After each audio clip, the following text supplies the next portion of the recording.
Bismillahir Rahmanir Rahim. A'udhu billahi minash shaitanir rajim. Assalamu alaikum wa rahmatullahi wa barakatuh, everybody. Today we are joined by brother, shall I call you Think Revert or Muhammad? You can call me Muhammad if you like. Muhammad from the channel Think Revert. Relatively small channel. You've not started it that long ago now, have you? It's maybe a few months. I started it probably in October, November. I've been thinking about doing it for a while, like probably a year to 6 months or something like that. Yeah. And I've just decided to do it recently. MashaAllah. So I stumbled upon your channel. I can't even remember how. I think someone maybe sent me one of your recitation videos or something. Okay. And then I'd noticed a few of your other videos you were doing, like sort of introductions to Islam for reverts or for people that were coming to the religion. Yeah. And I thought that was incredibly interesting. And then so I ended up reaching out to you. We had a few long phone call chats and for a few hours, I think, the first time. But I thought it was really good. So I wanted to get to know you a bit and obviously let the viewers get to know you as well, and also give you the opportunity to sort of give your story and tell us about your plans with your YouTube channel. Because from our conversation, I think they're quite noble plans. So it'd be good to, inshallah, see if we can maybe transfer some of the people that are subscribed here over to yours as well. So we'll begin at the beginning. So you're a Manc as well, aren't you? Or did you say you moved here from outside Manchester? I'm not. So I live in Manchester at the moment.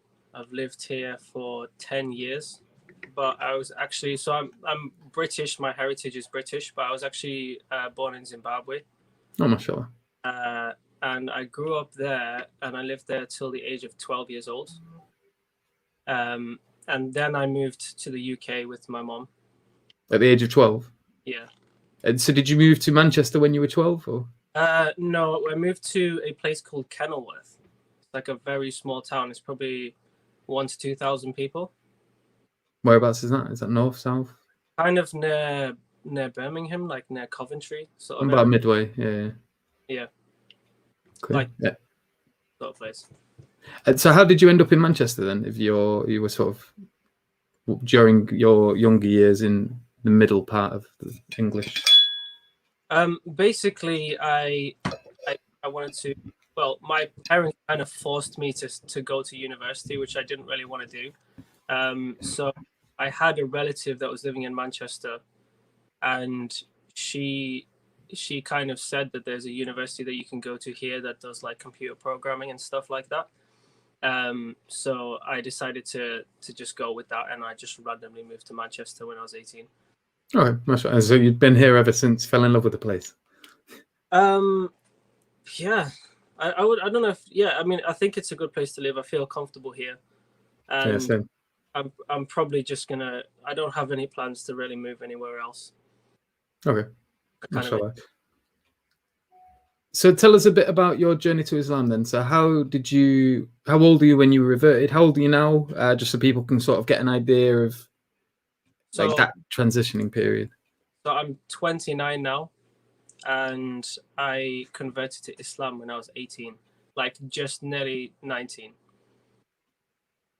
So you've been a Muslim for about 10 years? Yeah, it's about 10 years now. And so what sort of led up to the I guess, year 19 when you decided to take your Shahada? Like, what was your, was the journey a tough one, or like how did you come across Islam for the first time, and what sort of got you interested in it? I guess it'll make more sense to kind of mention from the beginning, like how I grew up. Yeah, go ahead. The floor's yours. So from my memory, like my parents got divorced when I was quite young, so I don't remember living with my dad. So my mom and I moved to a town that was a good like 3-4 hours away. It's kind of like the equivalent of living in Manchester and then moving to London. Like, it was quite far away. So I just grew up with my mom, and she brought me up as a Christian. So I used to be like taken to church, every Sunday. Do you know what denomination were you? You know what? It was never really specific. Like, she kind of like moved from church to church, and she wasn't like she wasn't Catholic. That's what I know. I think she's more like Methodist, but I don't really know, you know, the specifics on what that really means, if that makes sense. Yeah. But it wasn't like hardcore Catholic where they do like, you know, they eat the blood of Christ, you know, they eat the flesh of Christ and they drink the blood and all that kind of stuff. It wasn't. It was more. That was my family. That. Yeah, it was more like you go to church and then you kind of like sing some songs and then the kids go to like a play group kind of thing. No. Everyone just gets together and chats. That was more like what it was like. But basically, what happened with me is I found that, you know, at the age of, let's say, 6 to 12, I never felt myself, looking back at it, I never felt myself praying to Jesus ever. I can't recall ever praying to Jesus, even though as a Christian I was taught that that's what you're supposed to do. And I always felt that if I was in a position where I was scared or whether I really needed something, even at that age, or I was really upset about something, I would instinctively just pray to God. I wouldn't look to pray to Jesus. It just never happened. It wasn't like I was sitting there at the age of 6 years old, you know, considering, oh, should I pray to Jesus or not? It was more like an instinctual thing. But I always felt disconnected from church. I never felt comfortable there. I don't know why. I don't know if you ever felt similar. So they used to take me to church up until round about not long after my dad passed away. I think like probably when my dad passed away, it was probably one of the last times, other than any other sort of funeral, where I would go to a church, or I guess weddings. But after that point, I always felt really sort of disconnected. And prior to that, I was such a young kid. I remember going, and I remember making a big deal out of Holy Communion, right, and things like that. When I was like 7, because obviously they dress you in all white, and that we had our little red ties. They gave us candles, and we got our little picture Bibles and things like that. And because obviously everyone was making a fuss out of us. I've got a big memory of that. Other than that, I remember it being very boring. I maybe remember going at Easter because they used to give us like chocolate eggs and that, you know, the Cadbury's, and when is it? I can't remember, but there was a point where they gave you these leaves that they'd kind of made into a cross, but it was like palm fiber or something. I can't remember, but I was a kid, so it was always a bit weird to me. And I remember like looking at the pictures and being interested in them, like what's going on there, because it was a Catholic church, and obviously during going up to the Holy Communion, they make a big deal about teaching you everything, so you got to learn about you know, what happened to Jesus and stuff like that. But I always saw him as like a man. I don't recall ever thinking of him in terms of a god, even though obviously they were trying to like kind of convince us of that. Did you ever feel like this concept of having him like as a statue there, like on a cross, like a dying man on a statue, was kind of like, I always felt that made me uncomfortable. Yeah, well, for me it was like, who's this guy? Like, how do they know that's what he looked like? They've got no family albums of Jesus alayhi salam or anything like that, you know. There was no paintings of him, so like, who's this person? And like, and there was always, you go to different churches, like obviously I had family in Poland and that, and family in Scotland, so if we ever went to different places, it was like different kinds of Jesuses. It's like, well, which one, what's going on? Like all these different Jesus looking dudes. It's Jesus alayhi salam. So yeah, that was always a bit weird to me, but that was a major thing that sort of, and I guess, yeah, like he looked very somber. Obviously he was up on the cross, like pictures of or the statues of Mary as well, because it was a Catholic church. They always had a lot of other statues as well, like the different saints. Yeah, I remember once, like, obviously I want to speak respectfully about, I know that you're not being disrespectful, but from my perspective, in case any of my family ever watch this, you know, I want to be respectful towards them because yeah, I understand.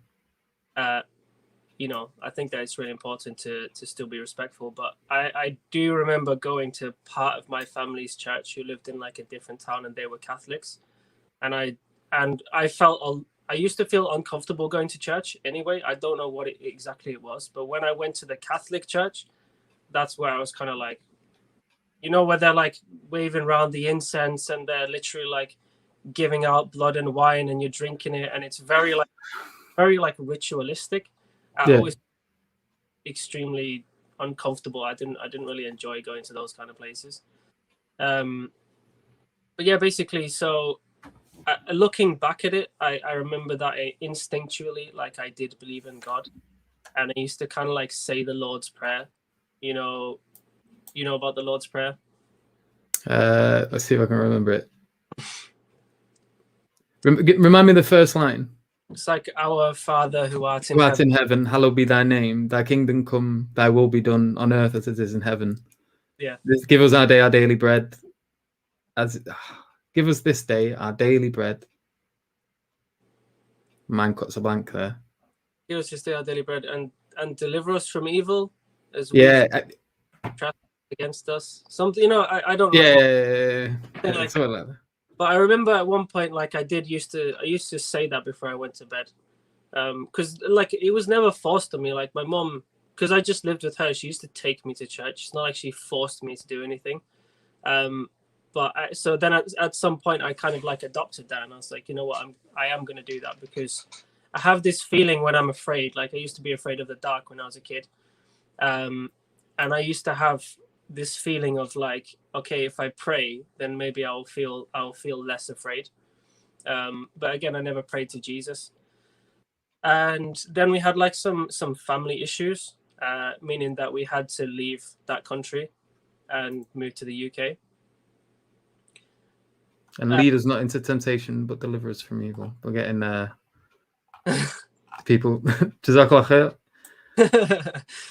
So basically, when I moved to the UK, that's when my mom, she started searching for like a church to go to, because it was a huge culture change in itself to move from Zimbabwe to the UK. Like it was really hard. Like I remember that. So she got married again. So it was like myself, my mom, my stepbrother, who was a baby at the time, and myself. I remember them like putting like a 1 meter by 1 meter wooden box in front of me and been told like, we have to fit for all four of us. Everything that we're taking to the UK is in this box. Subhanallah. You take your suitcase and your backpack. That's like what you've got. So I had to give up like all my toys. I had to give up all my friends. I had to go and say goodbye to like friends since I can remember, and I went to school with and stuff.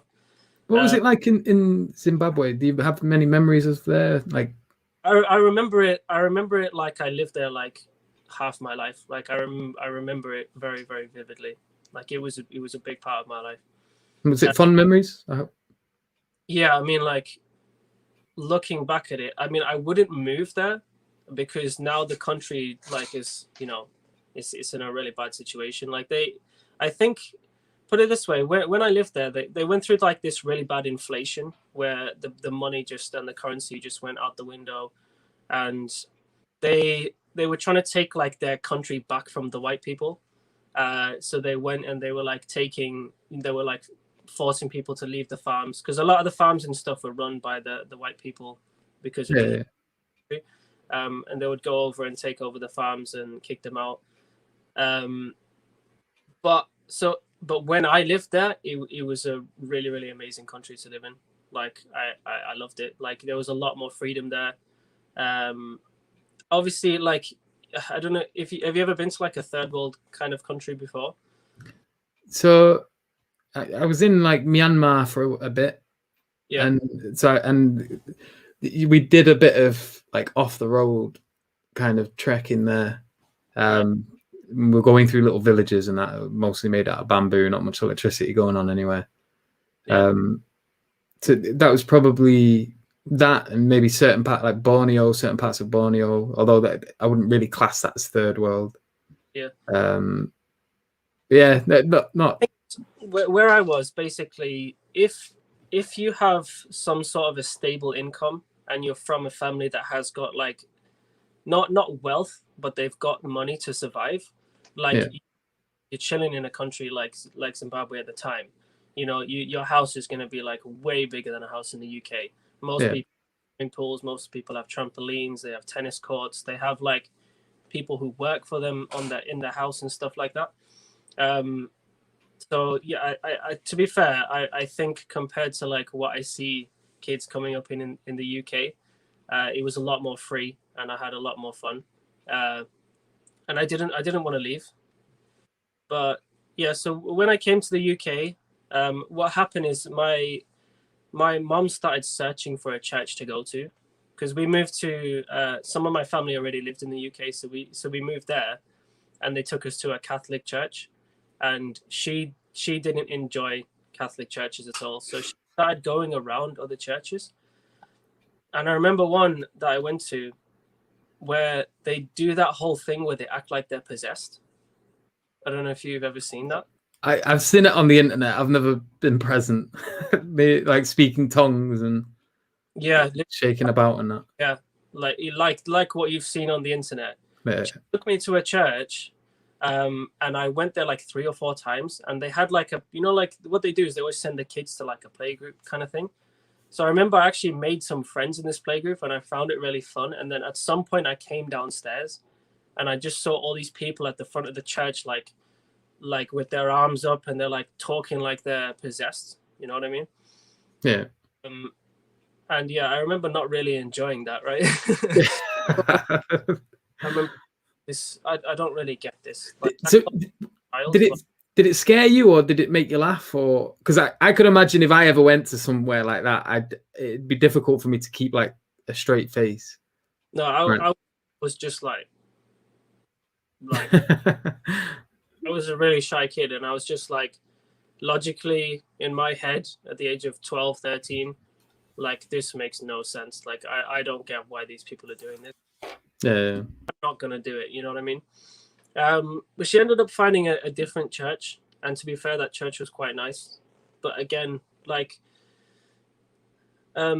nothing against them, but I felt inside uncomfortable being in churches. Like, I was never in a church where, even if like I had friends there that I played with, I didn't like being at the church for whatever. Yeah. And then I started going to, like, I came to the UK in year 7, so I started going to school in year 7, year 8, year 9, and that's where I went through the education system in the UK, and I don't know what your experience was, but my experience was that they very much push like atheism on you. And yeah, for me, well, I went to a Catholic primary school, so they definitely weren't pushing atheism on me in there. But then when I went to high school, my mum wanted me to go to a Catholic high school. But I really just wanted to go to the one that was nearby that all my friends were going to, which was just like a secular public school. It wasn't religious in any sense. And when I went there, no one was religious. There was, we had a few. So there was a couple of Muslims in my class. Like one of the sisters, she wore a hijab. Okay. But never really spoke about Islam. And then the other lad that was there, I think he was religious, but he never really spoke about Islam or anything like that. It wasn't like that present. He was just one of the lads in the class. It wasn't something that made him stand out. But no one really spoke about religion. And we had a religious studies class, and the teacher that ran that class was sort of not very respected by the students. It was, the kind of class. She was the librarian there as well, and whenever anyone was in her classes, it was often something that would sort of devolve into chaos, or people would they take the mick in these kind of lessons, and then it was always a matter of kind of laughter. I guess the standard idea of religion that people had was like the crazy Bible. Well, we'd refer to quite disrespectfully at the time. We called them quote unquote Bible bashers. Yeah. You know, the people that sort of stand in the corner trying to call people to Christianity. That was our idea of religion and religious people. Yeah. Interestingly, like when I grew up in Africa, like I also remember that I only ever remember meeting one Muslim person. So I know like people say like Mufti Menk is from Zimbabwe, but like the community that I grew up in the school that I went to, I only ever remember one person being Muslim, and that was because his name was Ibrahim. So I'm just assuming that he was Muslim. Yeah. But the concept of Islam, like, was completely. I never heard of it. I've never heard of Islam at that point. So when I moved to the UK and then I went to, you know, like this religious education, because you find like at the end of the day, the teacher themselves, you know, they're just generally teaching you about all religions. Yeah. Biased, but in general they don't, and they're teaching children, so the subject is going to be very general, right? Yeah. Muslims believe in they pray to a box and they pray. You know. Yeah, it's you've got to try and keep the attention of a class of teenagers. Yeah, you know, it's mixed, so you've got a lot of boys and girls in there, probably all trying to get each other's attention. Yeah. And it's such a vague sort of trying to get through everything that they all sort of made to seem equally as absurd as well. Like not necessarily intentionally, but it's just like they believe in this and they believe in that and they believe in that, and you sort of end up with this atheistic mindset at the end of these sort of classes. Well, I just remember the feeling that I got, because obviously at that age you're not really like thoroughly critically thinking about this. You just actions of life and doing what you're told to do. But I remember that basically RE was just like this is basically what some weird people believe, you know. Yeah. I already felt Christianity was weird, and then when they're talking about other stuff, I just found that was even more weird. When they started explaining religious rituals that like other religions do, I was like, that's even stranger than Christianity to me. And then you go to, you know, like your science classes and stuff, and they're basically like, so we're going to teach you about evolution. We're going to, like, you have RE, which is teaching you about like what people believe, but then you have like the science classes where we teach you about how the world actually works and the truth, right? Yeah. And that, so at some point, and then all my friends and all the people that I was around, basically it was made out like the most intellectual thing to believe was in atheism. You know, just we believe in science, we believe only in what we can prove, and there is no such thing as a god. There's no such thing as a creator. You know what I mean? Yeah. And then I was also exposed to like media from atheist people, and I think I just adopted atheism because I felt like the more intellectual, smarter people believe in atheism. Yeah. And at that point, I was just like, well, I feel like religion is stupid, and I feel like the people who are atheists, they're talking facts, right? Yeah.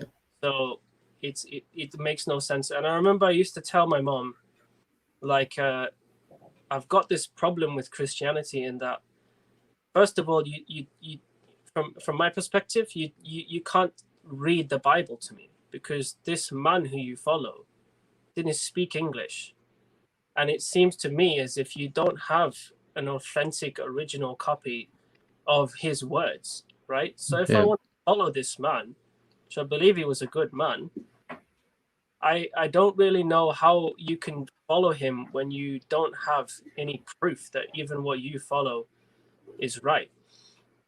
And also then I used to watch a lot of stuff about, you know, disproving Christianity scientifically, you know, and at that time I just said, that's it. Like, and I remember telling my mom, like, there's no proof to this, and it doesn't seem like there will ever be any proof to this religion, and I don't see any reason to believe it. Right? Is she still faithful? My mom's like very much into Christianity. Like she actually preaches in her church and stuff. She gives like talks and things. Is she in Manchester as well, or is she still more southern? No, she got married to a man who, like, I randomly found out coincidentally that she lives in the same town as that Abdul Rahim Green lives in. Oh, mashallah. There's like one main street, and then there's just houses and shops and stuff. It's probably like 1,000 people. But yeah, so she lives there with her husband now, and she preaches in church. So she's very much about Christianity. When I try to debate it with her, it gets uncomfortable because I can feel that she doesn't want to discuss this topic with me, in the sense that she's so much invested in Christianity that she really doesn't want to think outside of that box, if that makes sense. Yeah. But then, so the what happened with me though is when I then decided that I'm going to adopt atheism, I then went down like this road of becoming more and more and more depressed with my existence. Basically because I felt like, because I'd left this idea that means that there's like a heaven and a hell, and if you're,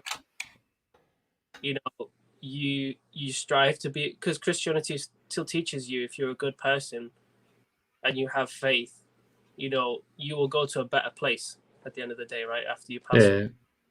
And when people pass away, they're important to you. You have this faith that you'll one day see them again, right? But then when I became an atheist, I kind of then felt like, well, I've now adopted this idea that we came from nothing, right? And we evolved from animals by just pure chance. And therefore, like, I don't really see the meaning of life, right? I don't really see the purpose of my existence. And I became like more and more and more miserable because of that. I don't know if you felt similar in any way. Yeah, so I just often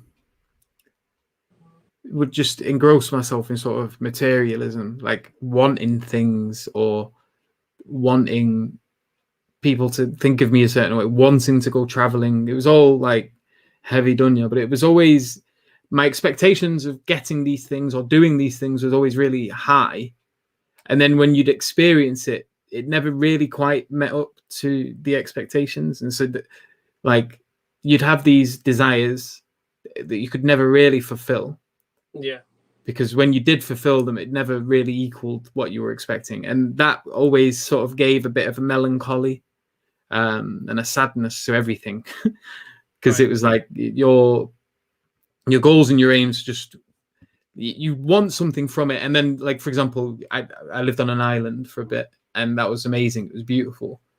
But then, like, you start seeing other things, like people have drug problems on these islands, and there's lots of scary things happening in the shadows, and things are not, like, something looks beautiful on the outside, but then you look inside of its core a little bit more, and it's like a bit more complicated.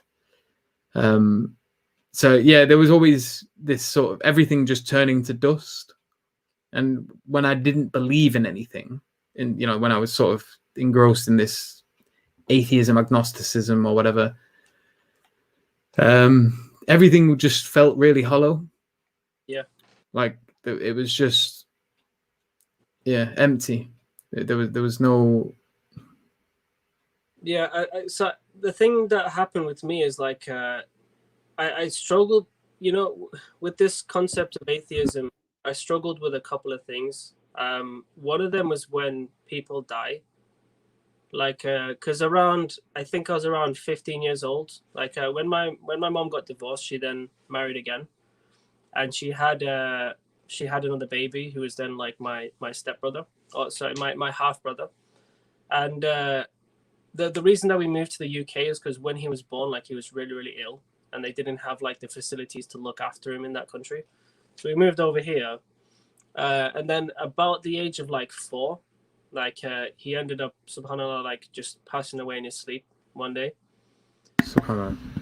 It was a sad situation, but I remember as an atheist, like because of the way I'd now adopted this new way of looking at life, I remember not knowing how to process that information that he had passed away, because How old was he when he like passed? old. Say again? 4. 4. Oh, subhanAllah. Yeah. Sorry for your loss, bro. No, it's okay, you know, it's Qadar Allah. But at the time, like I remember, because I think that was around the time that I had like adopted atheism, and then this idea, you know, that like life and death doesn't really matter, and like this person, like I'm just never gonna see them again, and I found like death of family members and stuff like that really hard to deal with, because I felt like there was no point to this life, and at the end of the day we're just eventually going to die, and when we die we're just going to go to our grave and rot there for eternity, right? Yeah.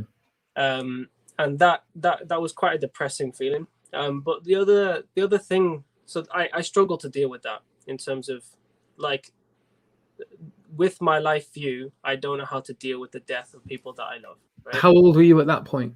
I was like probably like 14, 15. Yeah, okay. And then the other thing that, you know, like how you said at the end, you know, when you're an atheist, you're more about like following your desires. You're more about trying to make yourself happy and do the thing that makes Yeah. you. Dunya. Yeah. The other problem that I had is that I used to look like the country that I grew up in. The president there was generally known as a pretty bad guy. And from my perspective, like, you know, he did a lot of bad things and caused a lot of death and caused a lot of horrific things to happen to people. But because of the position that he was in, he was basically like the ruler of the country. He was like untouchable, right? And I used to look at situations like that, and look at, you know, like when you look at history and you know the guy who was called Genghis Khan, right? Yeah. And you look at situations like that from an atheist point of view, and you see that this guy basically did whatever he wanted, right? And he was responsible for killing like millions and millions of people, right?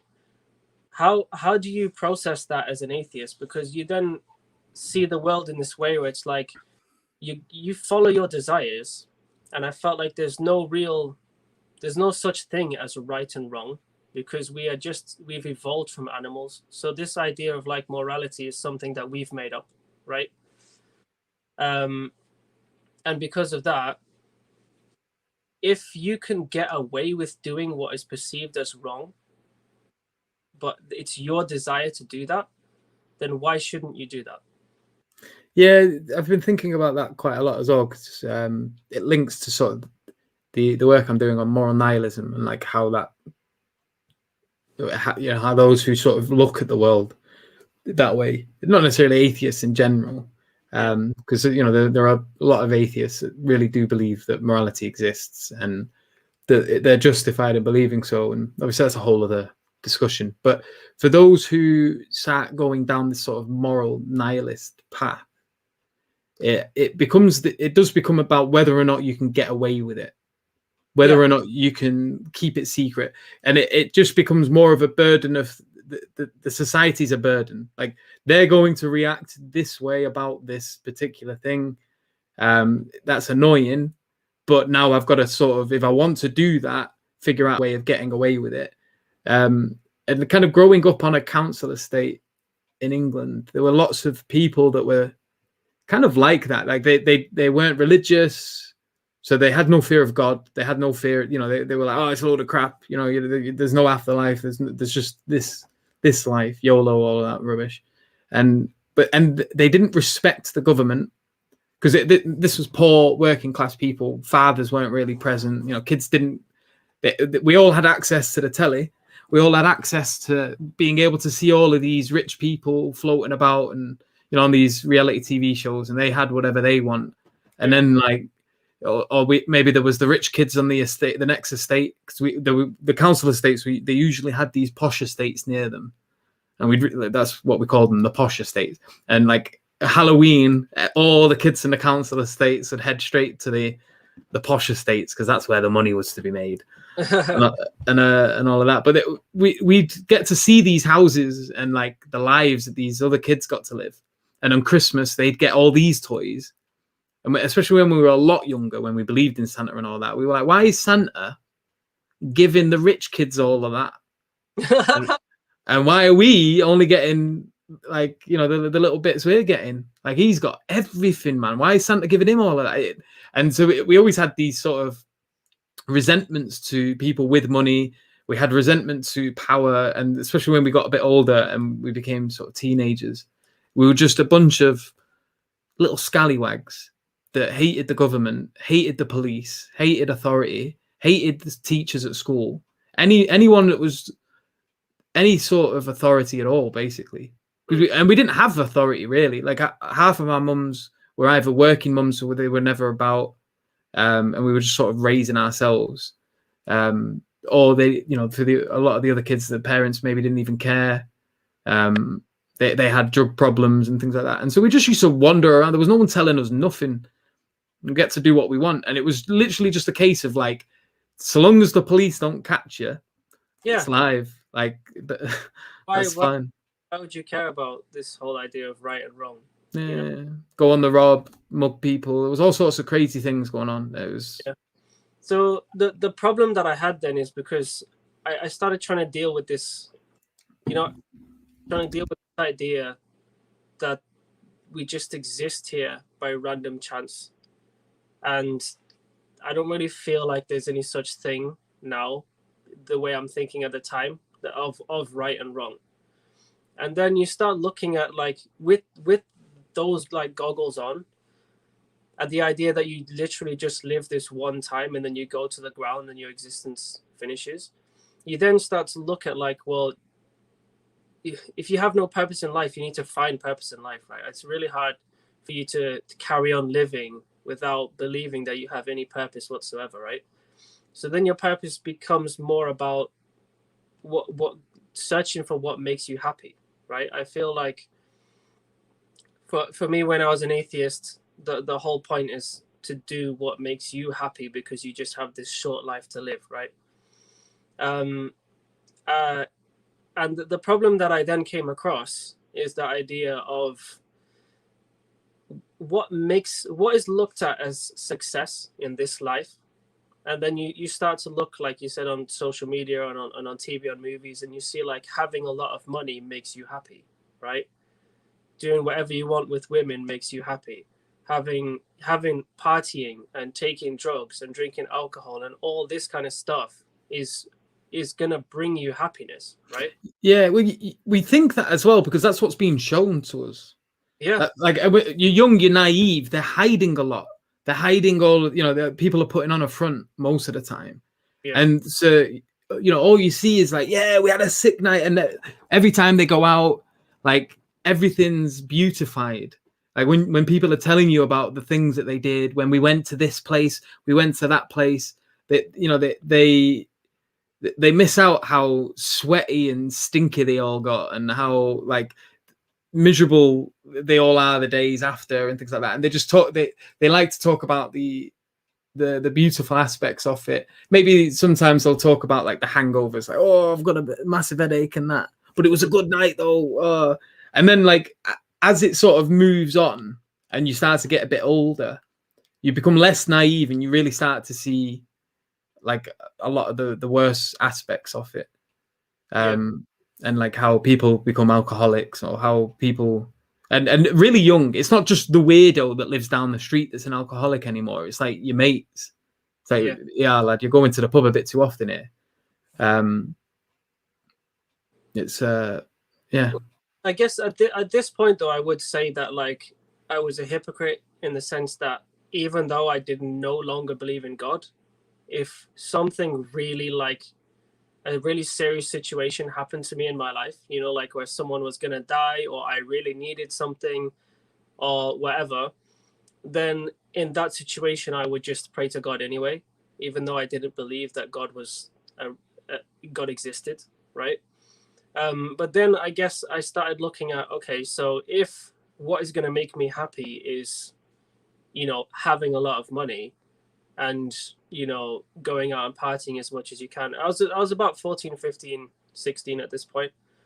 I then decided that without really experiencing it that much, that didn't make me happy. And I then started to do really bad in school, like around like college time, like after year 11, because I hated going to school, right? And the issue that I then had is I was then looking at this idea that to be happy, all I need to do is I just need to make money, right? And to make money, I need to follow this track where I'm going to go to college, and then I have to find something that I'm going to do to make me money, and I'm going to go to university, and then I'm just going to work for the rest of my life doing something that I don't want to do, because the majority of ways of making money that are presented to you, you know, when you're a kid, like, because they're all legal, they're not really that interesting. You know, going and being a lawyer, or going and just working in a call center or something like that, just so that you can have money to survive, and you just on a treadmill. That idea to me was like really depressing. I remember being forced by my parents to like go to school, and I'd be like, why shall I go to school? I don't care about it. And them telling me, well, you have to so that you can get a job. And I'm like, well, I don't want a job. And they're like, well, you need jobs so that you can have money. And I'm like, I don't care about money. Like, it doesn't make me happy, so why should I do it? Right? How old are you at this point? I was like, before, like after year 11, but before, like, you know, I was in the AES level kind of time. And then when you're going through the motions quite quickly, because for me, like, I started working really young. I started with a paper round. I ended up getting like a job on this. It was called a video van. It was a big van, and it just used to be filled with video cassettes and that. And I was the van lad. I had to go knock on doors and like tell people what videos to get and that. Okay. And so I had that job for a while, and I just used to save up. I was really good at saving up, and then I just blast it all after I made like 300 quid or something. And then after that, so I'd always been working from about maybe the age of 10, 11.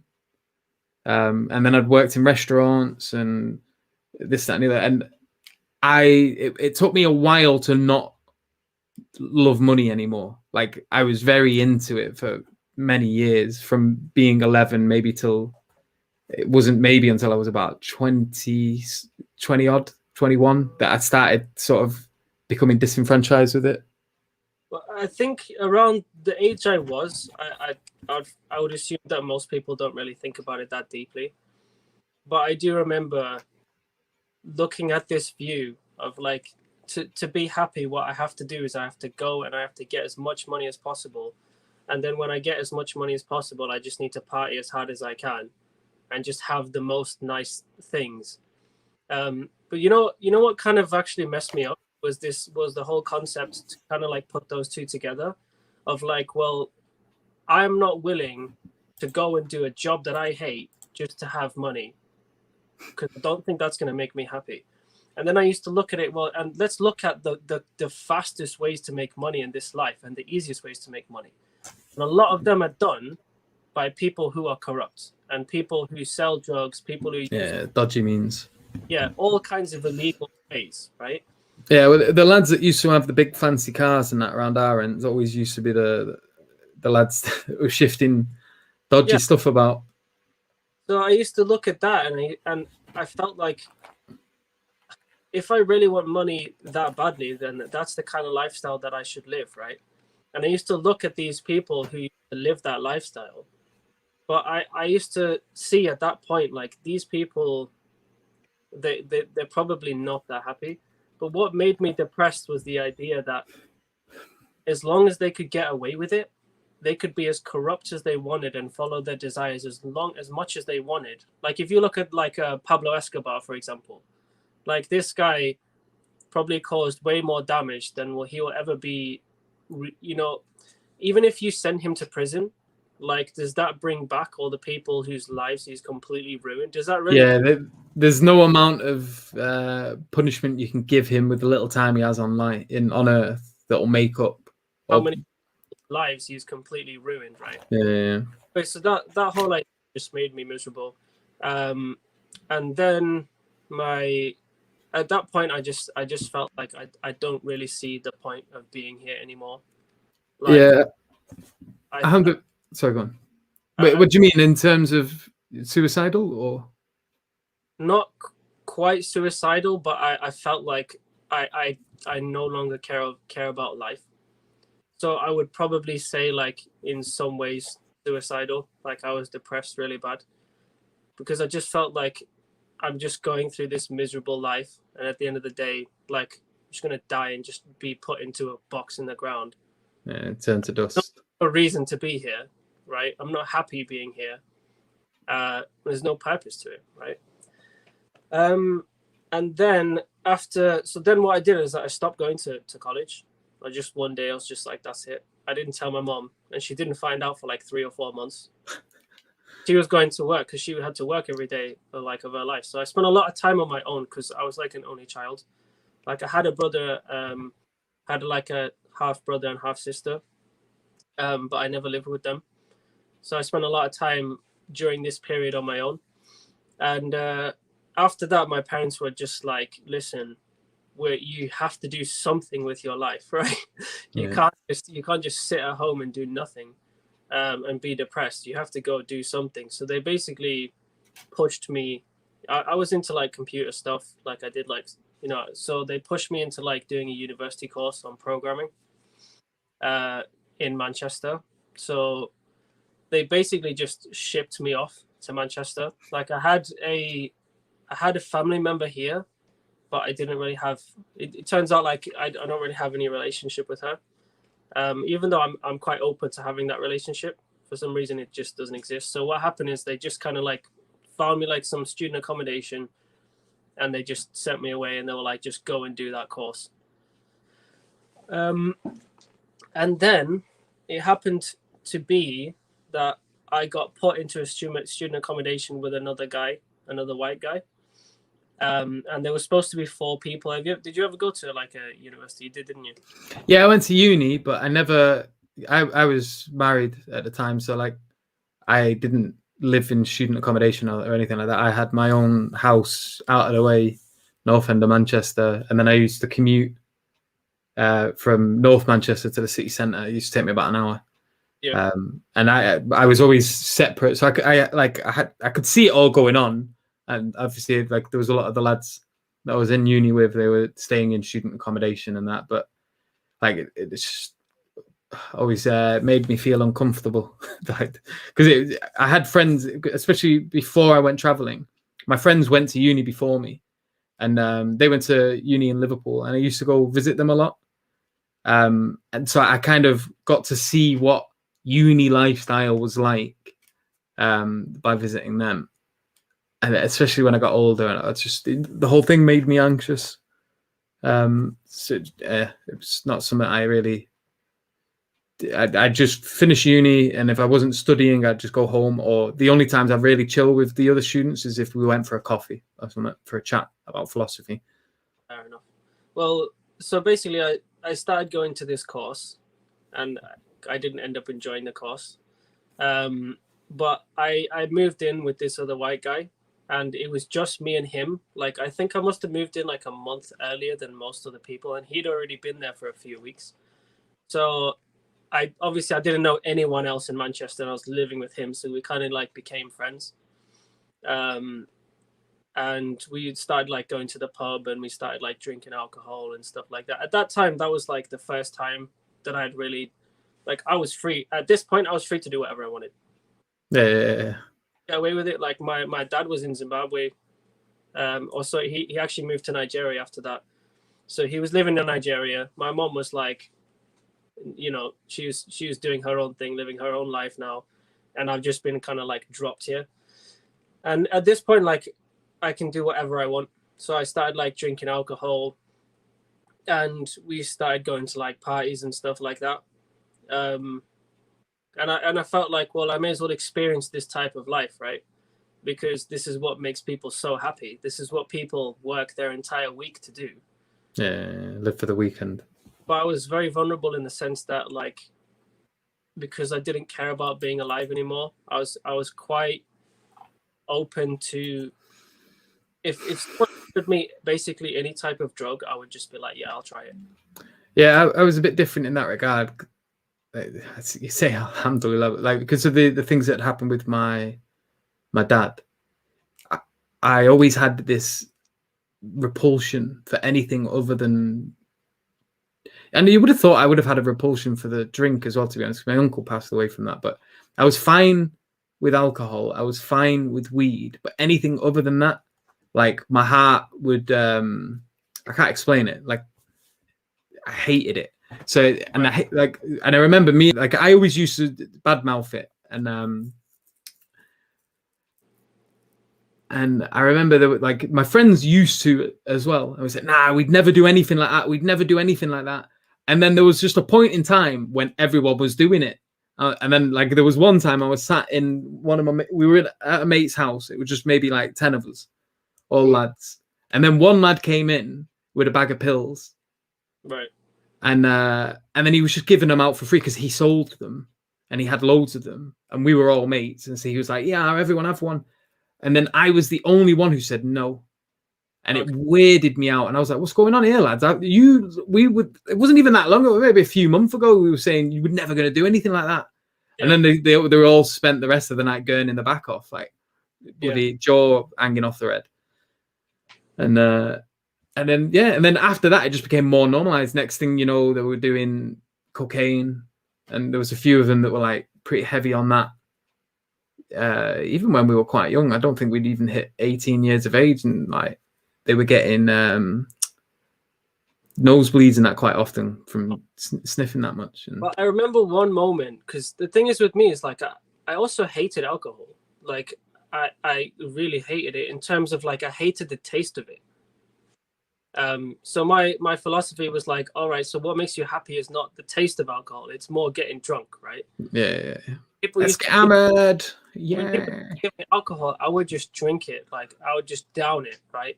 And I didn't know, because I was new to the whole thing. I didn't really know about like pacing yourself when drinking alcohol. Did you spin around with a straw? No, that's we idiots, man. We used to get a straw, put it in the drink, and then we'd put the whole bottle in your mouth and then just top it, because the straw was there. Air could get into the bottle. And you could just down it in one. Wow, I've never done that before. Yeah, it was stupid, man. We do that, and then we'd end up bloody dizzy as anything. But like to put you how open I was to it, I'd never experienced weed at this time, and like someone just was like, "Oh, do you want to try weed?" I was like, "Yeah, sure." And I just smoked, right? And then like because I was in this student accommodation, mate, they have the guy who works at the reception, and then everything that goes on in the student accommodation is just like on police, right? Everyone is doing whatever they want, right? Yeah. And then I remember they went to like this place called Warehouse Projects. I don't know if you've ever heard of it. Yeah, I went once. Yeah. A rave, right? Is it the one in Manchester under the bridge? Was it? Yeah. Yeah. Who did I go to see? Yeah. I can't remember. It was dubstep. Something. I can't. That was the first time like I ever tried like ecstasy and stuff like that. Hey. I remember that whole scene was so grimy, right? Like then like the guy had like the drugs in his underwear. Take these, and it was just a horrible scene, right? And that was probably the last time that I ever took drugs. But I remember one vivid memory I have is when I was drinking, right? And then, you know, when you drink alcohol and then you get to the point where you start throwing up. And I was at this point where I was like continuously throwing up. And, you know, like you start like heaving, right? And I was at the point where this was continuously happening, to the point where it's like happening like 15, 16, 17, 20 times. And it's still going, and I'm in so much pain. And there's something in my head just telling me like, what are you doing? Like, this doesn't make you happy. You know what I mean? Like you're doing it's supposed to make you enjoy life, but it really doesn't. And exactly. So it actually made me miserable, right? And then what happened is the guy who I become like pretty good friends for about 3-4 months with this guy who I was living with. And we were sat down one day in this student accommodation at the table, and he asked me like, like random question, like, what do you think is the purpose of life? And I was just like, Who did that?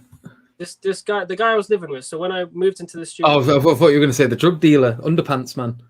no, It's just like, so what's the meaning of life? Did you ever have some ecstasy? Me and this guy, he became like, we became close friends. The guy I was living with, because he lived like the door next to me, and we went and we did everything together. And then one day we were sat there and we was just like probably drinking, and he was just like, "What do you think is the meaning of life?"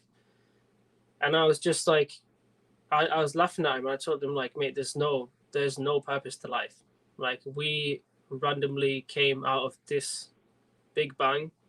We evolved from animals, and there is no purpose to this life, right?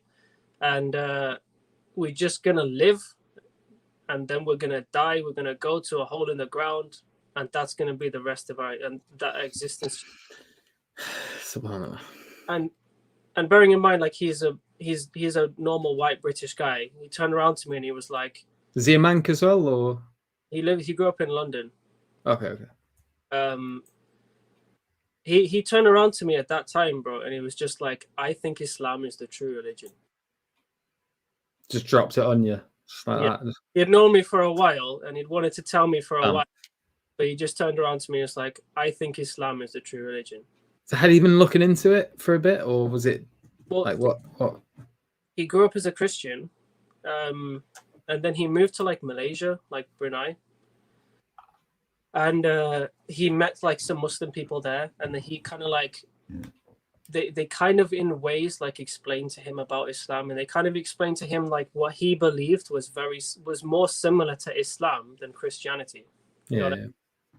So like he literally just said like, I think that Islam is a true religion. And I was there like, I laughed. I remember laughing at him.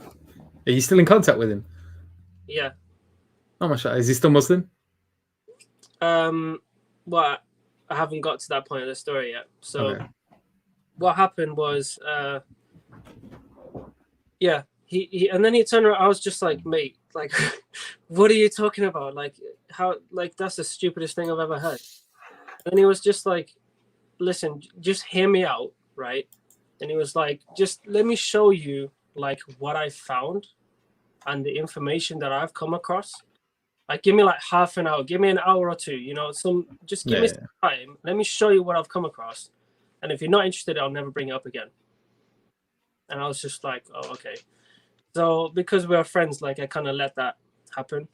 And then he started showing me this stuff that he had discovered about Islam. And over a few weeks, like we didn't speak to any Muslim people at all, right? Apart from probably the people who were selling us drugs. You know?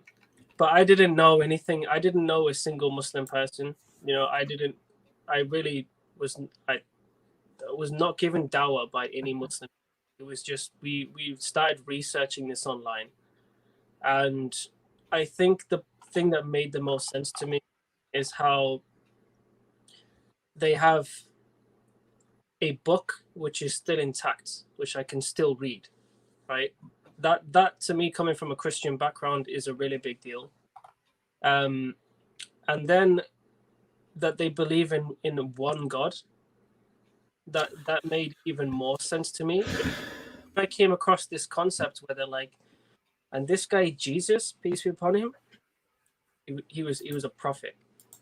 And like those kind of things, as well as the whole, like it was probably a few weeks or a few months, like they all started clicking in my head, and they made so much sense to me, to the point where I started like realizing what I'm looking at here, like this is what I believe, like this is what I've been looking for all this time. Prior to him telling me about that, telling me to look into Islam with him, I was not interested in religion. Like religion was completely off the table. But then when he started showing me about Islam, that's when I started realizing like this actually makes like complete sense to me, especially knowing like intuitively when I feel like I know that God exists, in the fact that even when I was like a hardcore atheist, I would I would still pray to God in the worst times, right? Yeah, it's there's brother John Fontaine's got a really good video on his channel. Yeah. Where he's on a plane and the plane's like he's talking to someone and he's like, oh, there's no God and blah blah blah blah, and then the plane hits turbulence and he's like, all of a sudden he's a believer again. It's like, ah. I mean, I used to just look at that like, listen, that's just false hope. Like religion at the end of the day is just that typical way of controlling the masses. Yeah. Money, and it's just false hope. Like it obviously the old cliche. But after a while, I remember turning around to him and I just looked at him and I was just like, mate, like we need to become Muslims. And at that time, like he was actually surprised that I said that.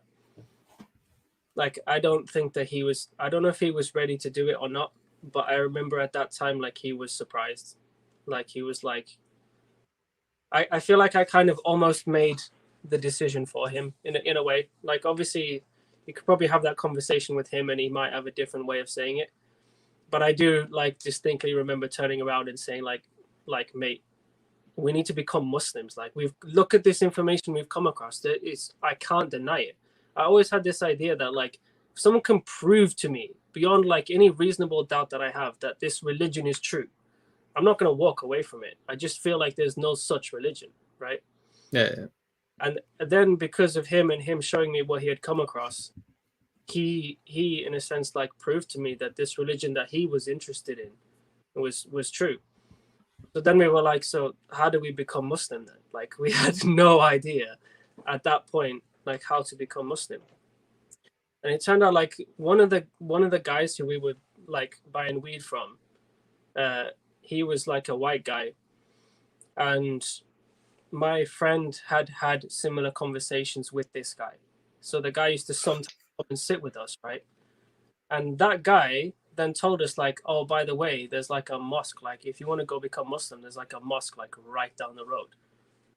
And we were like, all right, cool. So that's how we found out that they SubhanAllah. Then what happened is just like, yeah, I'm definitely gonna go do this. But it was nearly Christmas time. So I went home to my family and I spent like Christmas time with them. But at that point I was like, I knew, to be honest, bro, like I didn't know about the 5 pillars of Islam. I didn't know much more about Islam other than that there's one God, that they have a book which has not been changed, and that they believe that Jesus is a prophet, and therefore like there's some purpose in life because of and like I felt like in my heart like I knew this was completely true, right? But yeah. I didn't know what the Shahada was. I didn't think that was, I had no idea how to become a Muslim. And whilst I was, like with my family over Christmas time, my friend actually went and took his Shahada. And like, I remember like he was at the point like where he like went to this building and he just walked shoes on, like straight into the building with his shoes on. And he's like, yo, how do I become a Muslim? And it was like, oh, you need to like take your shoes off and stuff like that. So we had no clue at that point, like how to become a Muslim or what Muslim people do in terms of practice. We just thought it was a belief like Christianity. So then when I came back, he was like, yeah, I've taken my Shahada. And I was just like, well, I'm ready to do that. Like, tell me how to do it. And so he took me to the same mosque. And it was like, I think it was like after Jummah prayer.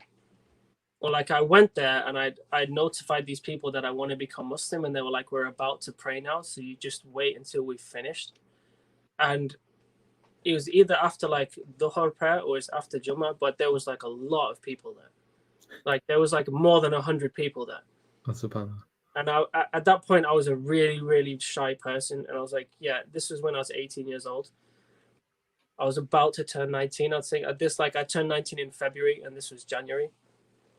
And yeah, I remember going up to like them taking me up like and telling and like announcing on the microphone like this guy's gonna take his Shahada. This mosque is like basically 90% Somalian people, right? And I remember going up to the front, and I remember like them making me sit in front of everyone, and everyone was like, Oh, and, and they're like, the thing is, at this point, I knew I wanted to become a Muslim, but at this point, like, I was going down this road. Like, there was so many people there, and I felt a lot of like social pressure that, like, if they told me to like do a handstand, I probably would have been. So then they tried to explain to me, like, you know, that we're gonna do the shahada, and I remember them telling me what the shahada meant, and I was like, right, okay. And then at that point, like, I felt like before that I was already a Muslim because I really truly believed in it. But yeah, they then slowly said the shahada in Arabic, and then they repeated it in English for me. And then I remember like everyone in the mosque like lined up, and they hugged me like one after the other, like probably like more than 100 people. yeah.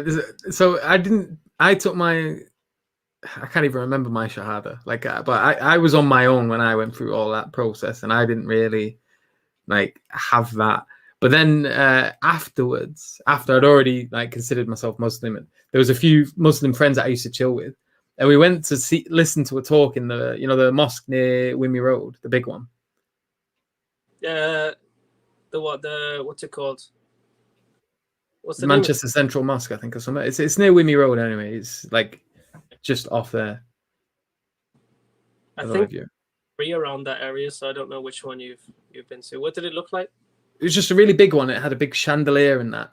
Right. Yeah. I know. You know which one? Yeah. But so we went in there. And we went to listen to a talk about the end of days, and they're always rammed out because I don't know why. Like everyone loves the end of days talks, or like the end of time stuff, and so we were there, and then I only wanted to go and say hello to the guy that was giving the speech because he was like a family friend of my friends, and so like there was two groups of Muslims. I was with one guy who was not part of the family of the people that knew the guy that was giving the speech. He was like an imam.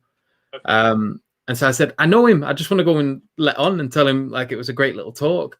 I went, but don't tell him I'm a Muslim. Right. Because I don't want to be the center of attention here. But I didn't say that. I just said, just please don't tell him I'm a Muslim because I get dead anxious about that kind of stuff. I hate it. Yeah. And then we've gone on and I said, oh, that was a really good talk. And blah, blah, blah, blah. And then my friends just dropped me straight in it. And he's gone, oh, he's a Muslim now. And then like he's gone, Allahu Akbar.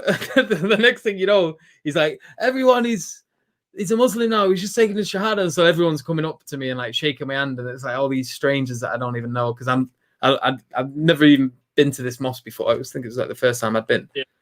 And it was like, what's going on here? And it's just a million people giving me cuddles. And it's like, what's happening? All these grown men giving me snuggies. what's going on? I'm glad that I took my shahada in the masjid because like it was such a big deal that I had done that to me. Yeah. The way like everyone had embraced that, and also like I don't know if you've experienced something similar, but when you go into like a mosque and you're a white person, and I always used to feel extremely uncomfortable, like everyone is staring at me. So like I feel like I stand out like a lot, right? That's how it felt at the time anyway. So the way like these people didn't care about my race and they didn't care about any of that, and they were just like, you're our brother now, like you came into this family. Yeah, so much love. I don't think like it's quite a rare experience where that type of thing will happen. Like race is no longer a thing that matters. You know what I mean? Yeah. And it turned out that the guy who was actually selling us drugs, he was a white guy, and he's the one who told us about the mosque. Like a while after that, he actually took his shahada as well, and he stopped it. So it was three of us that became Muslim out of that situation.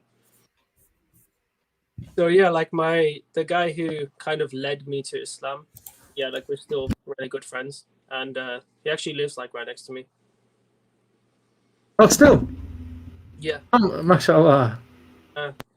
yeah, mashallah, we see each other like every day. Like he moved away for a while and then he moved back. But yeah, mashallah, like all of us are still Muslim. I have to get him on one day as well. Huh? I have to get him on one day. I'll see if he's available now. Get him on.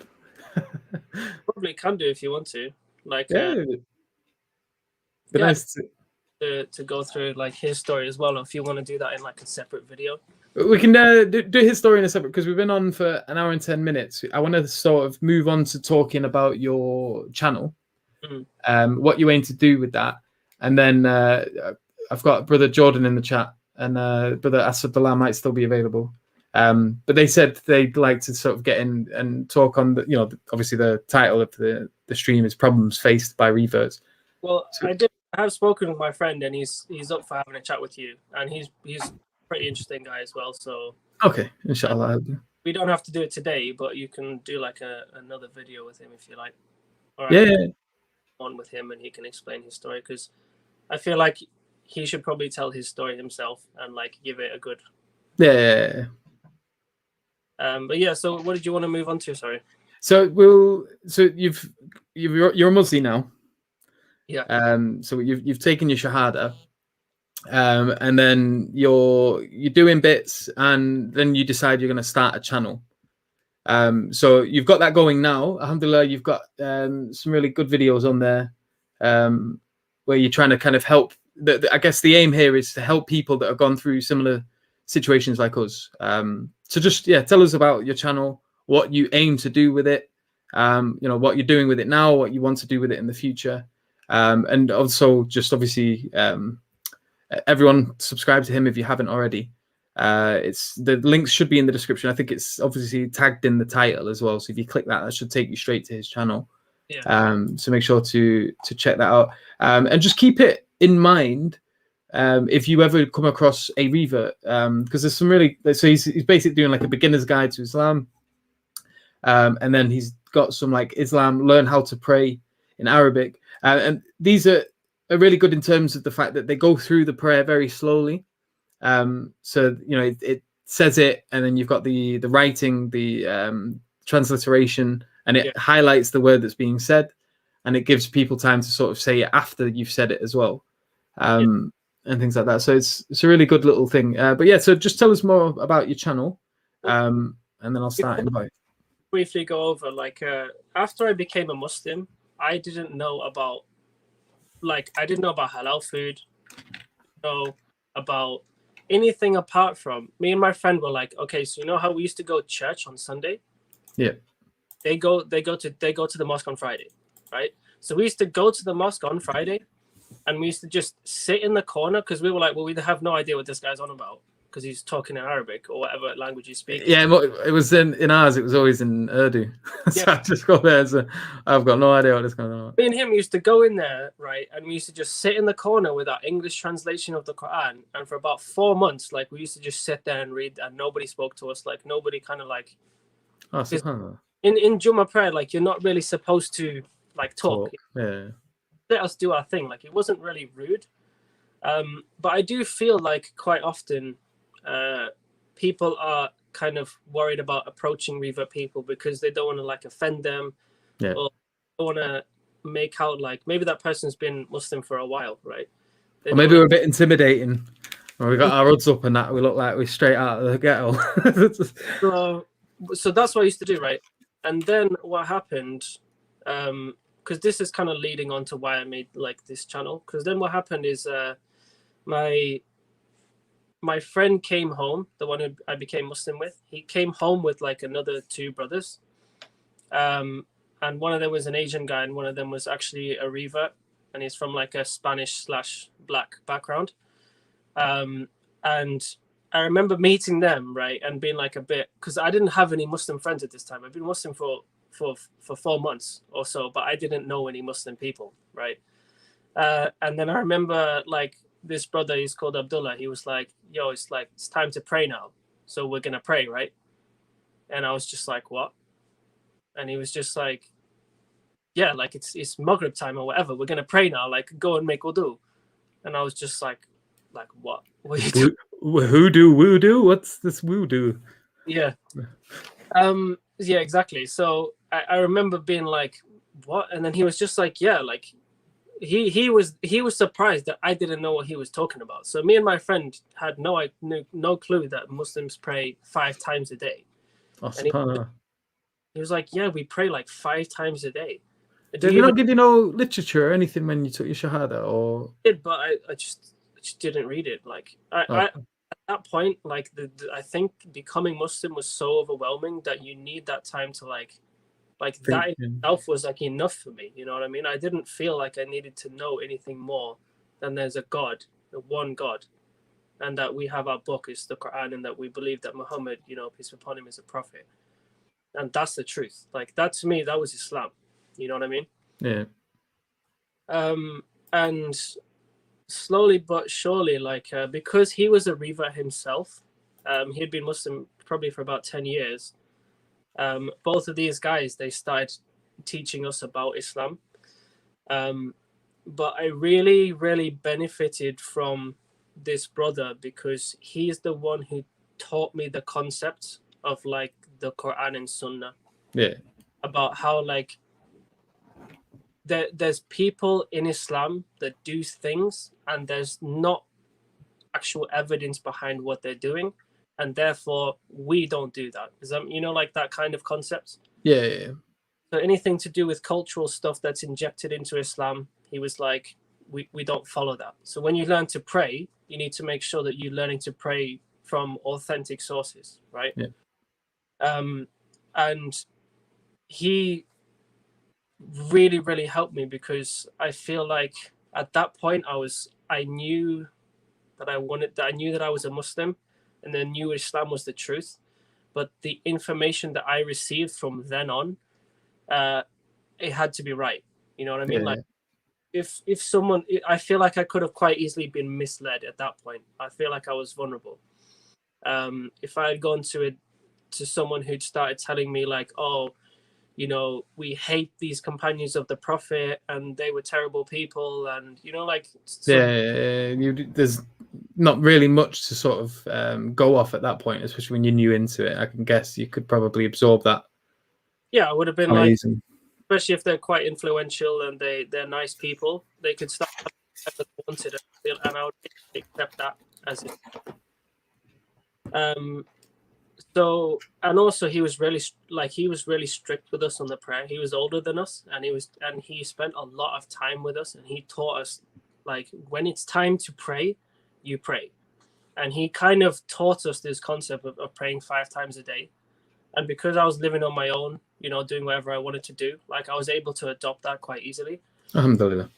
So like he put it into me so well that we'd be like in the middle of town, and he'd be like, it's time to pray. Like, I'm gonna find a place to pray because I'm not missing my prayer, right? And I'll be like, what? I thought you were going to tell me he'd just be like, we're praying here in the middle in the middle of the street. To be fair, like we would go and we would find a place to pray one way or another. Like if it was in the middle of the park and people was walking past, like he wasn't bothered. Like it was just, and Mashallah. he kind of helped me with that because other than that, there's no chance that I would ever have done that. You know, like there's no chance I ever have prayed in front of someone. If I didn't have like a friend who was able to kind of like give me that confidence and to be proud in this and to not care about what people think. So yeah, other than that, it's happened to me quite a few, probably around 3 or 4 times where someone's come to Islam either through me or around me, or I was involved in the situation, and that person, because I'm a revert, has then been kind of like, I've then had to take the responsibility of teaching this person about Islam, because if they don't have a teacher and they don't know anyone, I'm not saying that I am a teacher, right, or that I'm that knowledgeable, but if they don't, no, take what you say charitably, don't worry. Yeah, now that you are a Muslim, you need to know that like certain foods that we don't eat, you know, you need to know about the prayer, you need to know about ablution, you need to know about how to clean yourself properly, you know, like these basic things that every Muslim kind of knows. Yeah. You need to know about Tawheed. You need to know about Aqidah and things like that. So what happened is more than once over the time that I've been a Muslim, I've come across these people. I've started like helping them and teaching them, and then for one reason or another, because of the way life works, that I've then lost my relationship with them. For example, like I was helping one guy like on a weekly basis. He'd come to my house, and I'd show him things about Islam. And then his dad got ill, and his dad lived in Thailand, and he was just like, "Mate, going to Thailand." And then after that, I never kind of spoke with him again, right? And then it happened to me again and again, where I was just like, I was sat there worried, like, this guy is so fresh to Islam. I'm concerned as to what information he's going to come across and what he's going to, be led to believe as Islam, because it turns out when you become Muslim, not every Muslim is the same, right? Not everyone believes the same thing. Yeah, you think you're getting into a monolith sometimes, don't you? Like, I think that everyone who's Muslim is just Muslim. Yeah. I'm joining the Muzzies, and then it's like there's this kind of Muzzy and this kind of Muzzy, and yeah. And then recently, like my friend who brought me to Islam, he was speaking with a white guy on the internet, like online, and this guy was young and probably like 18 or 19 or something like that, and he like helped him discover Islam, and then that guy was like, "Yeah, I want to become a Muslim," right? And then over the internet, we took this brother's shahada, and he then became a Muslim, right? And he knows no Muslim people, and he also then told us that the nearest mosque to him, because he lives in America, the nearest mosque is like 60 miles away. So yeah, it's a bit of a mission. So it's not a bus ride, is it? Exactly. He knows no people. He knows no Muslim people to help him, and there's no masjid that he can go to for help, right? And then we had like 2 or 3 more calls after that, where we'd call him and be like, "How are you doing?" And he's like, "I'm okay." And we'd be like, "Oh, did you learn to pray?" And he's like, "Yeah." But at this stage, he's like, "So I learned to pray. I pray 5 times a day." So I'm like, "So how do you pray?" And he's like, "So basically, I stand there, I say Allahu Akbar, I prostrate, I stand up. I'd say Allahu Akbar, I prostrate, I stand up, and I do that like 4, 5, 6 times, and then I'm done praying." And I'm like, "All right, okay." And you're stuck in the situation where it's like, this guy's so new to Islam, like a lot of things I'm explaining to him are just going to go like way over his head, and he's probably more concerned about what his family thinks, about the fact that he's made a huge life change, and he's probably not that concerned necessarily about praying and about purity and about eating halal meat. You know what I mean? Like for some, it's so overwhelming just accepting Islam, that then all these rules that come with it just become too much, and they can't absorb it that easily. Yeah. So the aim of your channel then, I guess, is just to kind of help people go through this process of being overwhelmed and trying to sort of filter out what's the most important step to take first, and then bit by bit sort of lead them towards getting to a base where they have their foundation set. Yeah, I mean, because what happened with this brother is then we completely lost contact with him. Like I don't know what happened to him. I don't know if he left Islam. I don't know if he's still a Muslim. I don't know if he's alive, if he's dead. I don't know, subhanAllah, what happened to this guy. And I just felt like, you know what? I feel like I don't want to let that keep happening to me, because it's happened multiple times. And I feel like the easiest thing to do would be like kind of instead of trying to set up like a weekly call with this guy where I try to give him advice, I thought it would be a lot better if I just record everything I can think of in like a logical way, and I put it in case I ever come across a Revert again, I can just give him my channel. I can be like, the majority of my advice about the things that I've learned and the things that I've struggled with, like I've put them in a video format, so you can just go through them a year or 2 or 3 from now if you want to. Yeah, mashallah. So I guess this is obviously the whole point of this now is, if there's anyone that is struggling, and this is for Muslims as well, so it's good if you are a born Muslim that you keep note of channels like this. Obviously, if you come across a Revert, it's good to sort of slide it their way. And as well, I gave you this bit of advice. So he has got the recitation videos on there as well. But if you go to the playlist section on his YouTube channel, you'll see specifically there like the beginner's guide to Islam sort of section off that. So that's probably going to be a good little segue now into talking about problems reverts face. So I'll just send the link to a few of the brothers, and if they want to join or if they can, obviously they're welcome to jump on. Cool. There was another someone gave a super chat before, and you were in the flow, so I didn't want to sort of interrupt it, so I'll just bring it up now. They said, what are the difficulties that reverts face with regards to born Muslims? Jazakallah khair for the super chat as well, by the way. And there was someone else who gave a recent one. With regards to born Muslims, I know that a philosopher, Mutakalim, had an issue with you. How do you feel about that? So, yeah, there's these certain issues that arise with born Muslims. Obviously, we come from certain backgrounds where certain things are quite normal. Like me, for example, I used to be a big swearer. like every other sentence was a swear word almost, and sometimes I'd throw in 2-3 per sentence. Yeah, and it'd get you could maybe sense awkwardness, and these words are just normal to you, so they're falling out of your mouth as often as the word "and" is, and so like you're not really thinking of them as bad. You know, if you hear people swear around you, they don't make you uncomfortable or anything like that, and you don't really notice the things that you're doing that put people off, or born Muslims, especially when they come from this environment where this kind of thing isn't really that normal. Yeah. So there ends up being a bit of a culture clash, and it's awkward because you're not aware of what it is they expect, or what it is they think this is what a Muslim does or should do, because you're freshy. You're like, you're not you're not really that clued up on the whole thing, and so you go through this process of like you'll maybe say something and then the air gets awkward, but because you're not clocking to what it is that's like made it go awkward, you're just sort of puzzled, like why is it weird all of a sudden? Yeah.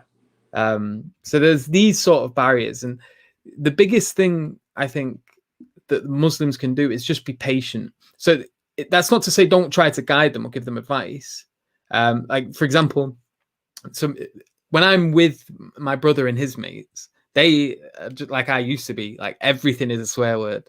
Yeah. And obviously none of them are Muslims, so I can't be like, oi, like stop swearing and be angry about it. But I do tell them not to. But I do it in a jokey way. So I'm like, oh, come on, la, I'm trying not to swear. Like, I'm trying to give up swearing.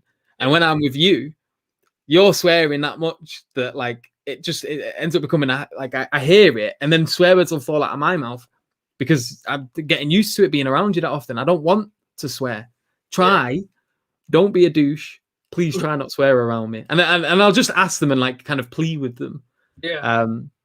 And they'll laugh about it and they'll swear, and I won't push it too far. Like, and they know what my stance is. I don't like swearing. I don't want to swear. I don't want to be around people that do swear. And I won't pull them up on it every time they do. Yeah. Maybe like once a day. Like I'll if it gets a bit too much, I'll drop it on. I'm like, you need to stop swearing. Yeah. And like I'll make a joke out of it. And I think maybe if someone had been like that with me, that'd have been nice. You know what I mean? Like just sort of joking about, but still like a serious thing. This is something that I'm trying to achieve. How about you? What was your experience with that? Obviously, you were a proper freshie. What are we talking about in terms of swearing, or just bad habits and stuff, and like your experience with the me, born Muslims? Drinking alcohol, like a big relief to me. Like when I became a Muslim, like surprisingly, a lot of people are like, "Oh, how did you give up alcohol?" You know, to me, like I hated alcohol. I hated the taste of it. I hated everything about it. So when I became a Muslim, I was like, I actually have a reason now to not drink. Like I'm actually no longer drinking. So I don't think that I had really that extreme amount of bad habits. I think I probably struggled with swearing a bit. Like, I saw a thing in the chat where it's like, give me a hadith that says you can't swear, but like that's kind of besides the point. There is. I'll get some. One sec. Obviously, you carry on, and while you're. But in terms of the question that you put up, before, like what was the question exactly? Like, what problems do reverts face with born Muslims?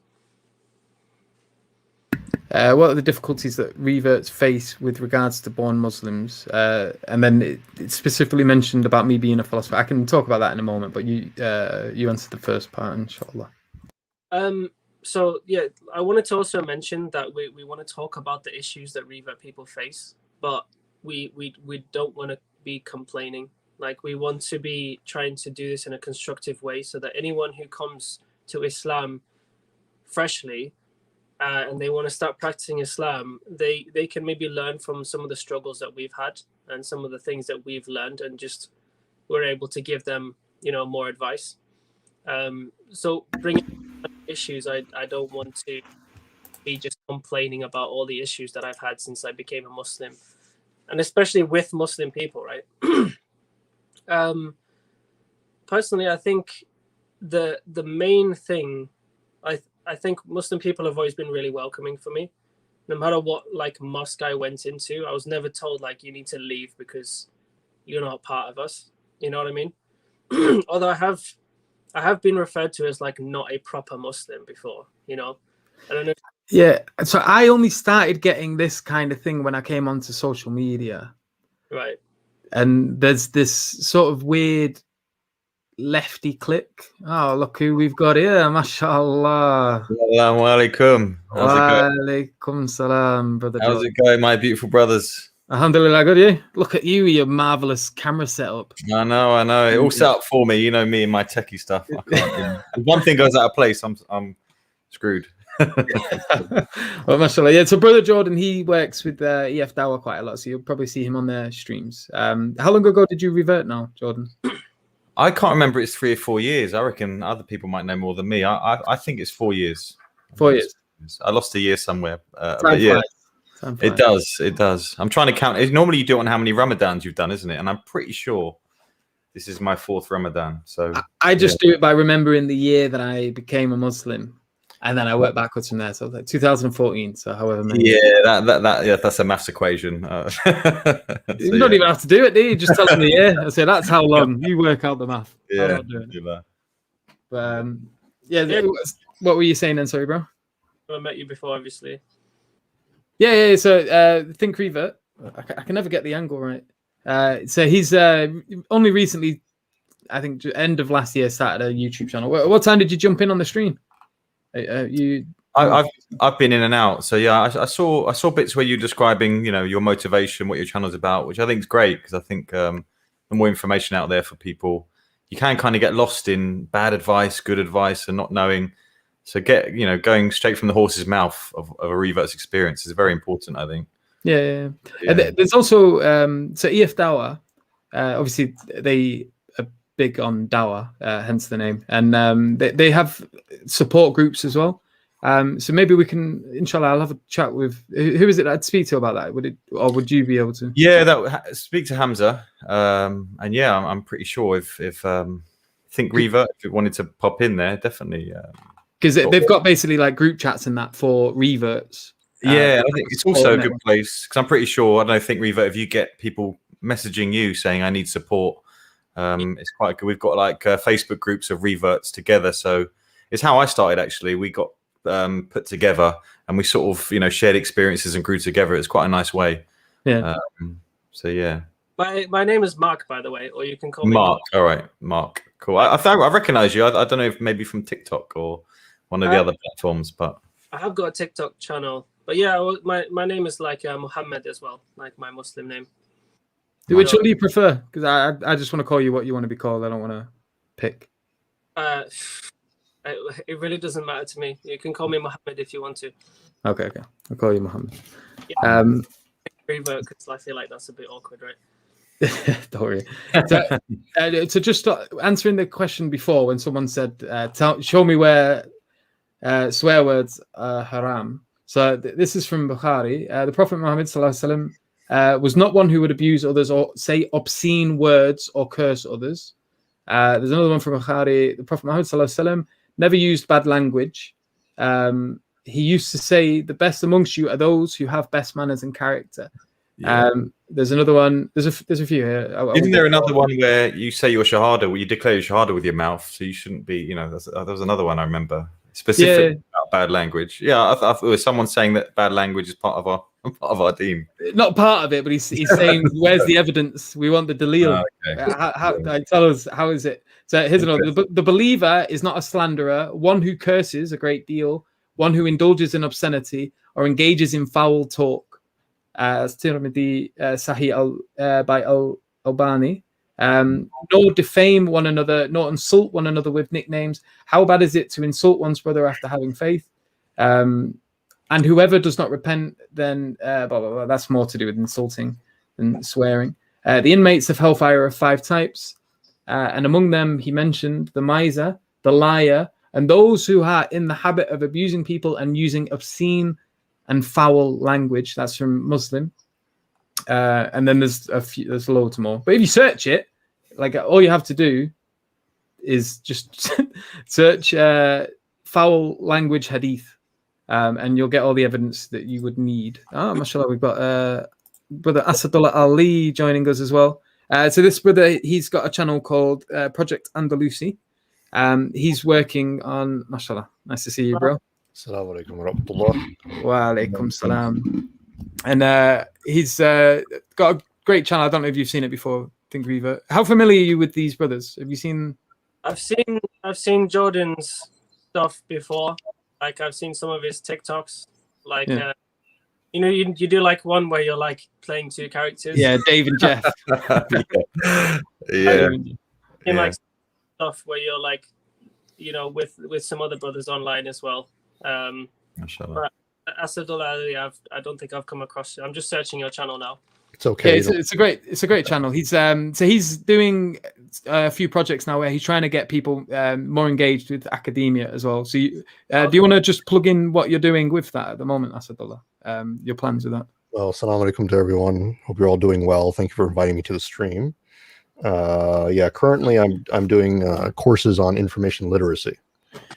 So I'm trying to teach about how to research properly and how to interpret information properly, etc. Because I think that's one of the things that many people in the world are lacking right now, especially Muslims. So So should we get into the? You gave me a little list here, so it'd probably be a good little guideline. So there's a few main issues that you mentioned.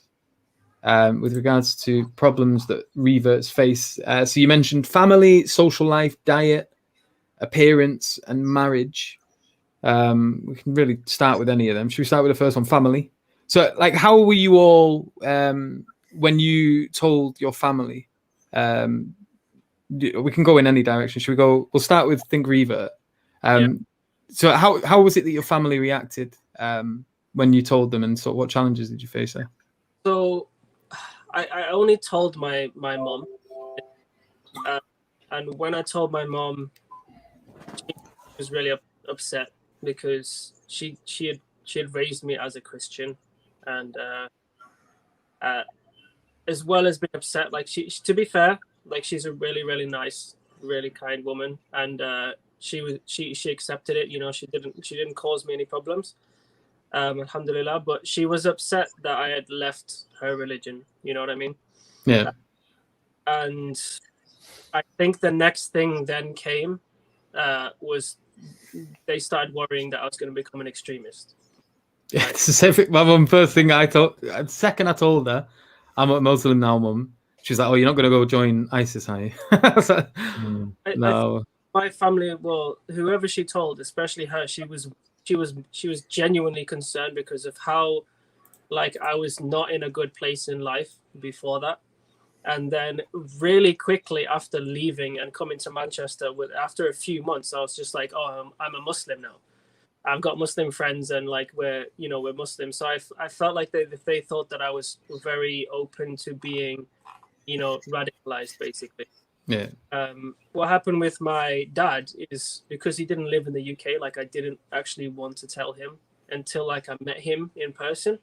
Yeah. But it's a bit of a sad story, really. But you know, I may as well just say it real quick. Is that because I had an older half sister, so my dad's daughter, my half sister. And what happened is when I was about 19, 20, she must have been about 24. She went through like a really, really bad a few experiences in life, and she actually ended up committing suicide.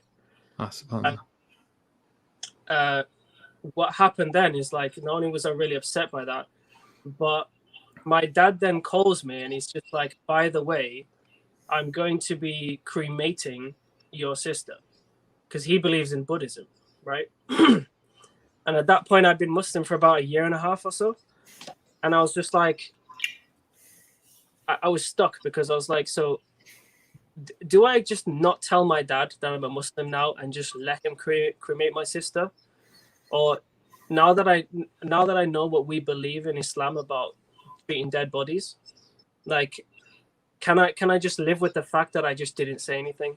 You know what I mean? Yeah. So whilst my dad was kind of like grieving over the loss of his daughter, I called him up and I was just like, Dad, like, I know that this is not the time, but I can't go through the rest of my life like not telling you this. And then I ended up telling him like I've converted to Islam, and because of that, I don't want you to cremate my sister, and I need to tell you that. You know what I mean? Yeah. And he ended up actually going ahead with it anyway. But at least You got it off your chest. Yeah. You know what I mean? At least I didn't just let that happen without saying anything. I felt like I just couldn't.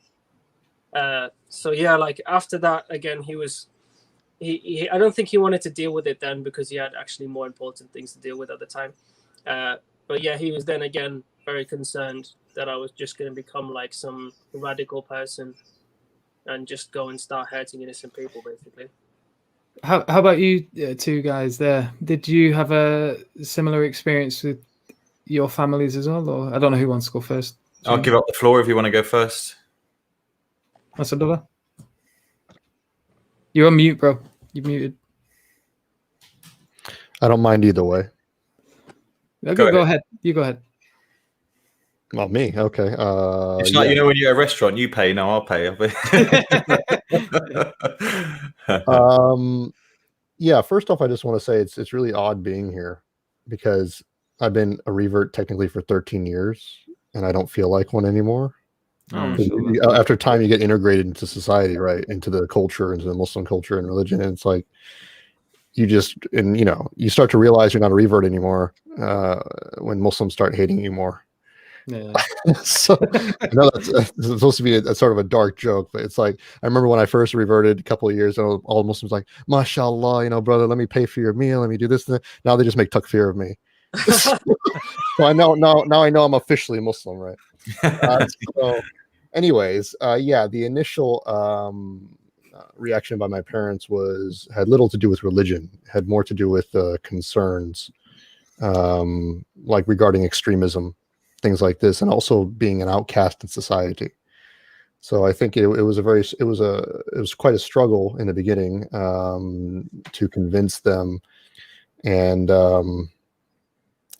alhamdulillah, over time, I think because they saw sort of the positive effects on my life and kind of how I got myself together, they started to accept it. They don't agree with it still, but they no longer oppose my identity. So alhamdulillah. But yeah, that was the initial reaction. So do you want more details, or is that like sufficient? You can give more detail if there's more. Assalamu alaikum, by the way, Hamza. Nice to meet you. How you doing, guys? Alhamdulillah. Oh, hey, how you doing? Assalamu alaikum. Sorry. Initially, yeah, I mean, there was a lot of back and forth argument. Initially, then I had to kind of move out. I was homeless for a while, and it wasn't that my parents and I hated each other or anything. It's just that we were such a crossroads that it became extremely difficult for me to live there with them. So I actually had to move out and find other forms of housing, which usually just meant my car. but having to do with diet, having to do with dress, having to do with just generally how I was changing in my behavior. So yeah, there was a bit of tension, but alhamdulillah, things did settle down after that. So alhamdulillah. And Brother Jordan, did you? Yeah, mine's quite a quick one, I guess. So, and it's interesting there at what stage you become a revert or not. I don't think Hamza's probably considered a revert yet anymore, but I probably still am. I'm on that kind of like cusp, aren't I? Where I don't know what I need to do. I think to all the old uncles, I'll always be a new Muslim. 19 years and counting. Yeah, SubhanAllah. He's a new Muslim. Honestly, SubhanAllah. Yeah. So yeah, I think so. My mum had already dealt with it because my sister converted, 15 years prior. So my mum already knew what Islam was, but I think my sister had gone through a tough stage in her life. So my mum sort of thought she's clinging on to that. But I think it was a mystery to my mum why I accepted Islam. And I think she thought it was a phase. But, it's been 4 years now. So I think she knows. It's funny how your mum found out as well, isn't it? Yeah. So I mean, to be honest, as Hamza knows, Hamza was sort of my mentor coming through it, and sort of helping me. I was learning from his experiences, and he was saying, just tell your mum. I'm always, as he knows, quite indecisive. I'm like, I can't do it. I can't do it. So I didn't tell my mum. And I, in my head, I thought she was going to take it really badly. But of course, she loves me regardless. So she was actually fine with it. But it was actually, I did a Shahada video on the Ifdawah and on an Ali Dawah, shared it on his Instagram. And then my sister found it. And then she showed it to my mum. So my mum actually found out by watching a YouTube video. It's like, that's Jordan. That's Jordan. We're like, Ashhadu. And you're like, what on earth? So, but to be honest, I was hoping to, within that time, show her that Islam had made a big impression on my life. And I was seeing her more often and things like that. So hopefully that was good. I started seeing her weekly, because in Islam, we're supposed to look after our parents, whereas before I didn't really. But I think when I have to look back to my first year of Islam, I think I actually became a bit more, I don't know about you guys, my mental state became a little bit erratic. And I think because I had my relationship to deal with. So I'm not sure my mum necessarily saw the best of me where I could say, look, I'm Muslim now, I'm Jordan 2.0. But she did ask questions about Aisha and all sorts of things. And I think now, my mum's, I think recently she subscribed to my YouTube channel. So now she'll know. She said to me the other day, she goes, you know quite a lot about our Muslim stuff, don't you? I was like, well. You got to be careful with what you say on there. I am Muslim. But yeah, alhamdulillah. So yeah, my mum has accepted it. And I think, to be honest, the tough thing now with us when we talk about our parents is how do you give dawah to your parents? And this is the tough thing. And for me, it's, and I'm sure Hamza will share his story when we went up to Aberdeen and things. That hit hard to me. It's how much time do you have for your parents? And for me, my mum accepting it is like, I'm really happy with that at the moment. Do I want to push over the limit and start saying, start going all speaker's corner on her? Sort out the debates. Why do you believe that, Mum? Why do you believe that? But yeah, I think all we can really do is our actions, isn't it? I try my best that way to show that Islam's been a beautiful thing for me, and if she sees that in her son, then that's the best dawah I think you can do, rather than maybe, but let's see. It's a work in progress. I'll make it easy for all of us. I agree with that assessment. The thing is, I think the biggest dawah for my parents too was simply my change in many respects. You can try to intellectualize with your family, but that usually doesn't work because, they think, your mom and dad, right? Yeah. They know more than you, obviously. And they're not going to hear that. Arguments, right? So I think for parents, especially, it's about seeing change more than it is about hearing it. Yeah. So 100%. Yeah, definitely. How about you, Hamza? You want to give us a little brief insight to your family reaction? To be honest with you, my family reaction was based upon my actions, because I always say to new reverts who I give shahada to, look, a flower don't grow in a day. First learn to pray. This, they don't have to give this and that up. Just relax. Don't go telling the world. But when I first became Muslim, I had no one advising me. So when I accepted Islam, for me, everything had to stop. So I had a business with my father doing mortgages and loans, finance. I knew had to stop. I was in a relationship with my girlfriend that would have to become a marriage or I wouldn't be able to continue it. So I basically, when I took my shahada, I just cut everything overnight. So it took my father 15 years to speak to me again. Literally, 15 years. Even after 5 years, my brother committed suicide, and I managed to speak to him initially, where he said, "Oh, I've made my peace," because he fell out with my brother over something else, and he goes, "Oh, I've made my peace with him now."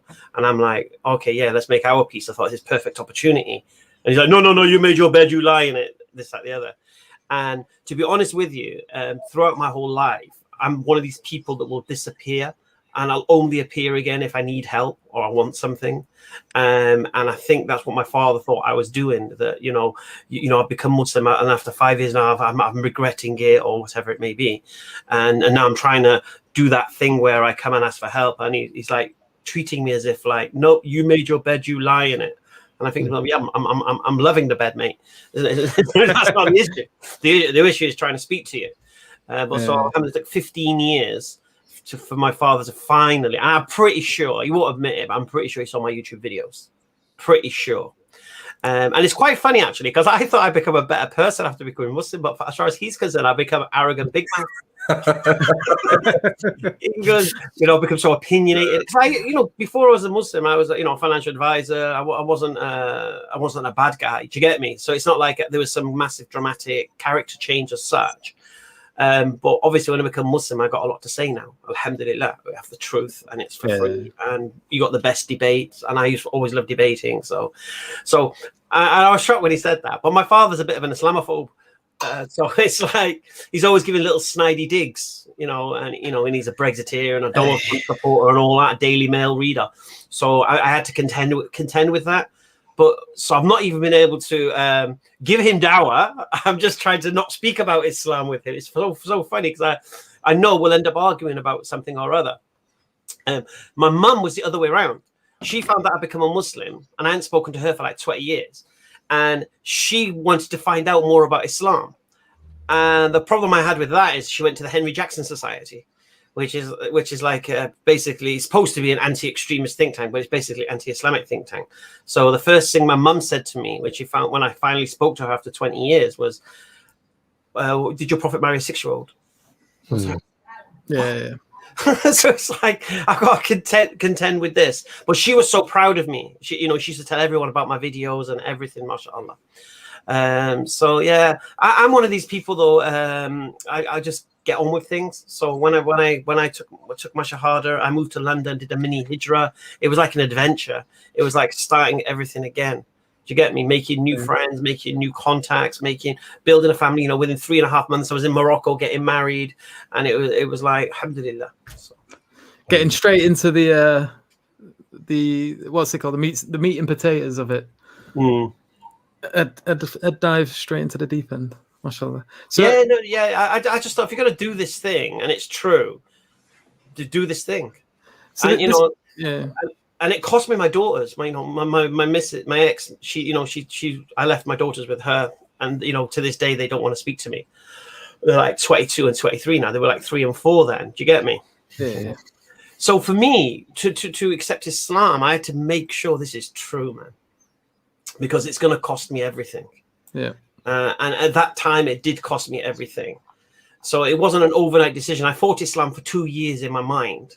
Even though it was after 9/11 the catalyst came, I was fighting the idea of becoming a Muslim for a long time, arguing with Muslims, debating against Muslims. But then after 9/11, when I see my friend practicing Islam, that was when I kind of, okay, fair enough, you seem to be believing what you're supposed to now. So let's hear it. So alhamdulillah. So at the time, like I said, I went, and I think this is a lesson for everybody, subhanallah. Because Allah says, whatever you give up for my sake, I'll replace it with that which is better.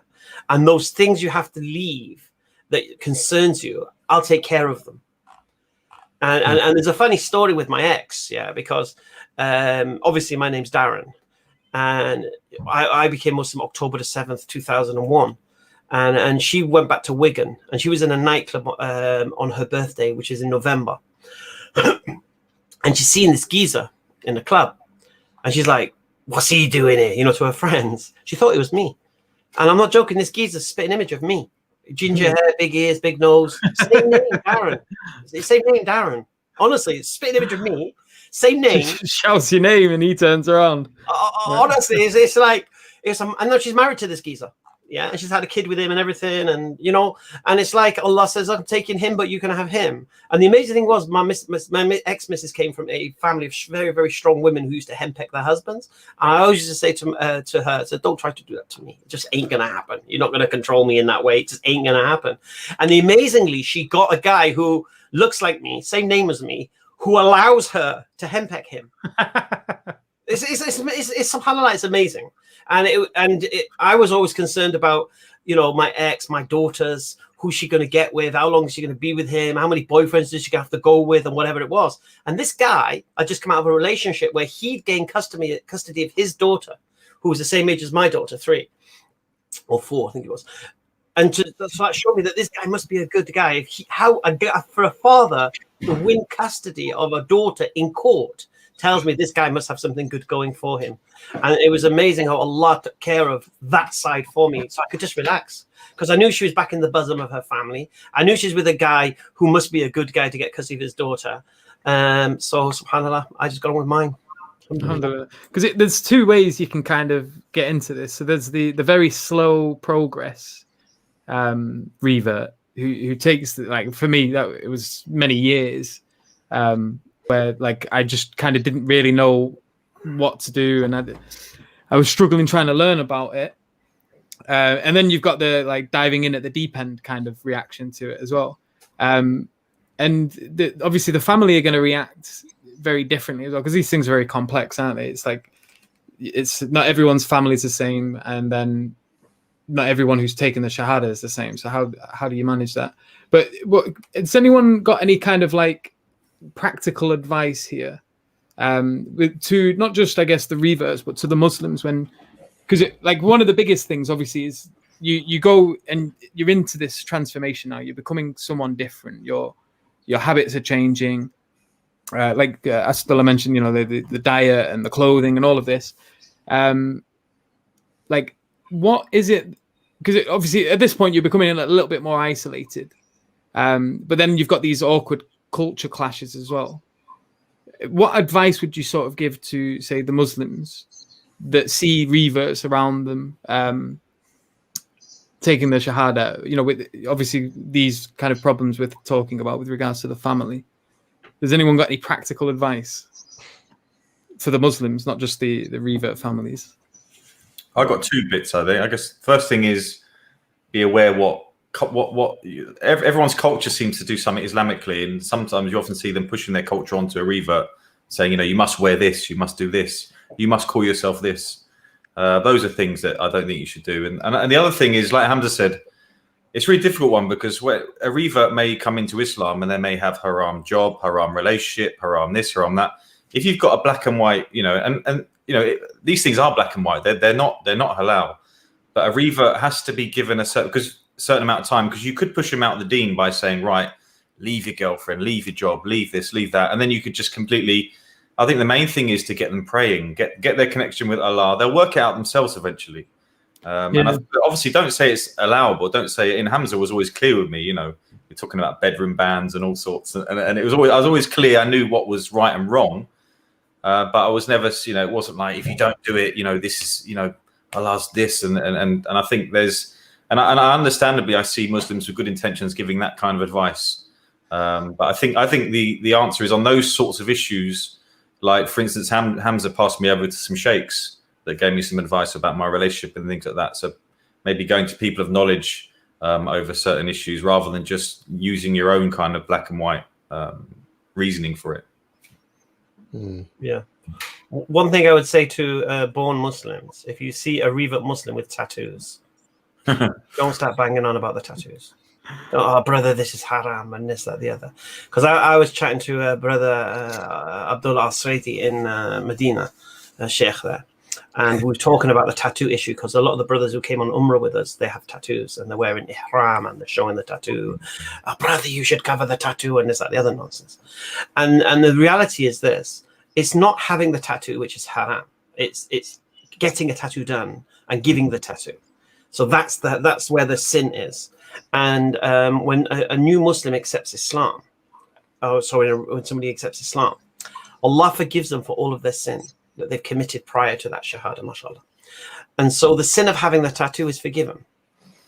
So for you to go around telling reverts who are already feeling conscious about this new way of life, and oh brother, you should get rid of the tattoo, you should remove it, you should cover it, make them feel kind of shame. Astaghfirullah, I'll say to you guys, because Allah has forgiven them. So who are you to tell them what they've got now is haram? And this was one of the advices he gave. The Sheikh said, tell them to tell us where this is haram to have the tattoo. It's receiving and giving which is the haram part.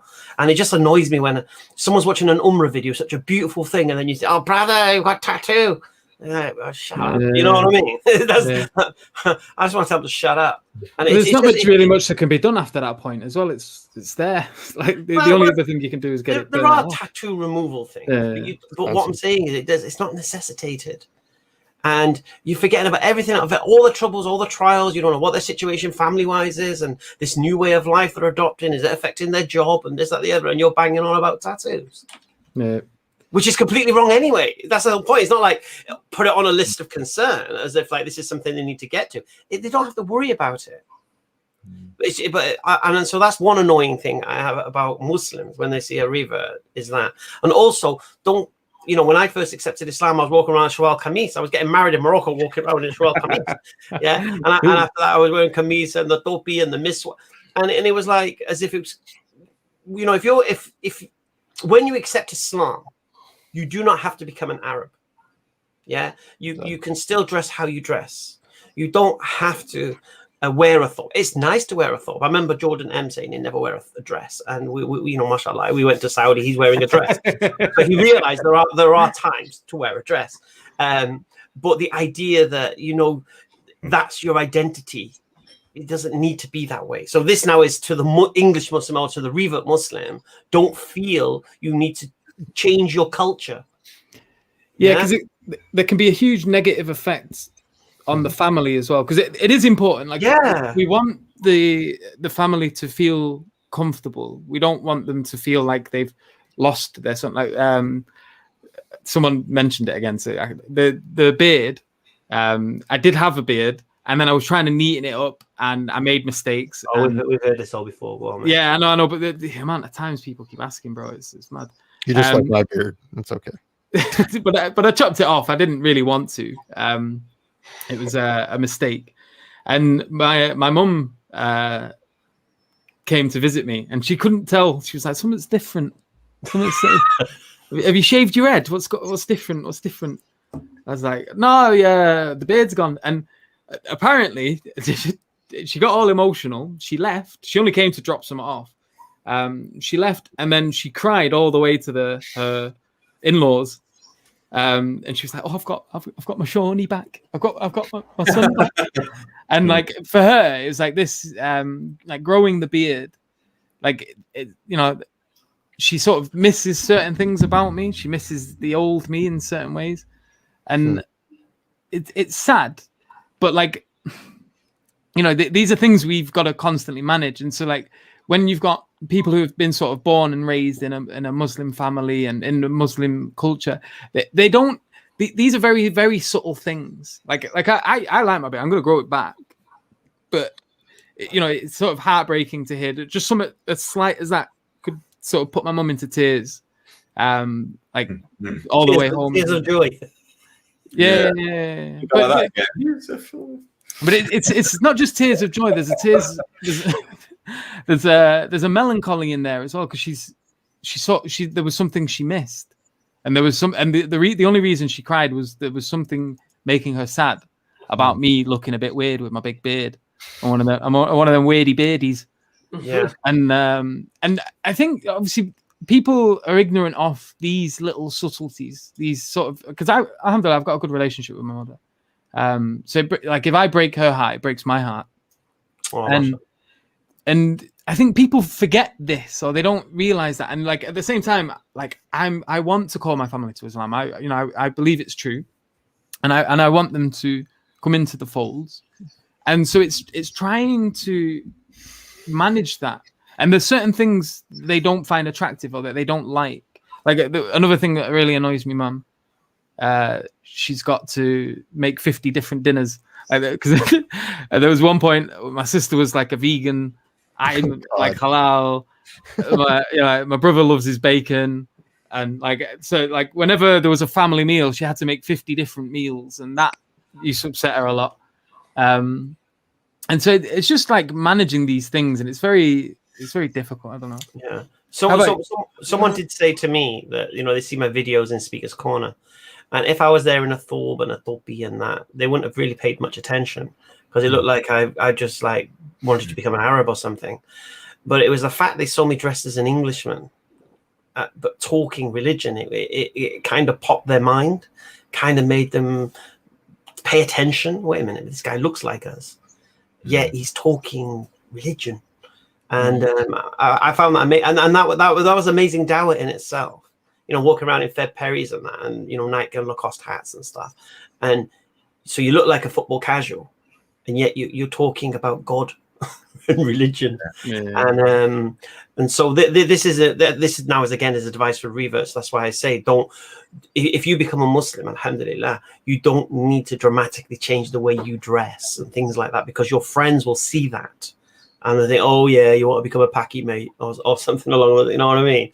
And that's what you get called, isn't it? That's the reality. Everyone's a Paki apparently if you become Muslim. But when you still stay the way you are, that doesn't. But your mind and your intellect and your reasoning and your arguments change. That's what's going to make them take notice. And think, wait a minute, something's changed here, but it's his mind. Yeah, character. Yeah, the character, but as well as what you're saying, you know what I mean. Like I got into fights before I was Muslim because I stopped drinking alcohol, because I'd heard arguments about alcohol being, you know, for society, bad for society, and all this kind of stuff. And I looked into it, and I thought, you know what, these Muslims have a point, so I'm going to stop drinking alcohol. I said, I'm going to stop drinking. My sister got married. It was at the wedding. Don't drink. Not drinking. Why don't you have a drink? Nah, don't drink. I'm not a Muslim. Just don't drink. I've heard the argument and I've accepted it, and I believe that this alcohol is no good and I shouldn't be doing this thing. And I was in a pub one time, and this is why sometimes, you know, people say, oh, even Muslims, oh, I'm just having an orange juice, not at work, doing stuff like that. It's the environment. Sparkling water, please, love. Yeah, that's it. It's the environment you're in. Because I was in this pub and I'd stopped drinking alcohol. I'm just drinking a Coke, and this drunken geezer comes up to me and goes, "Why are you not drinking beer, mate? You gay?" Yeah, and I'm like, you one of them gays? I'm not going to get into this right now. So I just said, I just fancy a Coke, mate, you know. And he goes, "Yeah, but you ain't driving, are you?" I was like, "No, I'm not driving, mate." He goes, well, why are you drinking beer then? Why are you drinking a Coke? I'm like, you know what? I'm going to give it him. So I give him the full lecture on alcohol, right? And do you know what his response was? What? So it's good enough for us and not good enough for you? Geezer wanted to fight me. I actually got barred from the pub because of this. Right? Well, yeah, that's like going into the butchers and telling everyone to become vegan. It's madness. At a bar, telling them not to drink, bro. I'm just at a table minding my business. I got banned from the pub. No, because I had a fight with the geezer. You know what I mean? But I'm having a fight with a geezer because he can't understand why I've stopped drinking alcohol or can't accept it. And what happens with people when you do something they know makes sense, but they don't want to do it themselves. Yeah, rather than accept it, they do the other way. You know, I liken them to like crabs. You know, when you catch a crab, when a crab goes into the pot, you know, there's no lid on the pot. And what happens is when a crab tries to climb out, another crab will pull it back. And eventually they'll go as far as cutting off their legs so they can't escape. And this is human beings by nature. We do not like people who change. We want you to stay in this pit with us. We don't want anyone trying to escape it. So this is why it's very, very important for your environments. So, you know, I say to people, you know, even if you think you can go to a pub and not drink, you're surrounded by people who are drinking, whose mind may get affected, who may become paranoid and aggressive. And you could become a victim of alcohol by drinking your orange juice, mate. Yeah. You know, so it's that saying as well, isn't it? It's the hadith. If you spend time around the blacksmith, you'll come away smelling. You'll come away smelling of smoke. If you hang around with the perfume smeller, you'll come away smelling of oud and attar. You know what I mean? Of perfume. Yeah. And so this is why it's very important. I was watching a movie today about this, how this guy ended up in prison because of his actions of his mate, and he got dragged into it. Do you know what I mean? And it's like he didn't do it. He didn't do any crime, but his mate just did 2 crazy things, and next you know he's in prison for it. So so this is the beautiful thing about Islam. You'll start gravitating to people with like-minded values because you know, again, this now is advice for a revert. Your values are going to change, and when your values change, the people that were your friends' values are not changing. And so what happens, you start to become incompatible with those people because what they think is important and a laugh, you're obviously thinking, "What astaghfirullah, man? What's that?" Do you know what I mean? And you know, prayer. What pray for, mate? Do you know what I mean? And this is the same with relationships. So this is why I advise my mate Jordan that look, if you accept Islam, tell your nearest and dearest. If you're living in a house with somebody, you need to tell them, but you need to reassure them as well. Say, look, you know, just relax. This is my journey. Nothing's going to change. I'm not going to kill you. It's fine. Yeah, exactly. Yeah, it took me ages to do that, though, bro. It was. This is what I was saying to Jordan. You know, and we spoke about, you know, just doing nikah. You know, so if you're in a relationship with a girlfriend, just do nikah. So at least your relationship's halal. Yeah, and the thing is with the nikah as well. Like, I guess for reverts, when they think marriage, they think like, oh, you know, big church, loads of bells for people throwing rice and confetti. But that's not reverts. That's the non-Muslim thinking that. Well, yeah, sorry. Well, not even the reverts. So when they become a Muslim, they still got this non-Muslim idea of what a wedding is. Yeah. My wedding, there was me, my best mate, my wife, and a sheikh in the sheikh's living room, and that was it. Yeah. Like, it sat on the floor. And mine was similar, but in Morocco. That's a northern thing, isn't it? the northern marriage. Just sat on the floor. Sat on the floor. No, but it was just one of them. How about you, Mohammed? How were you with your like? How long did it take you to tell your family? And then with that, you know, with your like ideas of marriage and things like that. Like, what was your approach for this kind of thing? So I think that my mom ended up telling my family, and then I've not really got a chance to really discuss it with them, even after all this time. Most of my family seem that I've got like a split. There's my family who seem to like love me and still want to be there, you know. And when I go and visit them, they're happy to see me. And even like they're like, oh, if you want to bring your own meat, we'll cook that for you. Or if you want us to like try and find something, like when I go to see my mom, she will be like, oh, no, butcher, that's halal. Oh, mashallah. That's beautiful. But then some of my other family, like I just never hear from them anymore. Like they're just not interested in hearing from me. I think that there's probably two main situations, because my situation, I was on my own. Like I was living on my own away from family, and I then came around Muslim people.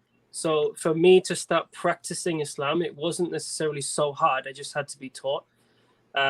Whereas if you become Muslim and like you're on your own and you're living with your family, like immediate family, that's when like you trying to pray and you trying to act differently and eat different food can become like very, very difficult and cause a lot of problems, right?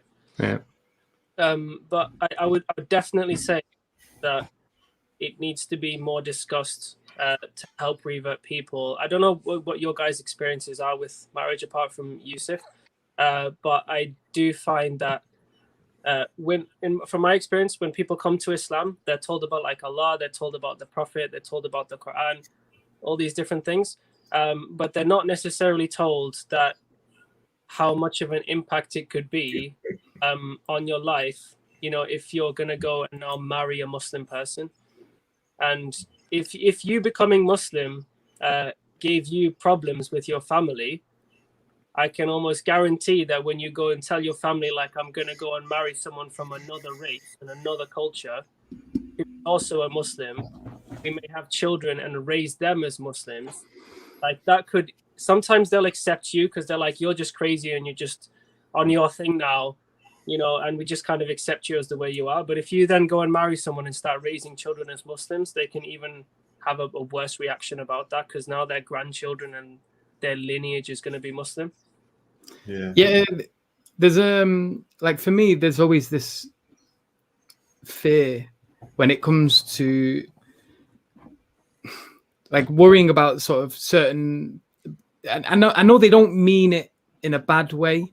Like they're just doing what they do. Like for example, my mum loves Easter, and she loves hiding eggs around the garden, and then getting the like the kids in the family to go on an adventure because she's got this big lovely garden. She's proper into it, and the kids go for an adventure into the garden and look for it, and look for these little chocolate eggs and these goodies that are lying around.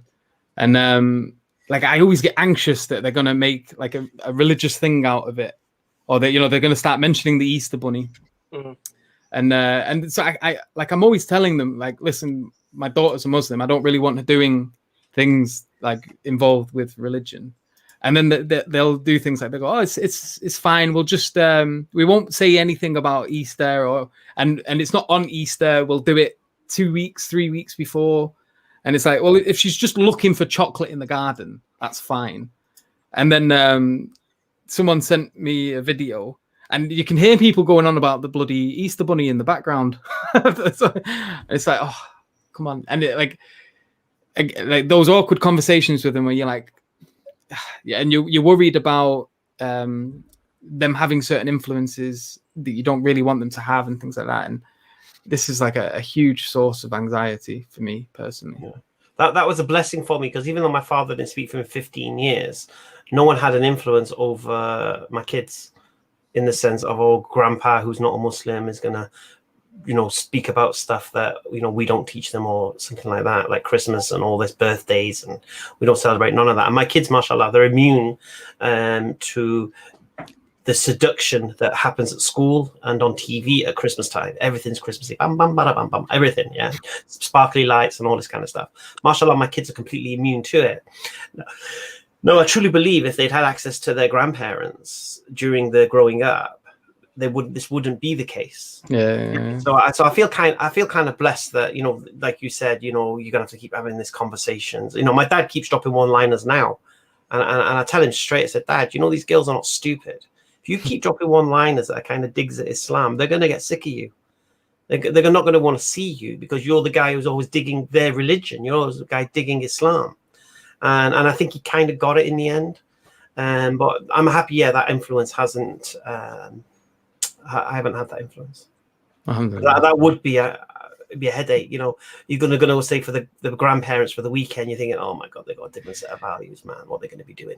Yeah, but it's worrying as well, because it's not just that. Asadullah, you've just had a baby as well, so it'd be interesting to hear your thoughts on this. Because like at the same time, obviously, I don't want to compromise my daughter, but I don't want to cause bad blood between my family.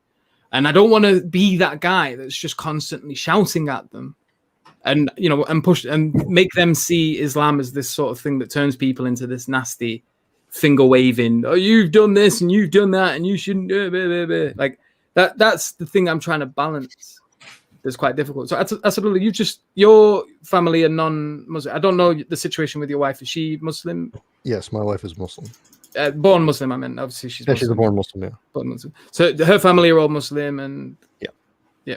So how are you? Are you suffering from the same kind of fears I'm dealing with at the moment, or like? I mean, I think my concerns are natural. I think all our concerns are natural with respect to how our children are influenced by the society around us and people who we believe are wrong in their approach to things, right? I mean, I think that's a conscious concern for most parents who actually care about their kids, right? So as a Muslim, though, I mean, there are concerns because the family that's surrounding my daughter is primarily non-Muslim.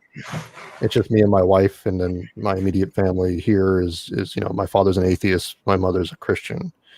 So it's there are different values sort of being thrown out. However, my approach to teaching my daughter about the world, about reality, about and living in Western society is I probably might be taking an unconventional approach to a lot of at least the parents that I've seen.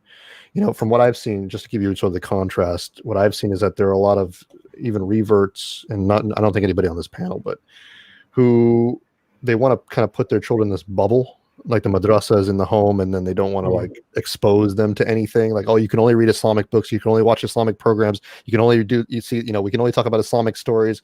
And I'm like, and I'm not trying to predict anything, but it's like those kids are going to be messed up when they get older. Because they're not going to be able to face the reality outside the home. So for me, this is what I'm going to do. I've already thought about it in my head, and inshallah, I pray to Allah that this works. I'm going to take my daughter out.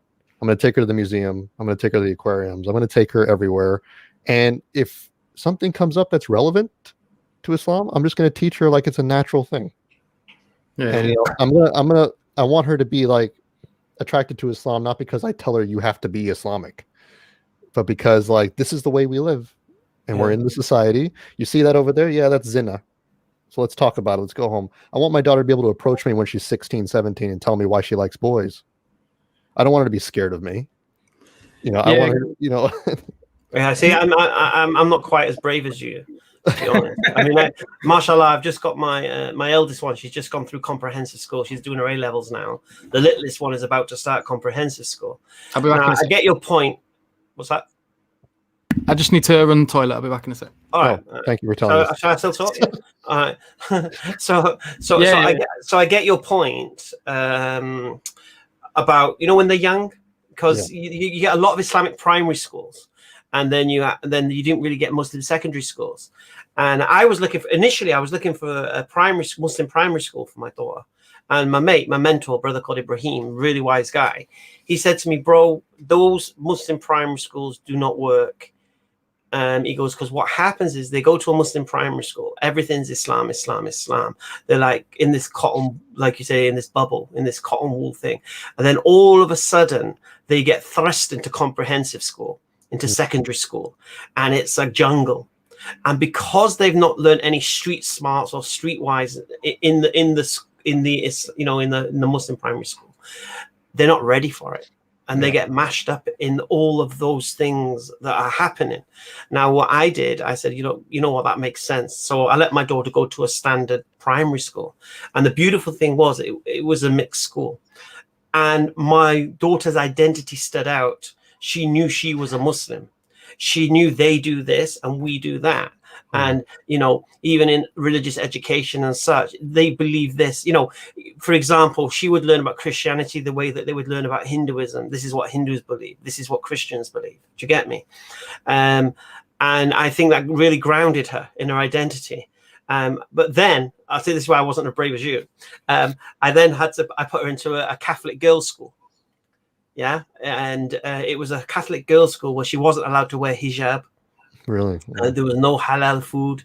I nearly didn't let her go there because of this reason. But Niqabi sisters were telling me, no, send her to that school, because it's better for her to go to an all-girls school, than go where she can't wear hijab, than go to a mixed school where she can, because the fitna in schools, most sexual assaults take place in schools. Yeah, my friend is a solicitor, and he knows this. So the amount of sexual assault that takes place in schools between pupils. Yeah. So I understand the idea about boys, but mashallah, don't get me wrong, my daughter now is she's in a situation, she's doing A levels, and it is mixed, the A levels that she's doing, and she's never encountered boys for all of her secondary schooling. So it's a little bit of a tougher to interact with. But I'm still so happy that, mashallah, she went to an all-girls school. So I didn't have this potential headache that could rear its head. And at the same time, children are different when they're around the opposite sex. Yeah. Girls will start showing off in front of boys. Boys will start showing off in front of girls. And your kid could become a victim of their showing off, if you like. Yeah. And it's not my littlest one. I've just got her, mashallah, into this all-girls school in my area, which, mashallah, is predominantly Muslim. It looks like a Muslim school. They can wear a abaya as their school uniform. Do you get me? So, mashallah. So I think if you've got daughters, I would strongly suggest girls' school. No, I actually agree with that sentiment. Especially, and I think Catholic education is particularly very good as well. I went to a Catholic private university for my undergrad, and I can attest to that. I think that is much better than most public schooling. Unfortunately, around this area in the United States, Single-sex schooling is kind of difficult to get. You have to kind of move certain locations, and it's usually reserved for privileged, so it takes planning, bro. I will have to consider that. Right now I'm just just think to yourself, like they do when they want to get into Ivy League, and they work out which school you have to go to, and to get into that school, which school you have to go to. Trust me, bro, map it out. Have in your mind which school you want her to go to, and then do the mapping out. Okay, if I want to go to this particular school, how do you get into this school? Or you need to have gone to this primary school or whatever. Do you get me? Yeah. And you need to live in this area and focus on that. I'll tell you 2 funny stories quickly about this school that she went to. So anyway, so we're at the admissions. So it's quite hard to get into this Catholic girls' school, and anyway, they accepted her. So I was concerned about bullying, because it was like I think 90% of the school was African, I think. So it was hardcore Christians. So it was like I was worried about my daughter being bullied. So I was like, I'm concerned about her being bullied. And what do you mean? I said, well, because she's Muslim, and these guys are all Christians. They might pick on her. And they're like, well, how are they going to know she's a Muslim anyway? And I was like, well, they'll see a hijab. Yeah. They'll know. And she's like, she can't wear a headscarf. Like, what?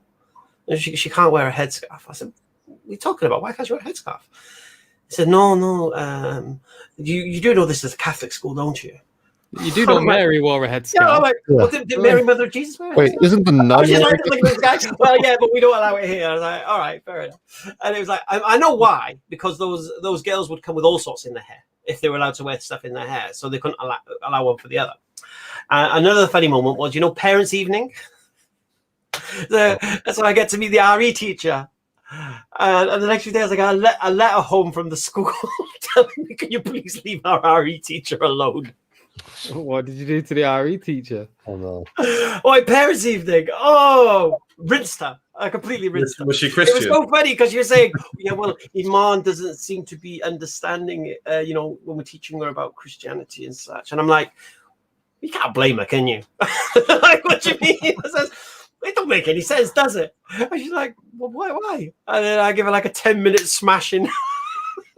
I was like, please, Mr. Myatt, could you leave the RE teacher alone? I was like, all right, sorry. But yeah, it's funny. No, I think that's good advice, and inshallah. I could resist it. If I may, I do have to leave here in a moment. So and I'm going to leave as well. I was about to just say the same thing as you, my brother. Yeah, no problem. So I was hoping you make your excuses and say goodbye, then I'll make my excuses. Okay, but I want to say one thing too. I was going to give some advice to some of the reverts and maybe the born Muslims regarding this whole entire issue. And I just want to leave just with my personal experiences, and I'll try to make it very brief. So my first advice would be for regarding the reverts. If you're thinking about reverting to Islam, number one, Islam is beautiful. The Muslim community is not. Just being frank. You're gonna experience hell with your previous culture, and you're gonna experience hell with your future one, in many respects. Don't be discouraged by that. Inshallah, things will get better over time. But I'm just being honest with you. And number two, be silent for the first couple of years that you're learning. Don't make some of the mistakes that I made, especially.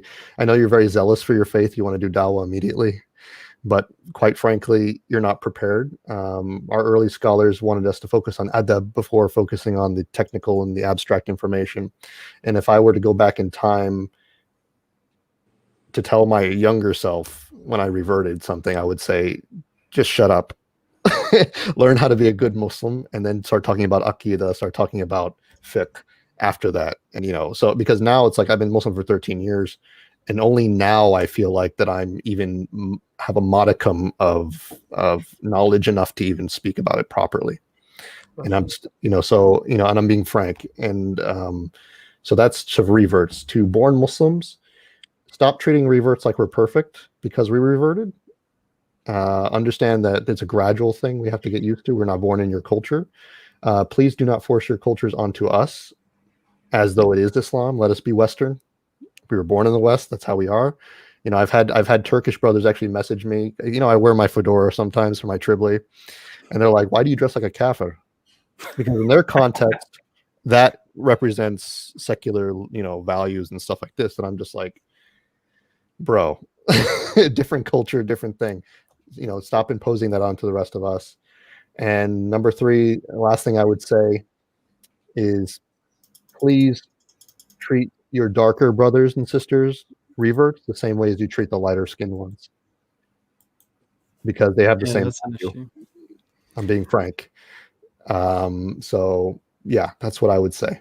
Yeah, they often just get assumed to have been born Muslims when they revert, and it's and then you see this whenever I went into like one of my local corner shops. It was like, "Oh, you're better than us. You're better than us. You reverted. You know, you've so on and so forth." And it's like I still have so much bad baggage here that I need to get rid of. I'm not.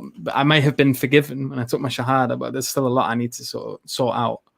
I'm by no means a perfect person. But, and I want to be frank too. I know there's some comments here saying that I've generalized. I'm not trying to generalize the entire Muslim community. I'm just saying this is advice to born Muslims, those who have the proclivities, not those who, not every single one of them has these notions. However, I mean, we have to be very frank here. There are many Muslims who do regard skin color to be more valuable than the other. I mean, I've been treated, I'm going to be honest with you. I mean, even living overseas, I've seen this. My wife is Bengali, Bangladeshi, right? She's darker skinned than me. And if people don't know that she's my wife, they treat her with less respect than they like, oh, mashallah, brother, you know, but they see her and they treat her like she's nothing because she's darker skinned. So, you know, I've seen it.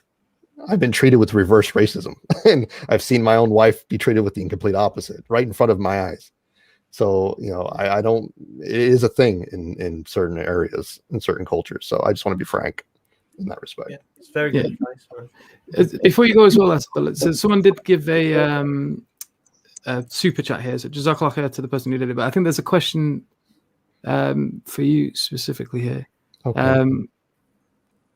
What do you feel when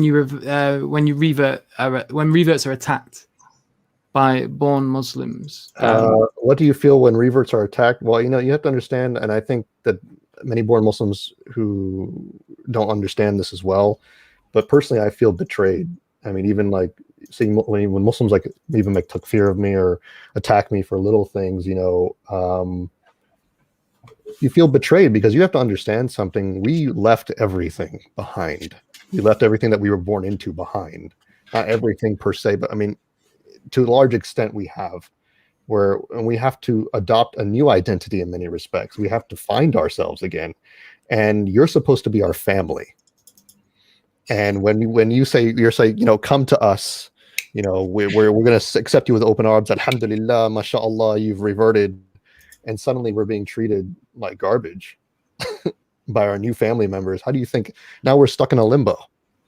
It's like you become the alien to everyone. Like Yeah. you don't fit in with your old community because you're the Muslim, and then it's difficult often to fit in with the new community because you're the revert, and you've got this cultural baggage that you're kind of bringing with you that people sort of I mean, even now, I mean, even though I think many of us in here may be comfortable being Muslim, we've been Muslim for a long time. Some of us not as much, but we start becoming comfortable with being Muslim. You're never truly comfortable in certain respects. You always do feel like kind of an alien in certain respects. You know, we try to emphasize that we have this spiritual family. You know, we call each other's brothers and sisters. But I mean, even lately, I've noticed like sometimes I can't. No offense, again, I'm not making like a theological claim here. I just want to say with my experience. But sometimes you can't tell the difference between the Islamophobes and the Muslims with respect to how you're treated. Honestly, it's ridiculous. And I think reverts, especially, I think we experience that more obvious or more severely than others, because we're expecting more.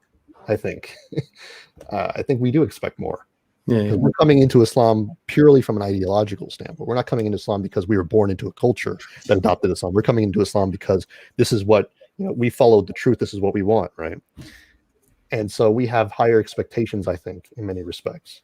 Yeah, we mentioned this with Brother Mohammed earlier as well. You sort of assume you're going into this monolith. Yeah, I'm joining the Muzzies. Woohoo! Come on, guys. Yeah. That was a shocker, to be honest with you. It's like Brother Asadullah says that you think all Muslims are going to be fantastic, and you're like, well, wait a minute, what's going on here?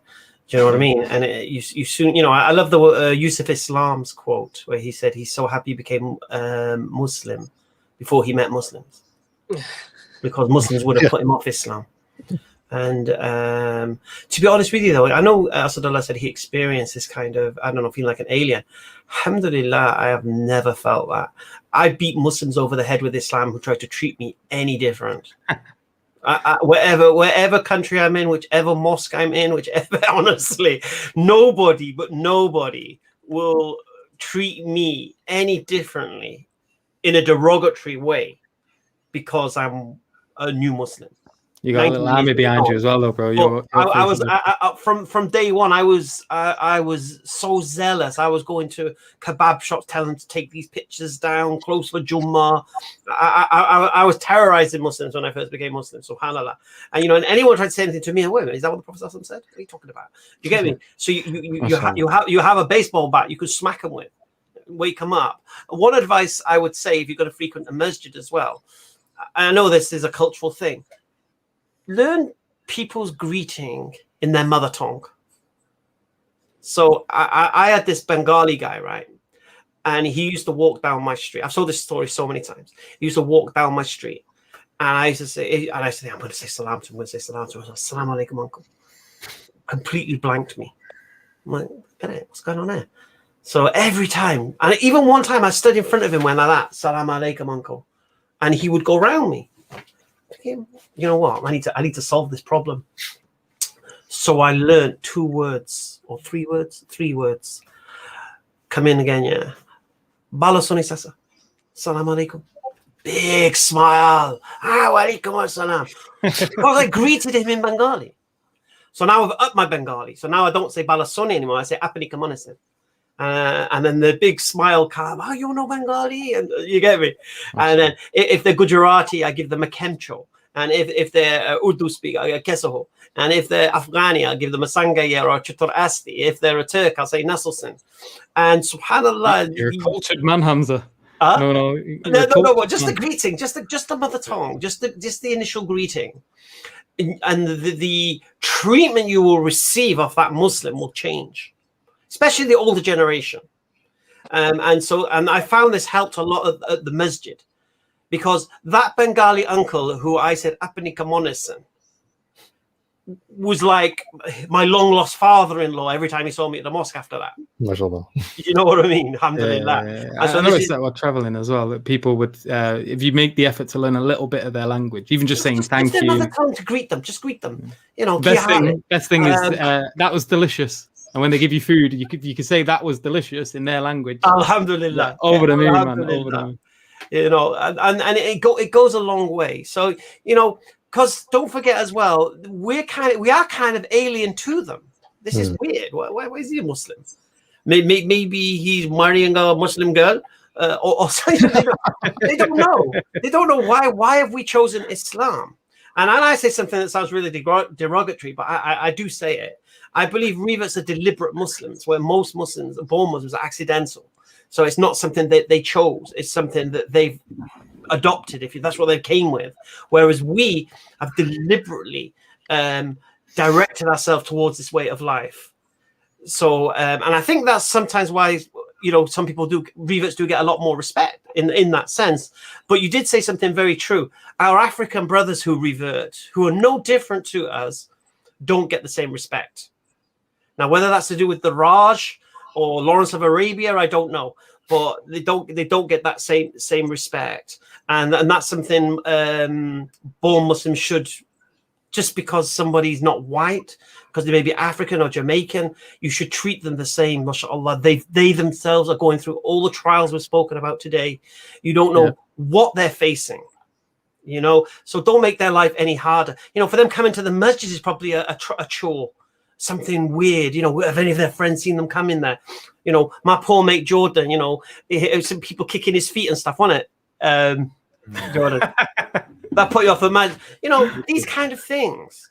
You know, don't try to put etiquette on new Muslims. This would be my advice. Guys, I do have to shoot. Jazakallah khair for letting me jump on. No, thank you for jumping on. Always a pleasure to join you guys. Assalamu alaikum wa rahmatullahi wa barakatuh. And we've heard a moment as well, and I just want to apologize. And again, you know, I didn't mean to. Like I said, I'm not trying to universalize these concerns, but I have seen no, it's fine. the Revert. And I think I was going to speak to my brother Mohammed or Mark, whichever you prefer, that was regard also to marriage. I think that reverts also have this strange difficulty getting married. There's a lot of complexities in our difficulties, right? So on the one hand, you know, you're loved because you came to Islam. On the other hand, if you don't have certain cultural proclivity, you know, certain cultural background or you know, family, then it's almost impossible for a male revert to get married, especially within an immigrant, at least from my experience and seeing other Muslims. But if you're a woman who's reverted, you can get married like that in a day. No, they'll just walk 500 sister, Muslim men waiting to jump on that. I'm ready to go, you know. So like, but you know, if you're a male, for some reason they have a lot of so for example, when I was doing my post grad in Malaysia, I was trying to get married at the time. And I didn't get married till after my 30s, you know. So it was very difficult for those 13 years trying to find a wife, because the major concern was, well, you don't come from our culture. You don't have a Muslim family. What if you apostate? You know, or, you know, you come from West, so you must have, you know, this Western mentality or this Western perspective on things. And we don't want that to infect our, you know what I mean? Like things like this. So yeah, it was actually quite difficult, and you know, you'd have some Muslims who would have these stereotypical views of you as a result of that, you know, and so getting married was not easy. I don't think it's easy for a lot of revert brothers. Some may have different experiences, but from what I've seen, at least in my area, I mean, brothers would always complain. Like for years, they've been looking for a wife. Brother Jordan's fighting them off at the moment with a stick, He's trying to really get these wedding proposals away from him. So, but just before you go as well, brother, there was something else that was mentioned. I don't know if you know the guy.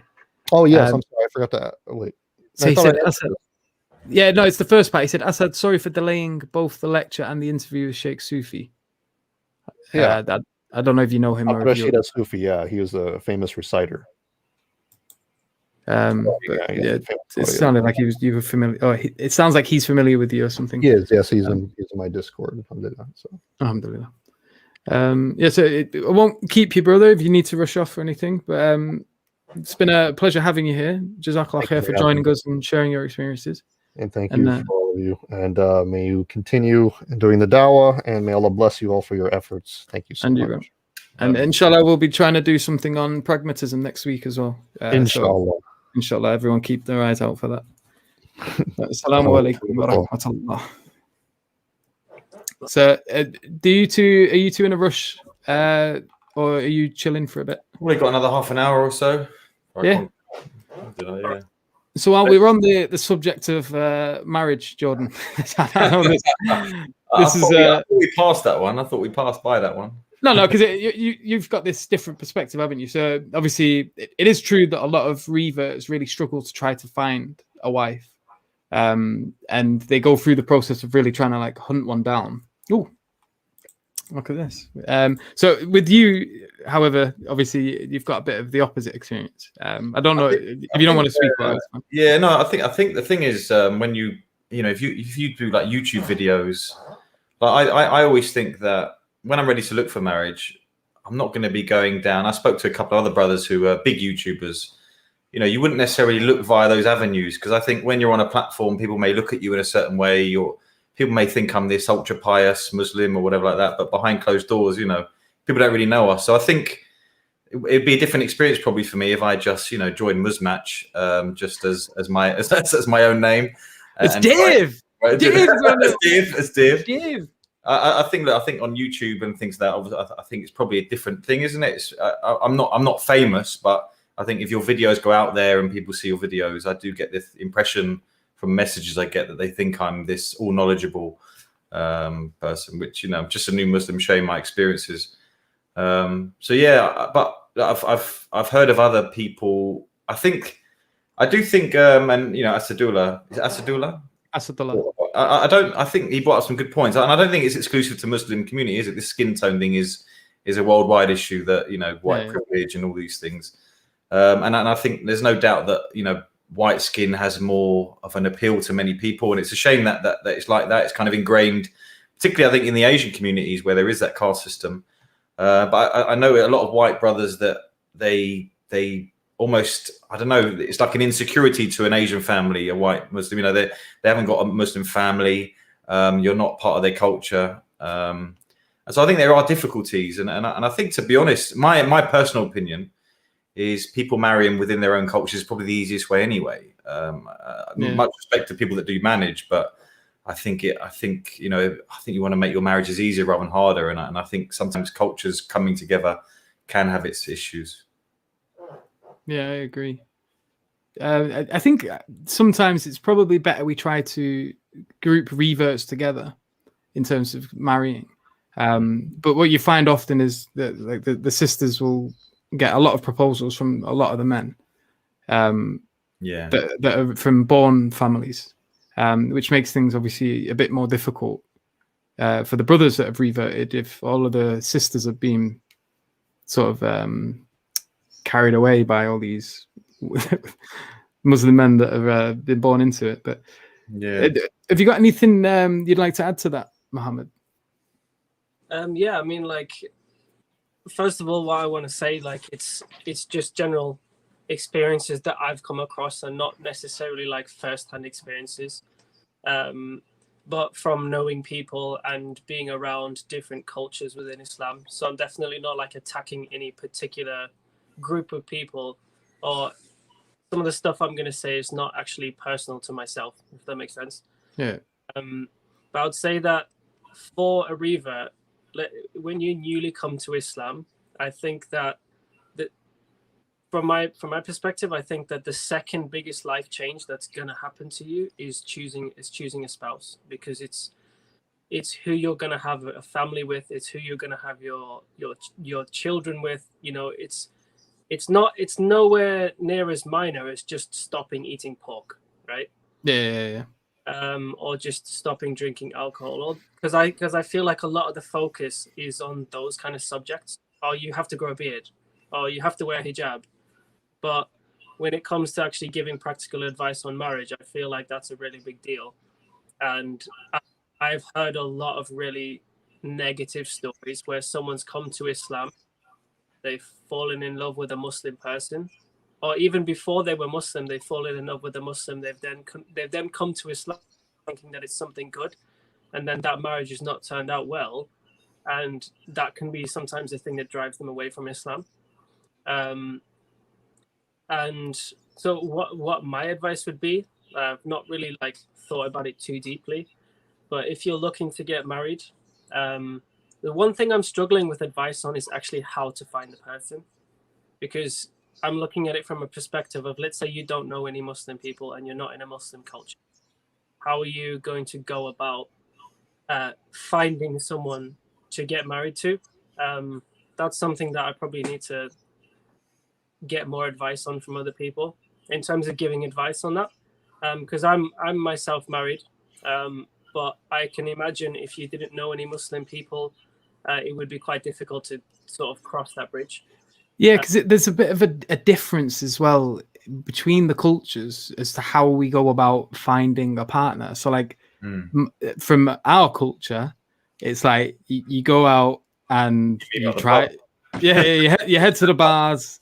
You try to find someone that wiggles a certain way, and then you're like, "That's her." And then you run over. What a great way to meet the mother of your kids and stuff. I know. She wiggled. I think she looked at me for longer than 3 seconds. There was eye contact, and then you go over and you make some awkward advance and maybe get her number, and then you go through this process of awkward dating. Usually, families are kept completely out of the picture for ages. Like, I need to find out what he's like first before I introduce him to my mother, and like all of this. And so it's a long process of sort of I don't know. It's sort of inverted, where a lot of it's the the sexual advances and things like that, and you're getting to know each other in a very intimate way first before you really get to know each other, like in a in terms of the actual quality of the person, the character. Yeah. I remember meeting a couple the other day, and they someone asked them how they met, and they go, "We don't remember our first night. We don't remember." So, can you imagine? Subhanallah. Yeah. But this is very normal for like Western people. This is how they meet. This is how like, oh, I saw her at the other side of this nightclub. It was a foam party, so she, there wasn't all of her face there, but there was the bit that I could see. Wow. Yeah. It had me straight away. Like, yeah. And obviously when it like there's no family involved in that, and then you go through the process of getting to know them after you've got together, in a weird way, and then half of the time people just kind of there's the bond is very brittle, so like divorce rates are really high. If people even get married at all, like marriage rates are really low. so subhanAllah, it's weird. And then you've got the sort of the Muslim culture, the Muslims who have their culture as well. There's the family are getting involved. Mum and dad's there the first time. It's in a living room. There's and this is super awkward for a Westerner. Like, and even the thought of it is mad. Like, I don't know. Like, how do you feel about having to maybe one day do that, Jordan? Like, do you plan to get married, or are you just going to be Mr. Bachelor all your life? No, I completely one day. I completely understand. Assalamu alaikum. Got an echo there, bro. John's an expert on this topic. He came in at the right time. Can you hear me? Yeah, have you got YouTube running in the background though, bro? I can hear an echo. He came in at the right time. Can you hear me? Yeah. Can you hear us?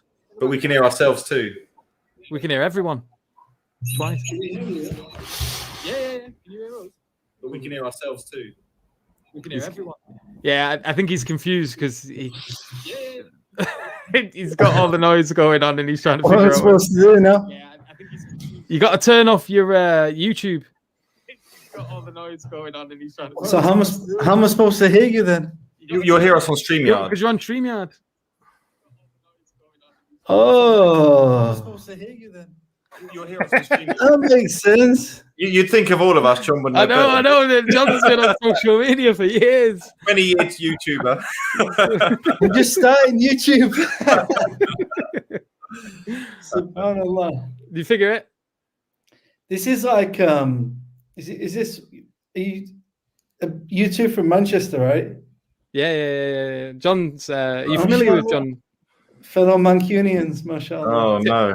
So he's in Manchester, but he's from Zimbabwe.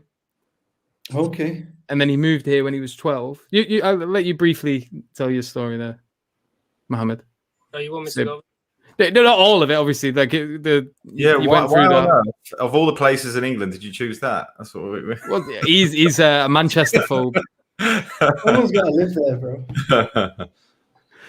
But do you want me to go over that quickly, or? Yeah, just very quickly. Just Okay. So I was born in Zimbabwe, but like my family lineage is British, so I'm British as well. I grew up there as a Christian till I was about 12 years old, and then because of family issues, I moved to the UK, and then I kind of left Christianity. I became an atheist, and then I moved to Manchester to go to university, basically. And he never left because he loved it. Because I had a family member here, and they introduced me to a university course, and I was like, well, I feel like I can do that. So I moved to Manchester, and I met a guy who was basically also interested in Islam, and he told me about what he discovered about Islam, and that led me to convert, basically. Alhamdulillah. On before, you probably don't remember, but I've met you before. Probably. No, I can't remember, subhanAllah. But When did you meet? It was probably like 7-8 years ago, something like that. It was a good while ago. Is there another brother from Zimbabwe with you? There's another brother who I converted with, but he's not from Zimbabwe, but he is white. And he had dark hair. Yeah. Yeah, I remember. Yeah, subhanAllah. Mashallah. Small world. Small About world. 7, 8 years ago, maybe 9, maybe Yeah. at least 7, 8 years. It was a good ago. one. And you normally go to like MYF, don't you? Yeah, I think I met you in a Fontain mosque. That's where I became Muslim. Yeah. SubhanAllah. I love how dark hair there narrowed it down. Dark hair, the dark hair revert, yeah. No, narrowed he it. knows what I mean. Because this guy, mashallah, he was blessed by head. A nice mop of hair, mashallah. Mashallah. So what wisdom have you brought with you today, John Fontain? What you was talking about marriage last time. Yeah, like so basically we're just talking about problems that reverts face, but we're trying to talk not just about complaining, but trying to think of practical advice to give people, Muslim, born Muslim, revert Muslim. Did you hear Yusuf describe the wiggle? The wiggle. the mating ritual of the young non-Muslim. SubhanAllah. So you've just been speaking about challenges of converts, yeah? Yeah, basically. So, are you married? I never asked. Yeah, you. Alhamdulillah. So how did you find that whole process? Like trying to find a wife and then going through, because obviously there's a very different process coming from a non-Muslim background, finding a partner, to going into a Muslim sort of way of trying to figure out how to manage that. So how did you transition? Was it easy? Were you already quite into Islam by the time you were finding a wife? What happened? I was actually with a woman before Islam, and we actually met because we were both looking into Islam. SubhanAllah. We were both non-Muslims. We met online, and we were quite amazed by what we were seeing when it comes to Islam. And I became a Muslim, and she became a Muslim shortly after. And we ended up getting married. That lasted about a year. Alhamdulillah, she's still a Muslim. We just kind of grew apart, you know. Yeah. And then I got married again. And again and again. I got married, and alhamdulillah, I had 2 wives for 6 years. SubhanAllah. 2 wives at the same time? 6 years. Yeah.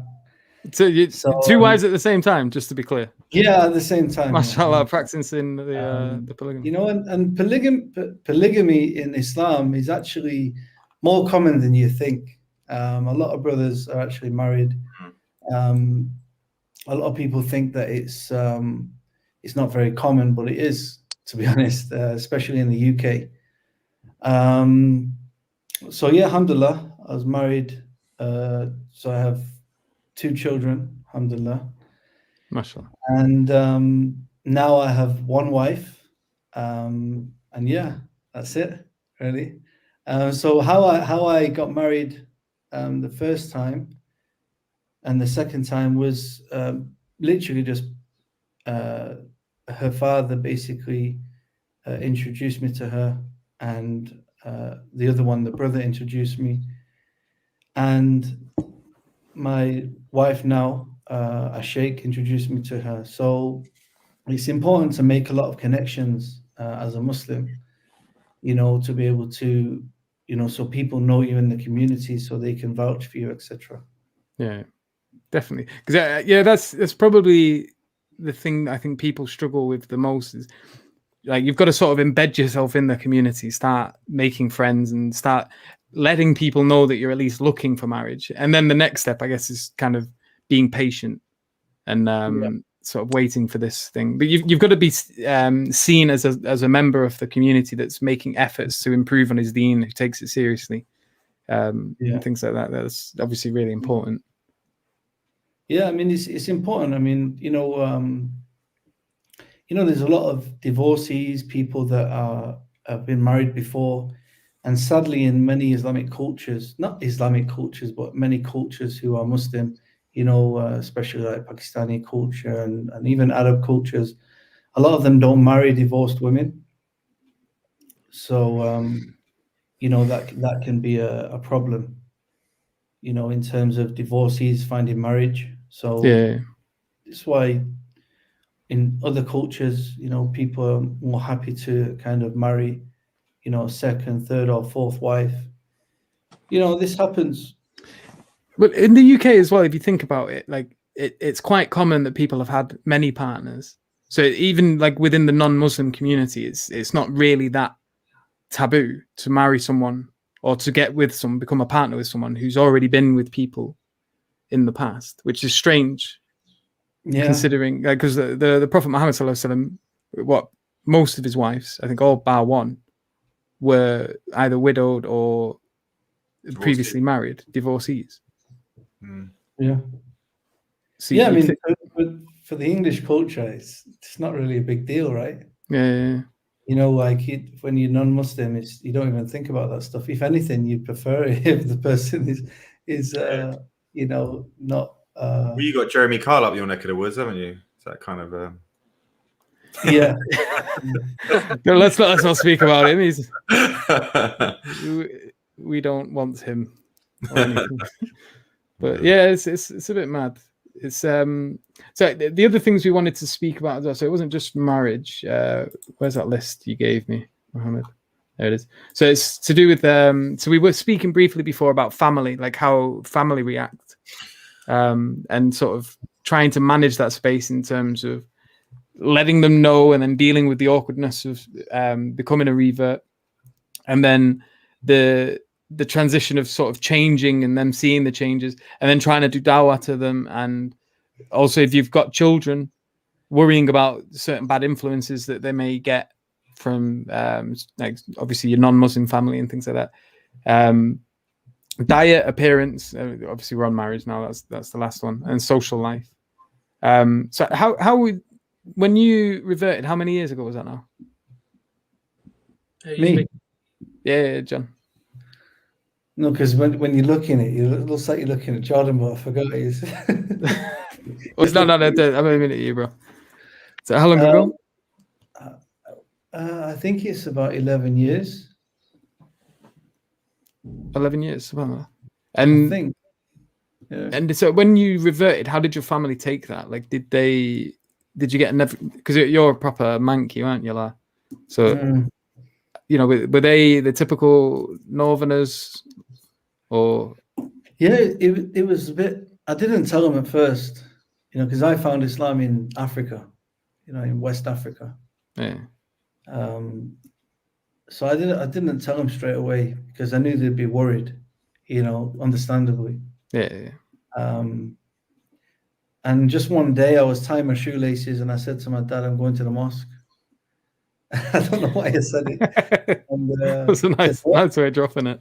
And I'm like, yeah, I'm a Muslim. And then when I came home, my mom was like, you what? You're a Muslim? You what? And she was really shocked. She thought I'd grow out of it, because I was a musician. I was a singer. Oh, really? Yeah, I was a jazz singer. I did not know that. So I was doing all right, I just literally I released a song just as I became a Muslim, with a rapper called Sway. Sway? I used to listen to Sway when I was a young whippersnapper. No way, I didn't know that. And I was actually a Muslim when that was released. I Google this now. You can't find it. Alhamdulillah, I think he removed it. He was on there for years though. You still speak to him? I've said hello sometimes.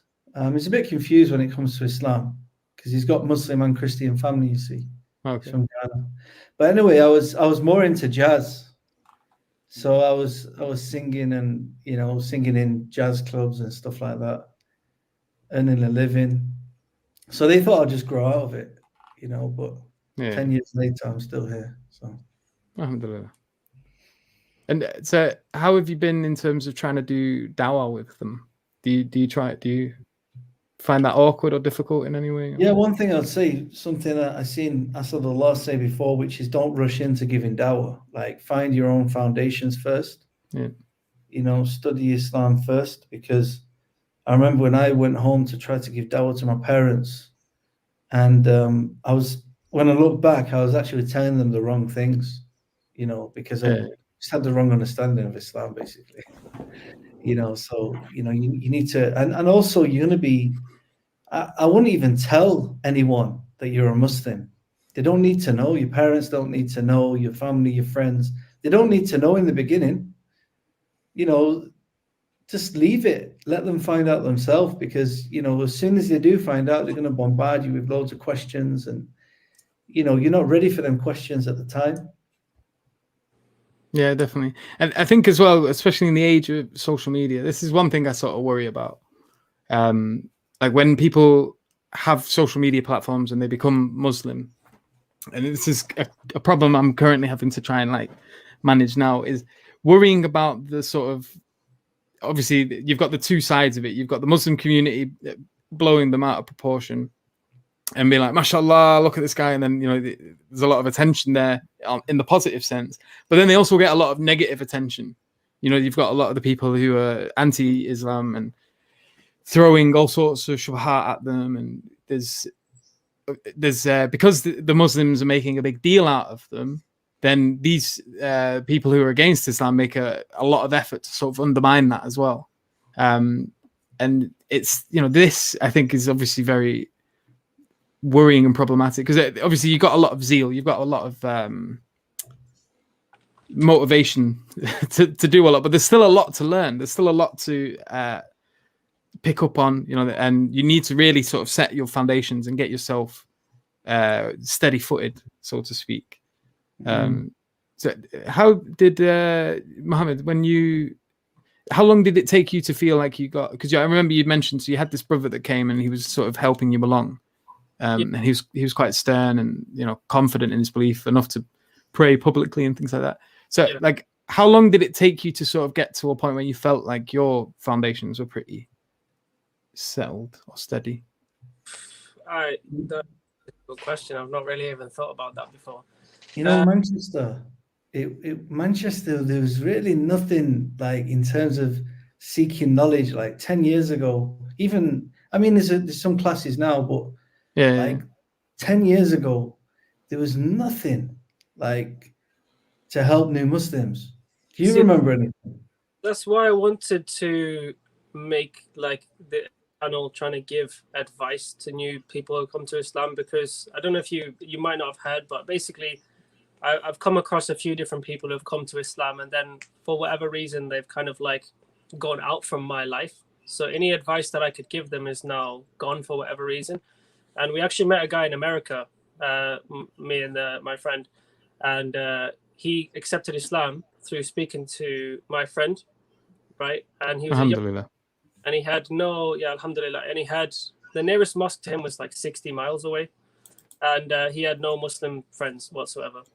So I kind of like want to kind of use that as the base for seeing if we can give advice for someone who's kind of in that situation, because I think there's so much dawah that people give online. Like myself, I didn't speak to a single Muslim person before I became Muslim, and I didn't know any Muslim people. But then after you become Muslim, like I feel like you just think that Islam is just one religion where everyone believes the same thing, and maybe you'll get given a couple of leaflets here and there, but then I feel like if you don't know any Muslim people who can give you knowledge, you're just kind of left to Google. You're kind of left to YouTube, where it's just like, oh, okay, what do Muslim people do? What do Muslim people have?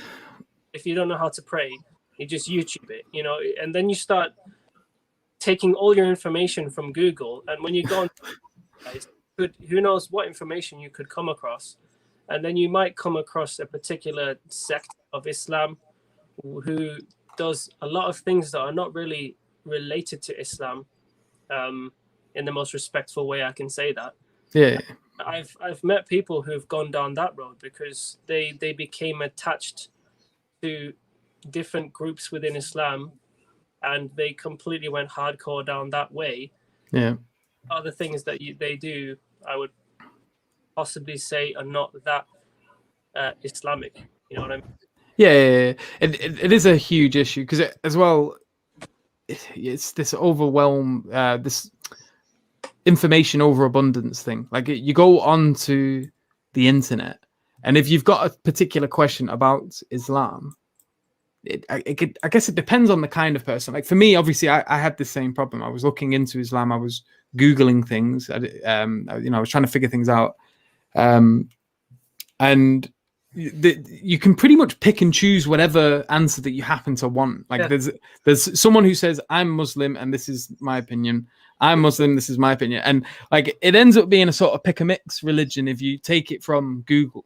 Like whatever happens to sort of align with what you were hoping it would align with.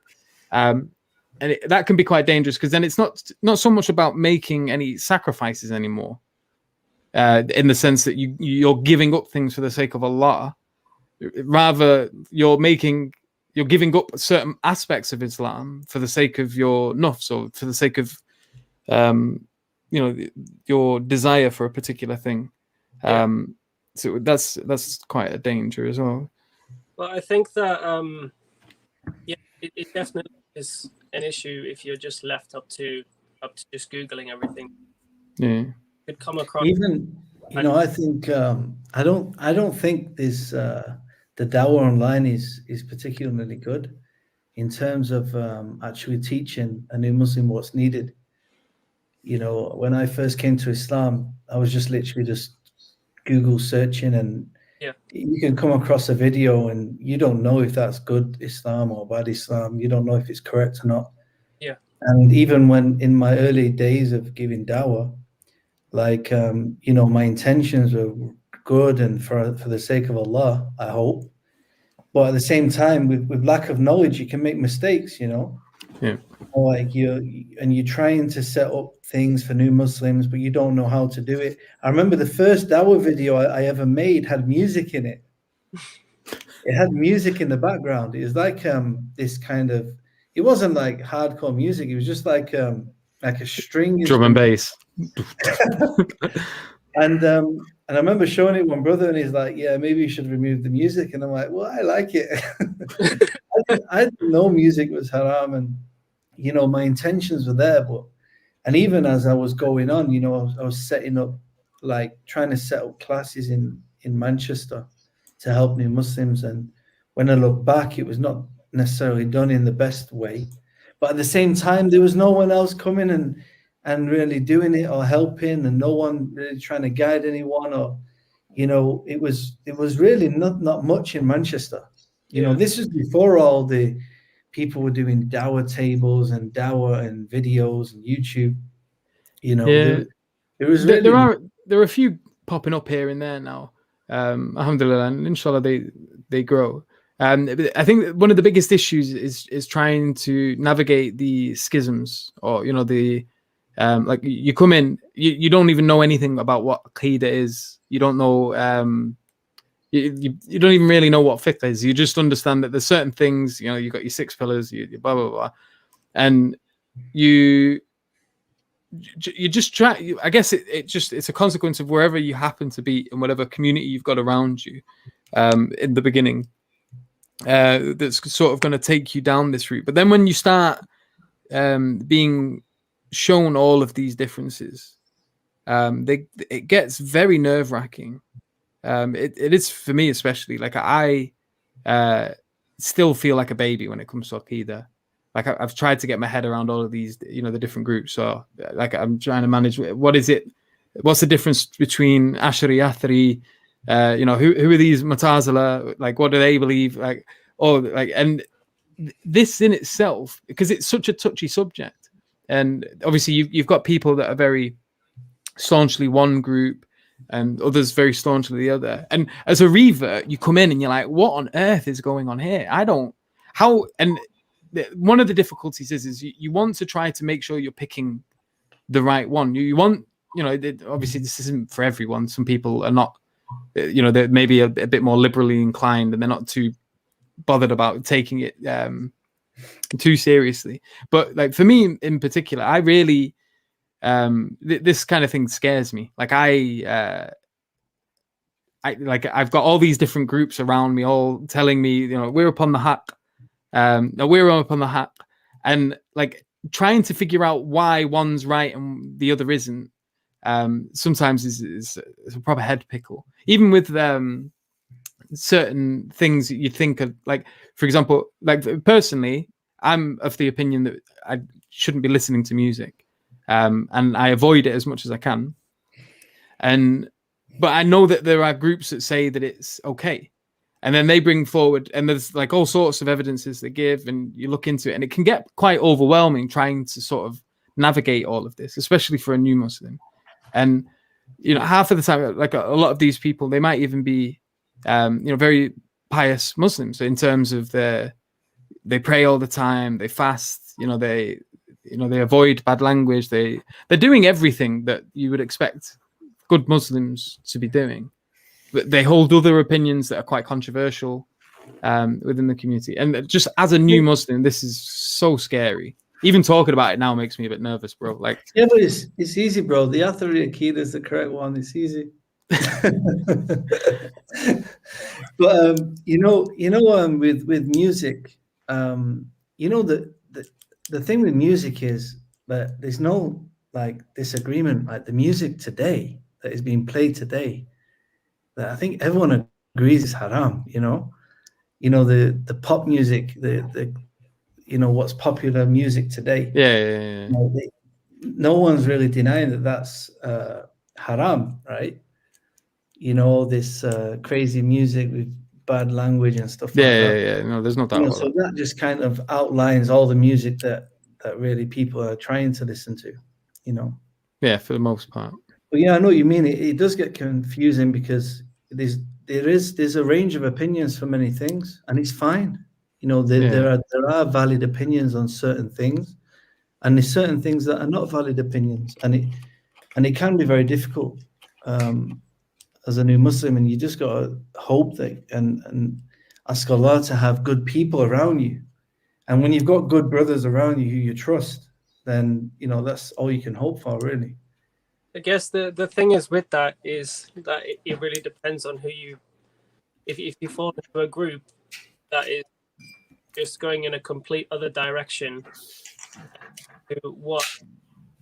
it's hard for me to say this without being like controversial, but different sects within it, different divisions within Islam, and sometimes if you just happen to just fall into a certain group, you might not even realize that, and they might teach you a whole bunch of stuff that is not necessarily right. I don't want to be like I don't want to upset anyone by what I'm saying here, but I do feel like that you can fall into a group, and depending on how Allah has decreed it, you might fall into a group that is extremely spiritual, or you fall into a group of people that hit themselves on a certain day, and they're your friends, and they teach you that that's what you're supposed to do on that day, and sometimes you might not question that for such a long time that you just become one of those type of Muslims. Yeah. No, I know what you mean. Jordan. Sorry to catch you off guard there. How are you finding this whole like coming into it? Were you of the same kind of experience as me? Like, I'm joining the Muzzies, and then all of a sudden you've got all of this information. Yeah, I agree, and it's hard to know where to look. I think I was quite lucky. John was one of the first brothers I met. If Dower. And so I pretty much felt like I had in the hack. Yeah, exactly. I had some good grounding. I mean, and for me, I think if you're trying to get Islam to fit your whims and desires, like for me, I don't see how anyone can say music is halal with the opinions out there if you just do a little bit of research. My own opinion. And so, yeah, and I think I never really, for me, I don't have any doubt that the Athari, like John says, I think, for me, I probably think maybe too simply. I think you need to go back to the closest to the Sahaba as you can. For me, that would be the Athari creed. But how did I get to that stage? I think when I first came into Islam, I seemed to learn I seemed to learn all my arguments before I actually looked into Tawheed. It was only really recently I've studied with John, the Bilal Phillips book about Tawheed, and really gone into the categories of it. And don't test me, John, but we'll quiz. I think we get really caught up into. For me, I got caught up in the speakers' corner scene and defending Islam. And the thing is, being a Muslim often means you're on trial in front of people. Often you get you're a Muslim. Well, what about age of Aisha? What about I found out I wanted to arm myself with these things. I didn't want to be left like I don't know. Whereas in reality, I should have been focusing on my relationship with Allah, my prayers. And so I think that's for me where you would always want to start anyway. And then I think if a revert can do that, rather than getting, I don't think a revert necessarily needs to be too concerned with music initially. Do you know what I mean? But yeah. I think for me, I don't know if John could tell me or not, but I go with scholarly consensus. And, for music is such a the scholarly consensus is so heavily stacked that I was quite secure on that. Sorry, go on, John. I was actually told, because when I first became a Muslim, I was still singing in bars, and I knew it. I just don't know. I felt it was wrong, so I went to this sheikh. May Allah bless him. It helped me a lot. And to be honest, maybe the people that I kind of associate with today, if I met them, maybe when I first became a Muslim, maybe it wouldn't have worked for me, right? SubhanAllah, sometimes Allah sends you certain people at certain times. And I've got a lot of respect for this brother. And I asked him, I said, I told him the situation, I earn my living singing in bars. And he said, oh, no problem, Can't picture that, man. It just I've seems got a so... whole music collection. he had a whole music collection. And anyway, so I used that as an excuse for a while. But I just knew from my heart that it wasn't right. And it was like one New Year's Eve, I got booked for the 235 casino, 10-piece band with dancing girls in a casino.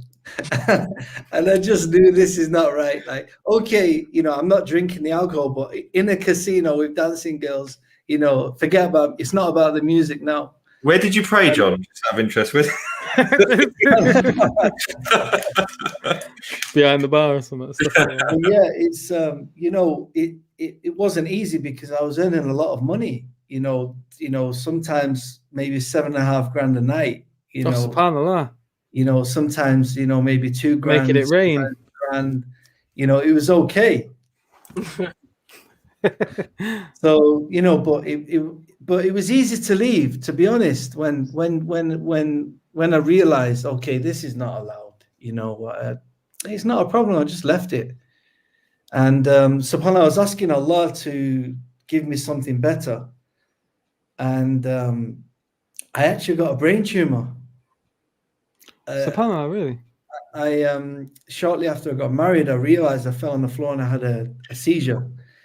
And they realized I had a brain tumor. So I was actually not fit to work because I used to do videography as well. I had like a media business, doing filming and photography and things like that. And I couldn't edit videos because of the flashing. And so I was on benefits for like maybe 4 years. I wasn't able to work. So I just had so much free time on my hands. I started reading, started, doing dawah basically, going and trying to tell people about Islam, But it's funny how Allah replaces, things. And it's interesting that, even before Islam, I was kind of working with well-known people. And then you come into Islam, it's like Allah literally replaces it with, not just similar to what you was before, but better, something better. Yeah, alhamdulillah. And it's funny as well because I feel one of the things with dawah, and I've noticed this a lot, is when we're calling people to Islam, you notice that Muslims often they get very nervous about, if I tell them this opinion, that's gonna turn them away completely. And it's trying to figure out to what degree there's wisdom. So, for example, when you said the sheikh, you respect him and you approached him about the music. Did he give you the opinion that it was okay? Yeah, he said it's fine. Yeah, but do you think that maybe that helped ease you into it? Because like for me, a lot of the things I developed slowly over time, and alhamdulillah, I feel like you know, I'm not by any means a saint, no way near. But I'm a million times better than I was. And I think maybe if I'd come across someone who was very hard line and who was like, no, all of these opinions are completely haram, and like if you get involved with them, then you know I'll takfir you, kind of thing. Like I feel like if I'd have had that, I maybe would have completely, I don't know what would have happened. Allahu alam. But the thought scares me a little bit. And alhamdulillah, that's not what happened. Like I was eased into something. Like I totally agree.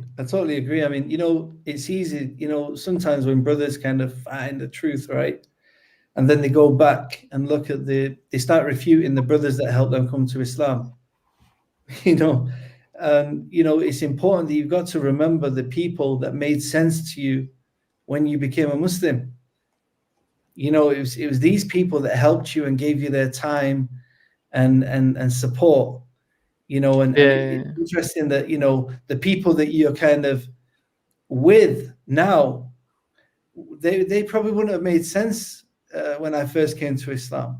You know, or maybe they wouldn't have had the patience or the kind of tools to be able to deal with the new Muslim.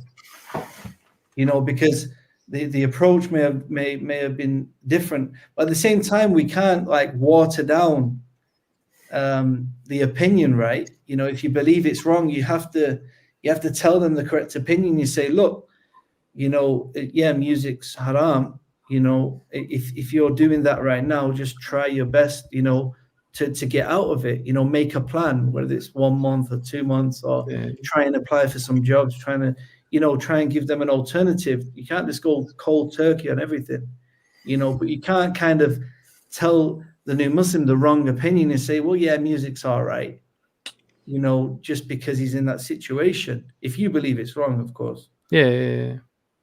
You know, a lot of it involves patience as well, doesn't it? Like understanding people, you know, are going to have their own sort of period of weaning into something. It's like even with swearing and things like that, obviously it's a much minor version of that. But we were talking about this at the beginning, weren't we, Mohammed? Like just having a habit of swearing a lot, like every couple of words. That was something very difficult to sort of get out of the habit, especially with everyone like around me being so used to it. Even still now, like I'm having to tell my family members off every now and then. Do you ever fall into it when you're on converts? Say again? Do you ever fall back into kind of a jahil way of speaking when you're with converts? Not with converts. No. You know, like other converts who, you know, maybe you just kind of for a moment just lose yourself. Yeah. No, it's not. So like with my brother, so like my brother and all his mates, they're all like proper Salford Manx.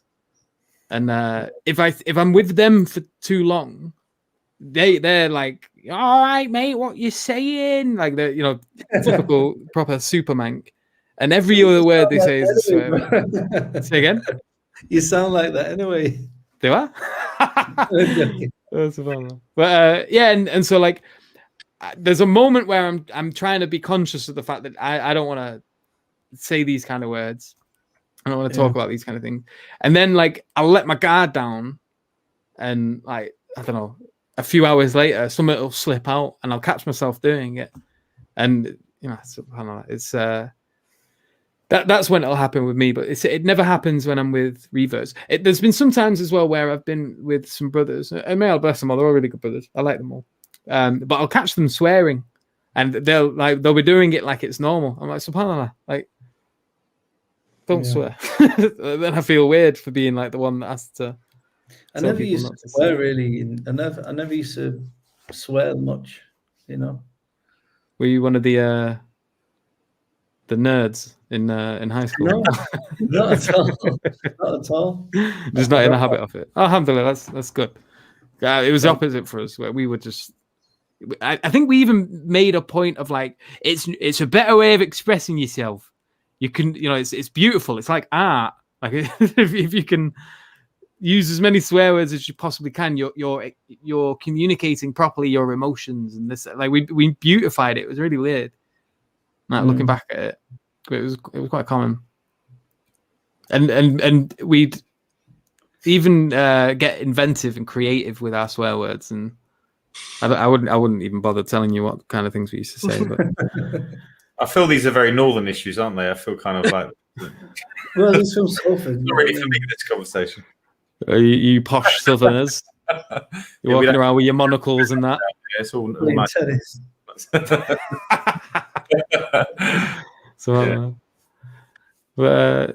is there anything anyone else wants to add? We've been going for about 3.5 hours now, so I'm going to try and wrap it up. It's midnight as well, so probably bedtime soon. But I think I'm in terms of like we have these streams often about reverts, and sometimes I think we need to also like talk about how good the Muslim community is. You know, I didn't really agree with Asadullah's sort of comment on, you know, Islam is beautiful, but the Muslim community is not. Even though I understand he's talking about his experience and things like that. yeah, I think sometimes we can be a bit sensitive where we focus on the few and generalize it as a whole. And the Muslim community in general embraces its reverts. There's definitely, we talked about the African reverts having a different experience, and that's definitely an issue. But I think in general, Muslims are very welcoming to revert. I think I sometimes feel like we get over, you know, they're too good to us almost. And I think when a born Muslim sees a revert, that it has an effect on them. It maybe inspires them or something happens. And I've always been surprised that effect. Because I thought when I got into Dawah, I thought I'd be more effective to English people accepting Islam, but no one cares. They just think I'm a traitor. But I don't think white people are the best people to give Dawah to the English people. Yeah, maybe not. I don't think so. I thought because I just see us as traitors. Yeah, but I think they just look at you with disgust, a lot of them, but or a bit weird. But born Muslims, I think see sometimes, because I think for them often the grass is greener. You know, they see the clubbing lifestyle, the women and things like that, and they think, "Oh, he gave up that life for what I have on my doorstep."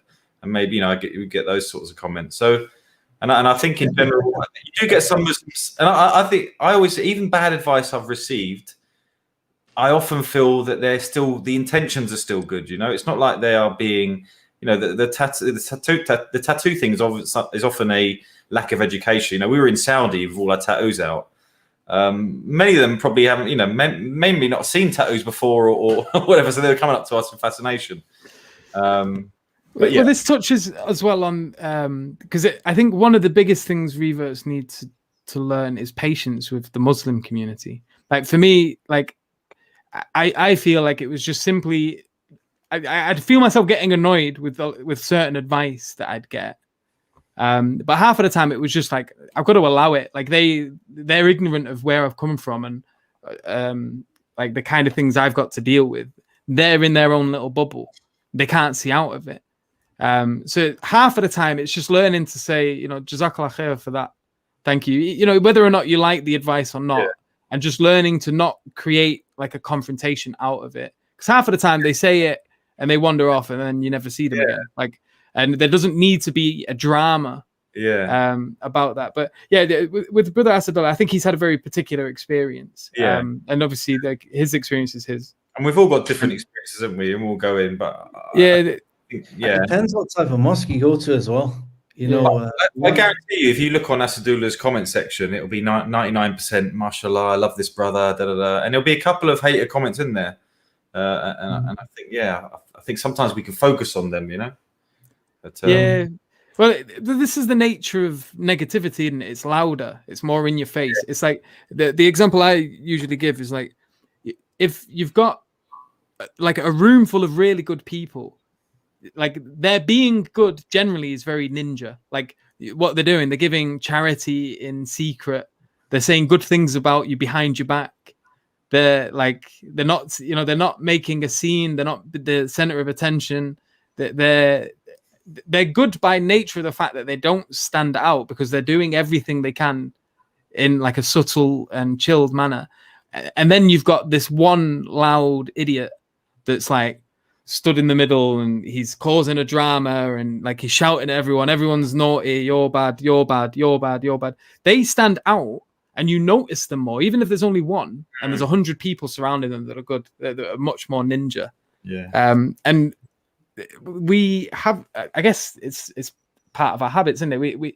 We see them, and because they're so loud, they take up all of our vision. They take up all of the space in our head, and then everything else becomes in the peripheral.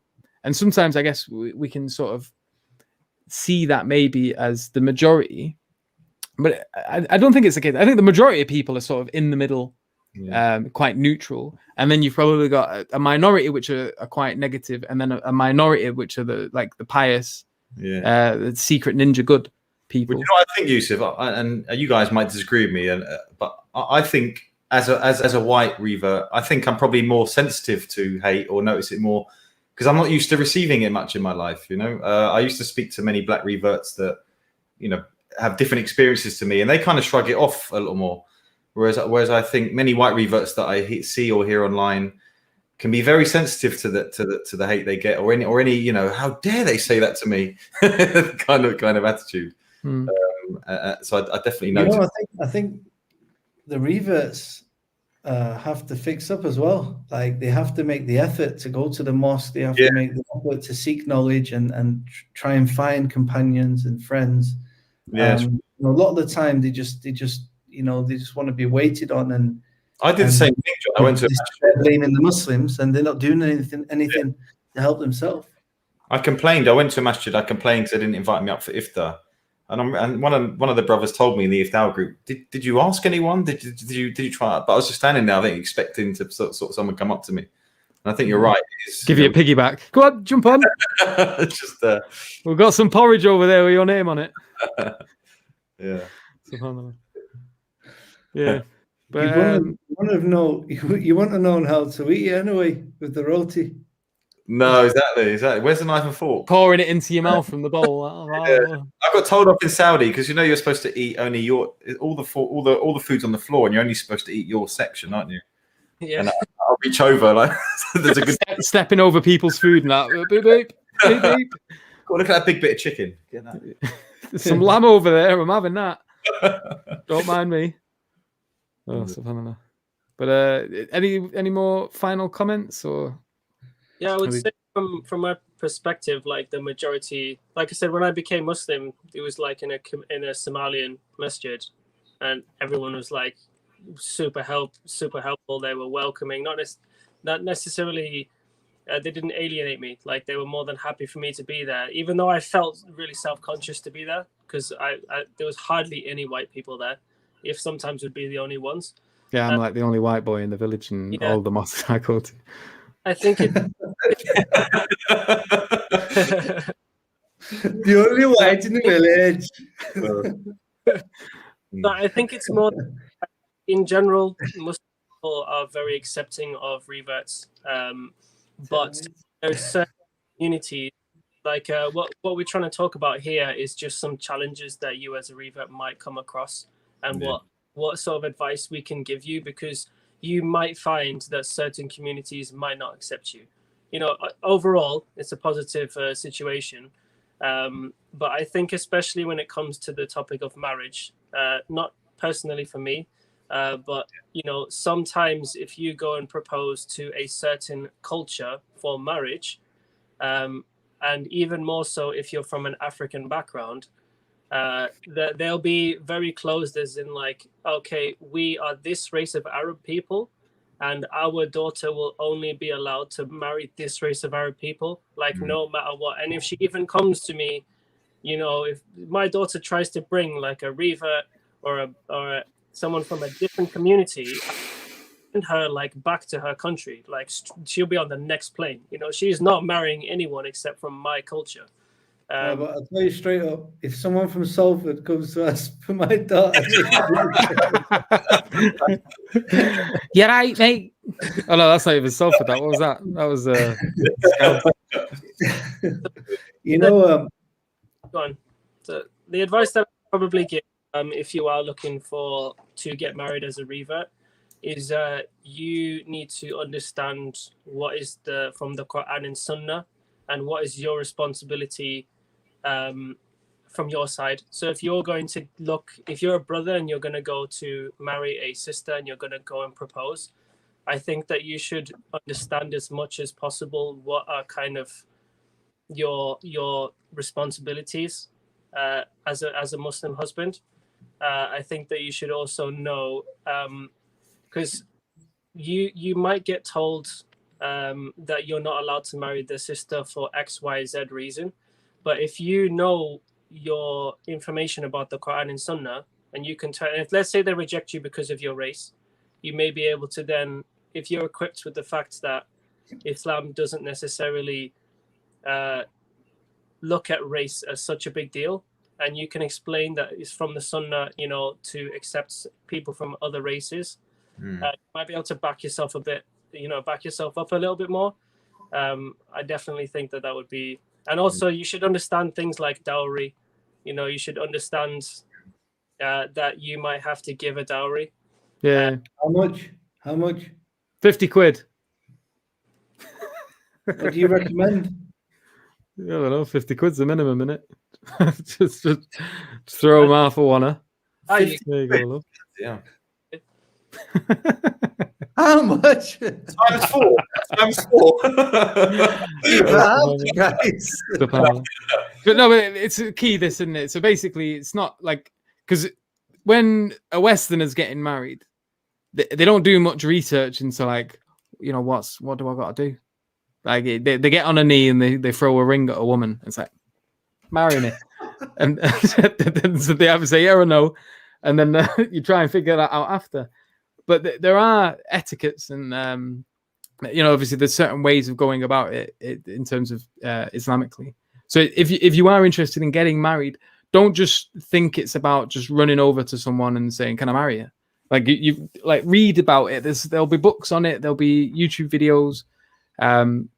Obviously subscribe to brother Mohammed. His channel's Think Revert, and inshallah he's going to be trying to sort of offer the revert a sort of step-by-step guide, and problems that they may be facing, things that they may do. So one of the recent videos you posted was about your first time to the mosque. Yeah. And like, so, you know, he's talking about what kind of things you're going to be looking for when you go into the mosque. You know, first of all, which direction do you pray in? What kind of things are telltale signs to that? So alhamdulillah, it's a really, really good channel. So do make sure to head over there. And inshallah, maybe he'll also do a video on marriage or something one day, inshallah. Yeah, probably. You know, there's another point I want to mention. You just reminded me, Yusuf, which is being the only white in the village syndrome. You know the concept of the only in the village. Yeah, Little Britain. Where they don't like having another white person in the masjid.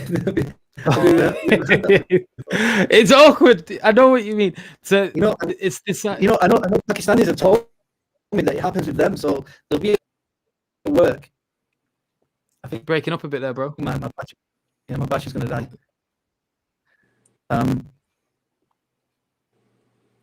One minute. We're losing you. 1 second. So I think I know that. I thought I plugged it in. Have you not plugged it in? Yeah, I should do it right now. I'm going to go fairly soon, by the way.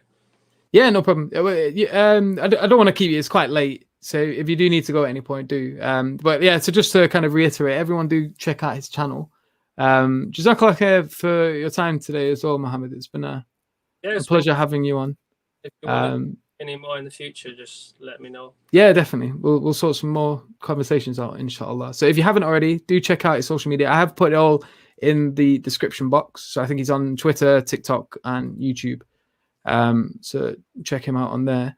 But if you got any sort of final words you want to say before you go, and just that I would probably say. So one of the things that kind of pushed me to make this channel is because, like you mentioned, there's a lot of people who, or there's some people who come to Islam very newly, and they do that publicly. Because of that, a lot of support from the Muslim people. And then they start sharing their experiences. But from my perspective, because they're so new to Islam and they have very little understanding of Islam, sometimes the advice they're giving isn't the best advice. So if you've been a revert for quite a while, and you've had to overcome certain challenges, I think that it's definitely worth putting that advice out there or getting together with us in some way and discussing it so that we can look to support people who come to Islam newly. Just because a lot of the information that you find when you look on YouTube is from people who just became Muslim. And I do think that if you've been Muslim for 5, 10, 15, 20 years, you probably have a lot stronger understanding and you've probably overcome a lot more challenges and you've got more advice to give. That's probably stronger advice than if someone just became Muslim a month ago, right? Yeah. Yeah. This is a growing phenomenon on the internet as well. Like someone takes a shahada and then 2 minutes later they're like giving fatwas. Yeah. On the internet. This is completely all right. You know, I'm gonna celebrate Christmas because I like it and my family do, and it's not that big a deal really. It's not even religious anymore. Just go ahead and do it. You know, like I just think that.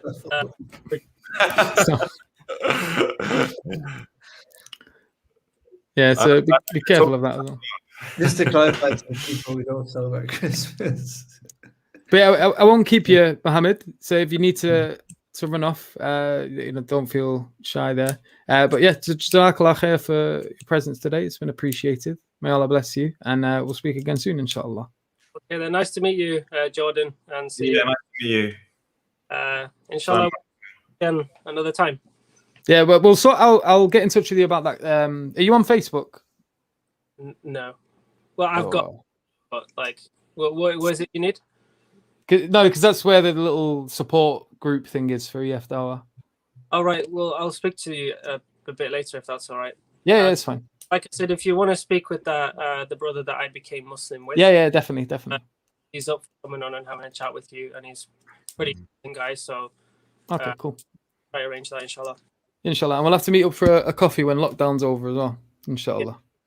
All right, bro. Well, it's been a pleasure, and speak to you again soon. Assalamu alaikum wa rahmatullah. Alaikum salam wa rahmatullah. Assalamu alaikum.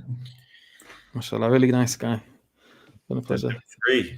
So you were giving us the only gay, the only white boy in the village spiel before you batch started going. The concept of that though, Little Britain. Yeah. So Little Britain, they have a sketch where it's called "The Only Gay in the Village." And basically you've got this gay guy who is pretending to be gay, and then there's another gay in the village, and he's not happy because he's the only gay in the village. That's his thing. Yeah. That's the sketch, and it's that kind of, the only white in the village syndrome, and I've heard a few Pakistanis speak about it as well when they're like the only Pakistani in the office, and then there's another Pakistani, and it just becomes a bit awkward. So I think. Converts, they need to just be a bit more relaxed. I try and be open with converts and but sometimes they're just not happy that, there's another one around. It's happened so many times, subhanAllah. Have you never experienced it? I've never. No, I'm interested to see that happens. Yeah. But to be honest, for me, it was like I never really met any other reverts for a long time. Like when I did, I was happy about it. And it was when I went to uni, and so there was already like lots of uni's quite a multicultural place anyway, so you don't really stand out at all there. But like finally getting to meet other reverts was like exciting for me. I was like running over to them and let's go talk. Come on, you're like me. I want to find out what kind of stuff you've been going through. In my masjid, we had so many. I mean, we were going out doing dawah Sunday daytime, and every week was having like 3-4 shahadas. For nice. Like 7 years. We had like a new Muslim group, a couple of new Muslim groups actually. And a group which is just for non-Muslims as well who are interested. We had so much going on. Cameron, he was a part of it. There's so many converts, and even the brother, is it Muhammad, who's just been on? I remember him being around sometimes as well. He knew some converts. Manchester was all right, but in terms of seeking knowledge, there wasn't much. Not much structure. Well, my area, nothing, man. Like there was niche going on. Like my mosque is like, it's literally a tiny little house. This is when I was living in the other house, not here now where I am.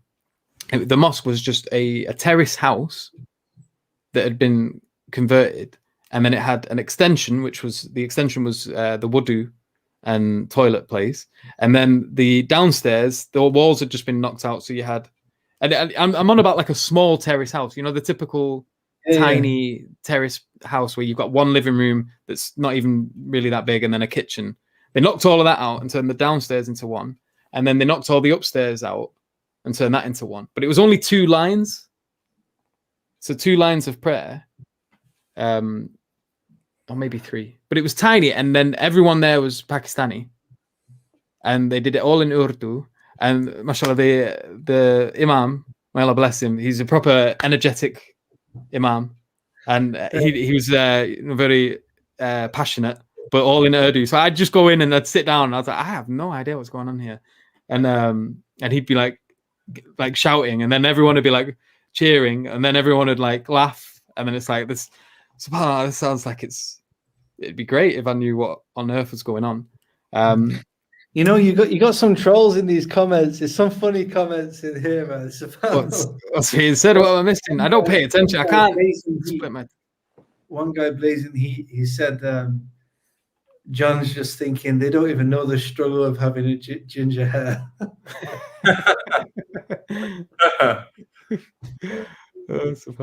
Yeah, I try to give enough people mod shipped so that I hope it sort of manages itself. I like the trolls because they give me Dave and Jeff content. I've got my pen here, and anything I can write it down. Oh, bro, I thought we gave you some content before. I can't remember what it was. You gave me the halal bread. I went to look for some Horvis today, and I couldn't find it. Horvis? Horvis? I want to get some Horvis. You saw that video I sent you? Yeah. They got outside on it, so I was going to, hey, Jeff, look, they're funding terrorism. That's Horvis. Brilliant. So, yeah. Yeah, no, there was something else we mentioned before. I was like, oh, that'd make a quality little video. That worked out well, actually. Your idea of the telephone with the niqab, like this niqab. Oh yeah. That's great. You have to see someone's face when you're talking to them, right? While he's talking to them over the phone and managing completely fine. Even you get trolls in the comment section saying that, and you think, how ironic. Yeah, you're communicating to me now. I can't see nothing. In the comment section, got to ban the niqab. It's so unsociable. And they're in the comment section saying being unsociable. So, you know, I just want to say something for the converts if they're listening. Like, you can't blame anyone for your misguidance. You know, it's for you as an individual to go and search for the truth. Like, even once you've come into the fold of Islam, it's for you to go and seek the truth, you know, whether, you know, don't just stick to your particular group or whatever it may be. You have to go and seek knowledge, you know, try and find and make sure you're following the correct Islam. Like the brother mentioned, you know, you can end up following the Shia or something else. You know, I remember SubhanAllah, the first masjid I went to, it was a Shia mosque, but it was closed because they don't pray 5 daily prayers. They only pray 3, and it was actually closed. Alhamdulillah. And so I went to a different mosque. You know, maybe if they would have been open, maybe I would have been a Shia. No, I wouldn't. But I can't blame them for my misguidance. You know, on Yom Al-Qiyamah, you're going to be questioned alone. You know, so reverts really need to kick up the backside sometimes, man. Yeah. Because a lot of the times they just feel entitled. They want people to, you know, pump them, you know, help them, pamper them. You know, you have to get up there and, you know, do some reading, do some research, you know. Don't be blaming no one else for your misguidance. Yeah. Have you seen Kingdom of Heaven? No, I've heard of it. The one with Salahuddin Ayyubi, that one. Yeah. Sick film. But there's a scene in it where the main character, he's sat down with the Christian dude with the mask. Do you remember that scene? Don't do things just because like someone's told you to do it. Because remember, when you're faced with God, that you know, you're not going to be able to get away with saying, oh, he commanded me to do X. So-and-so told me to do such and such. He says, well, you're not a man capable of thinking for yourself. But it's a sick scene. I'll send it you on WhatsApp. Sick. I don't watch movies. This is a good scene, though. This is way back when. Nothing going on. Oh, they might be playing chess, though. I know chess is a controversial. No, alhamdulillah, it's you know, Muslims need to, new Muslims especially, they need to get out there and, you know, take it seriously. You know, it's not like Christianity. You don't just become a Christian and sit in church and that's it. You know, there's more to it. You need to study. You need to learn about your religion. Yeah, you know? And you draw closer to Allah subhanahu wa ta'ala in the process as well. You the more you get to know about your religion, the more you learn about the one who made you.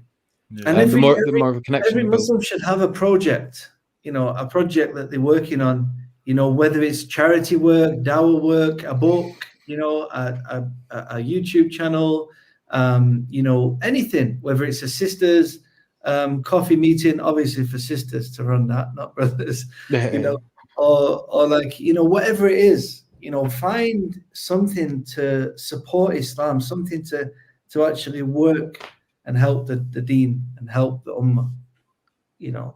Definitely, inshallah. But and you don't kind of make your own thing, help someone else in their ideas. You know, if someone else has a charity, support them, help them. Yeah, this funny that you mentioned that, because this is one of the things that really annoys me. Like everyone wants to start their own thing, and then no one really wants to help other people. And I think the biggest thing that we need is for people, rather than everyone having to make their own thing, spot something someone is doing and help build that and make something great out of it. So Discord is a good example. Like everyone's making a new Discord server, and it's like most of them are just copy paste of the same thing. And same thing with like certain organizations, and you know, may Allah unite us and sort of move us towards working together rather than separately, because it's what's that old saying, the one stick snaps quite easily, but you get a bunch of them together and it's this is the importance of seeking knowledge. You know, if you're around brothers who are of the same mindset, you know, and they have a sheikh who is teaching them, then the sheikh is going to keep everyone in line. Yeah, you know, because you know, no one's going to start splintering off and making their own thing, you know. But what I find in England is a lot of the projects are not overseen by scholars, even as an advisor or something like that. You know, we just kind of take our own perceptions or our own understanding of Islam and run a project, you know, without kind of even running it by a sheikh or someone who's more knowledgeable to get their ideas. And I've done this many times. You know, if I have a project, I'll run it by a sheikh and say, what do you think of this? And he'll give you good ideas. And I remember I was one thing I was doing, I was trying to support and build so many schools in Sierra Leone. So we have like 96 schools under the charity in Sierra Leone, and I was trying to refurbish all of them. And I went to speak to the sheikh, and I sat down with him, and he just said, why are you doing that? You know, he said, why don't you focus on one school which does the job of 96? You know, and I changed the way the thing I was doing, and subhanallah, I actually ended up doing something like this, which can actually support 96 as well. So by following that I felt that there was like a barakah in listening to the sheikh. Yeah, definitely. Subhanallah, after that, things opened up, things became easier. And not only did I achieve the goal of working on one school and focusing the ideas, you're actually now in a position where you can actually do the original goal, which was to support more schools. Yeah. There's definitely a barakah when you follow the system of Islam, which is, you know, like a shura, you know, seeking counsel from your brothers, and especially scholars and students of knowledge, you know, especially when we're dealing with Islamic, you know, projects. In an Islamic insight and you know, into, you know, what they think and how they think things should be run.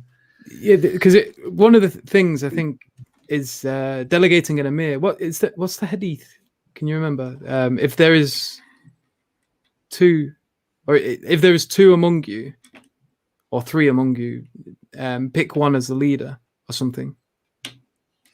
What is it now? Well, yeah, it's important in Islam to have, you know, leadership, you know, clear kind of leadership, and of course being connected with students and scholars. You know, you're gonna, you know, have a because the point here is like you pick a leader, and then maybe you'll disagree with something. Obviously, not with regards to halal haram. Hopefully, the things you're disagreeing with different halal ways of doing things. But if you've picked a leader and they want to go a particular way, and you've already like kind of established, and you've picked this person as a leader for particular reasons, like for example, they're the elder, they have the more experience, they have more knowledge, they have X, Y, Z, you know, they've got the attributes which make sense to make them the leader of this particular group. You pick them, you make them a leader. Maybe you'll have a disagreement with something, a halal disagreement. But then that shouldn't be a reason for you to just move away or stop associating with this group or be like, no, that's it. Because what's the point of delegating them as a leader? If like just the second that a disagreement comes along, you refuse to sort of help them with that still. And I think it's important to be able to understand that you'll give your advice when you've delegated a leader, and that you're humble enough or able enough to be able to understand that your advice might not always be taken, that the leader may choose a particular course of action, and that even if that wasn't the course of action you wanted to choose, you should still help them with that. And that's the whole and try and be more convincing with your arguments and your advice to the leader. You know, you know, like, you know, if you've got good many times, subhanAllah, I remember there was you know, a brother at my local masjid, he wanted to, we had a weekly dawah event where the 6 pillars of Iman was on a 6-week cycle. So every 6 weeks we'd start the 6 pillars of Iman, you know, 1 pillar a week.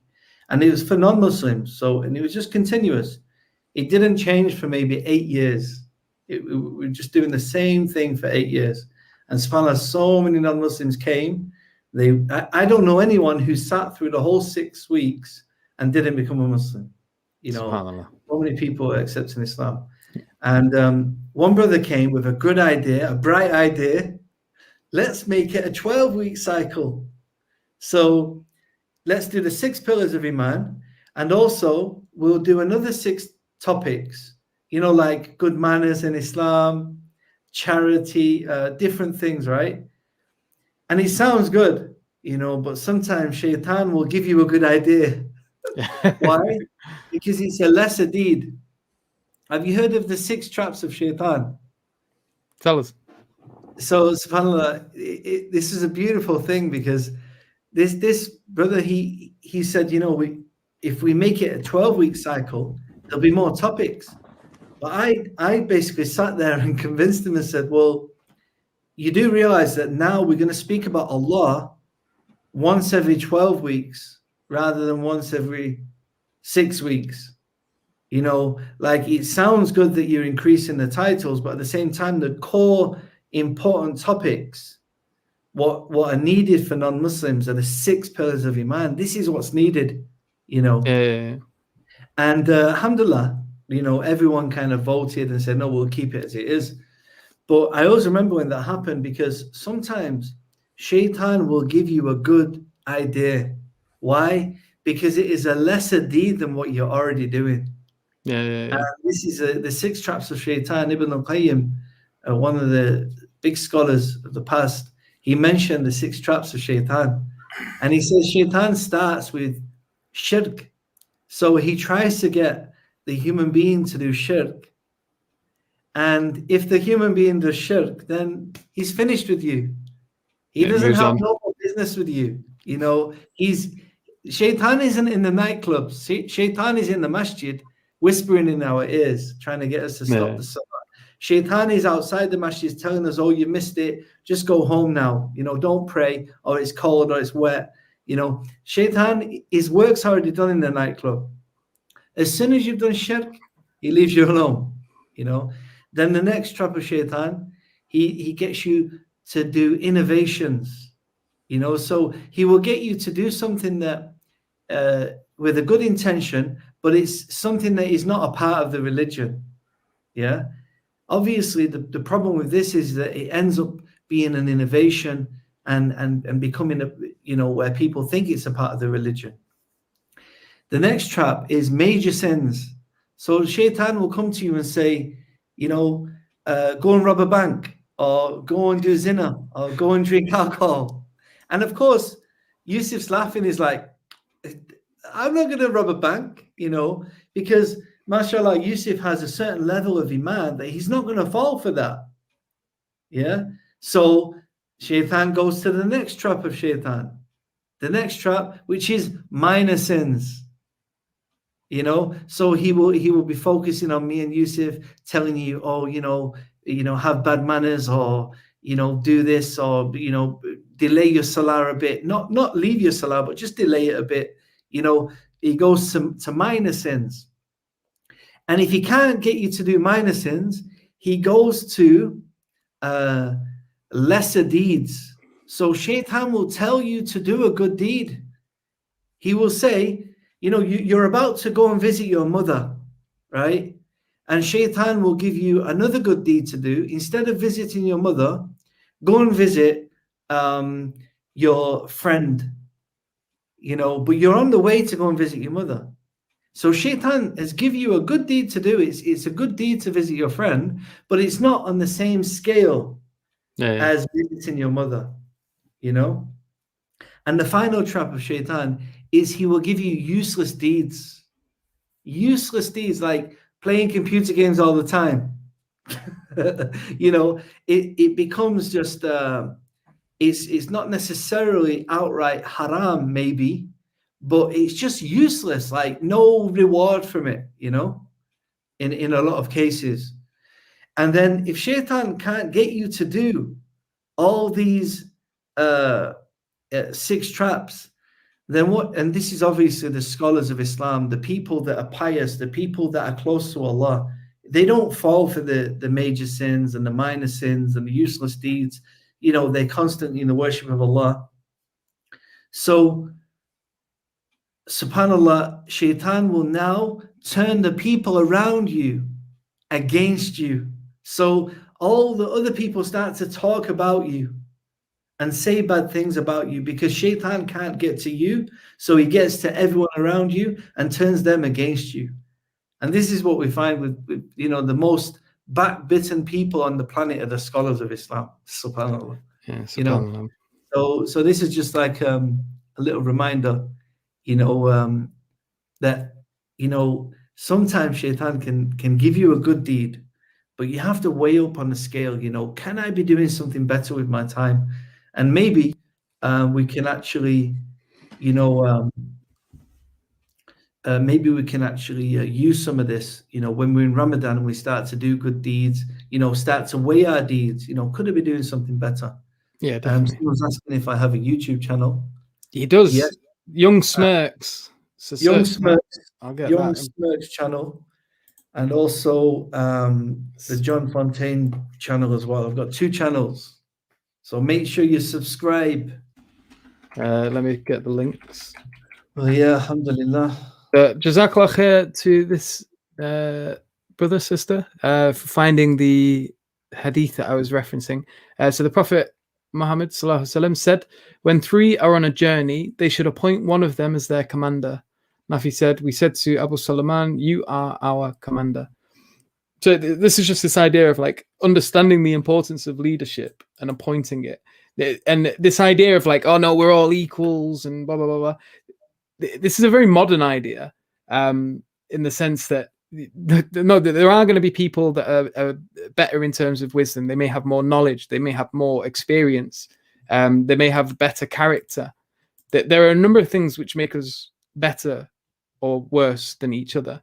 And you should be recognizing this within a group and then setting the one who is best at leading that group as the leader, and not just like everyone, because it's like having a car with like 3 or 4 steering wheels and everyone just wants to sort of drive their own way.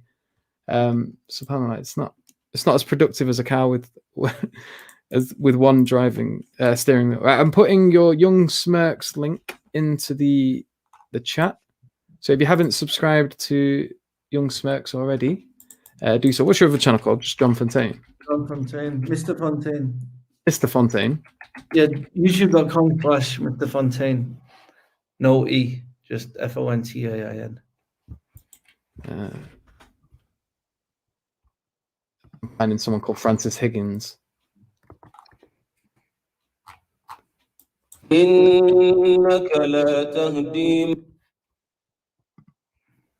Killed me ears, that bro. Got my headphones on. If you can find it and search it, because I'm searching for you, I can't find you. Mr. John Fontain. Fontain. There we go. Here's your other one. So make sure to subscribe to them channels. Also, Brother Jordan M. Most of you, well, I reckon all of you are probably already subscribed to Brother Jordan. But if you haven't, make sure to subscribe to him. Brother Asadullah Ali has his channel, the Andalusian Project. So make sure to head over to his and subscribe. He's got his own little projects going on at the moment with more on the academia side. It's a great channel. And then Hamza's Den, he was also with us earlier. So make sure to subscribe to his channel also. But other than that, have you got any final words, or should we leave it there? It's getting quite late now. Nice to see you again, bro. Yeah, same, bro. Don't run straight away. But we'll just say salam to everyone. Jazakallah khair for all of you who've been watching. I think this is the most viewed video I've had. I think I hit 200 at one point. Live viewers, which is the most I've ever had. Alhamdulillah. So yeah, Jazakallah khair to everyone who's been watching. May Allah bless you all. Ramadan is around the corner, so make sure you're preparing for that.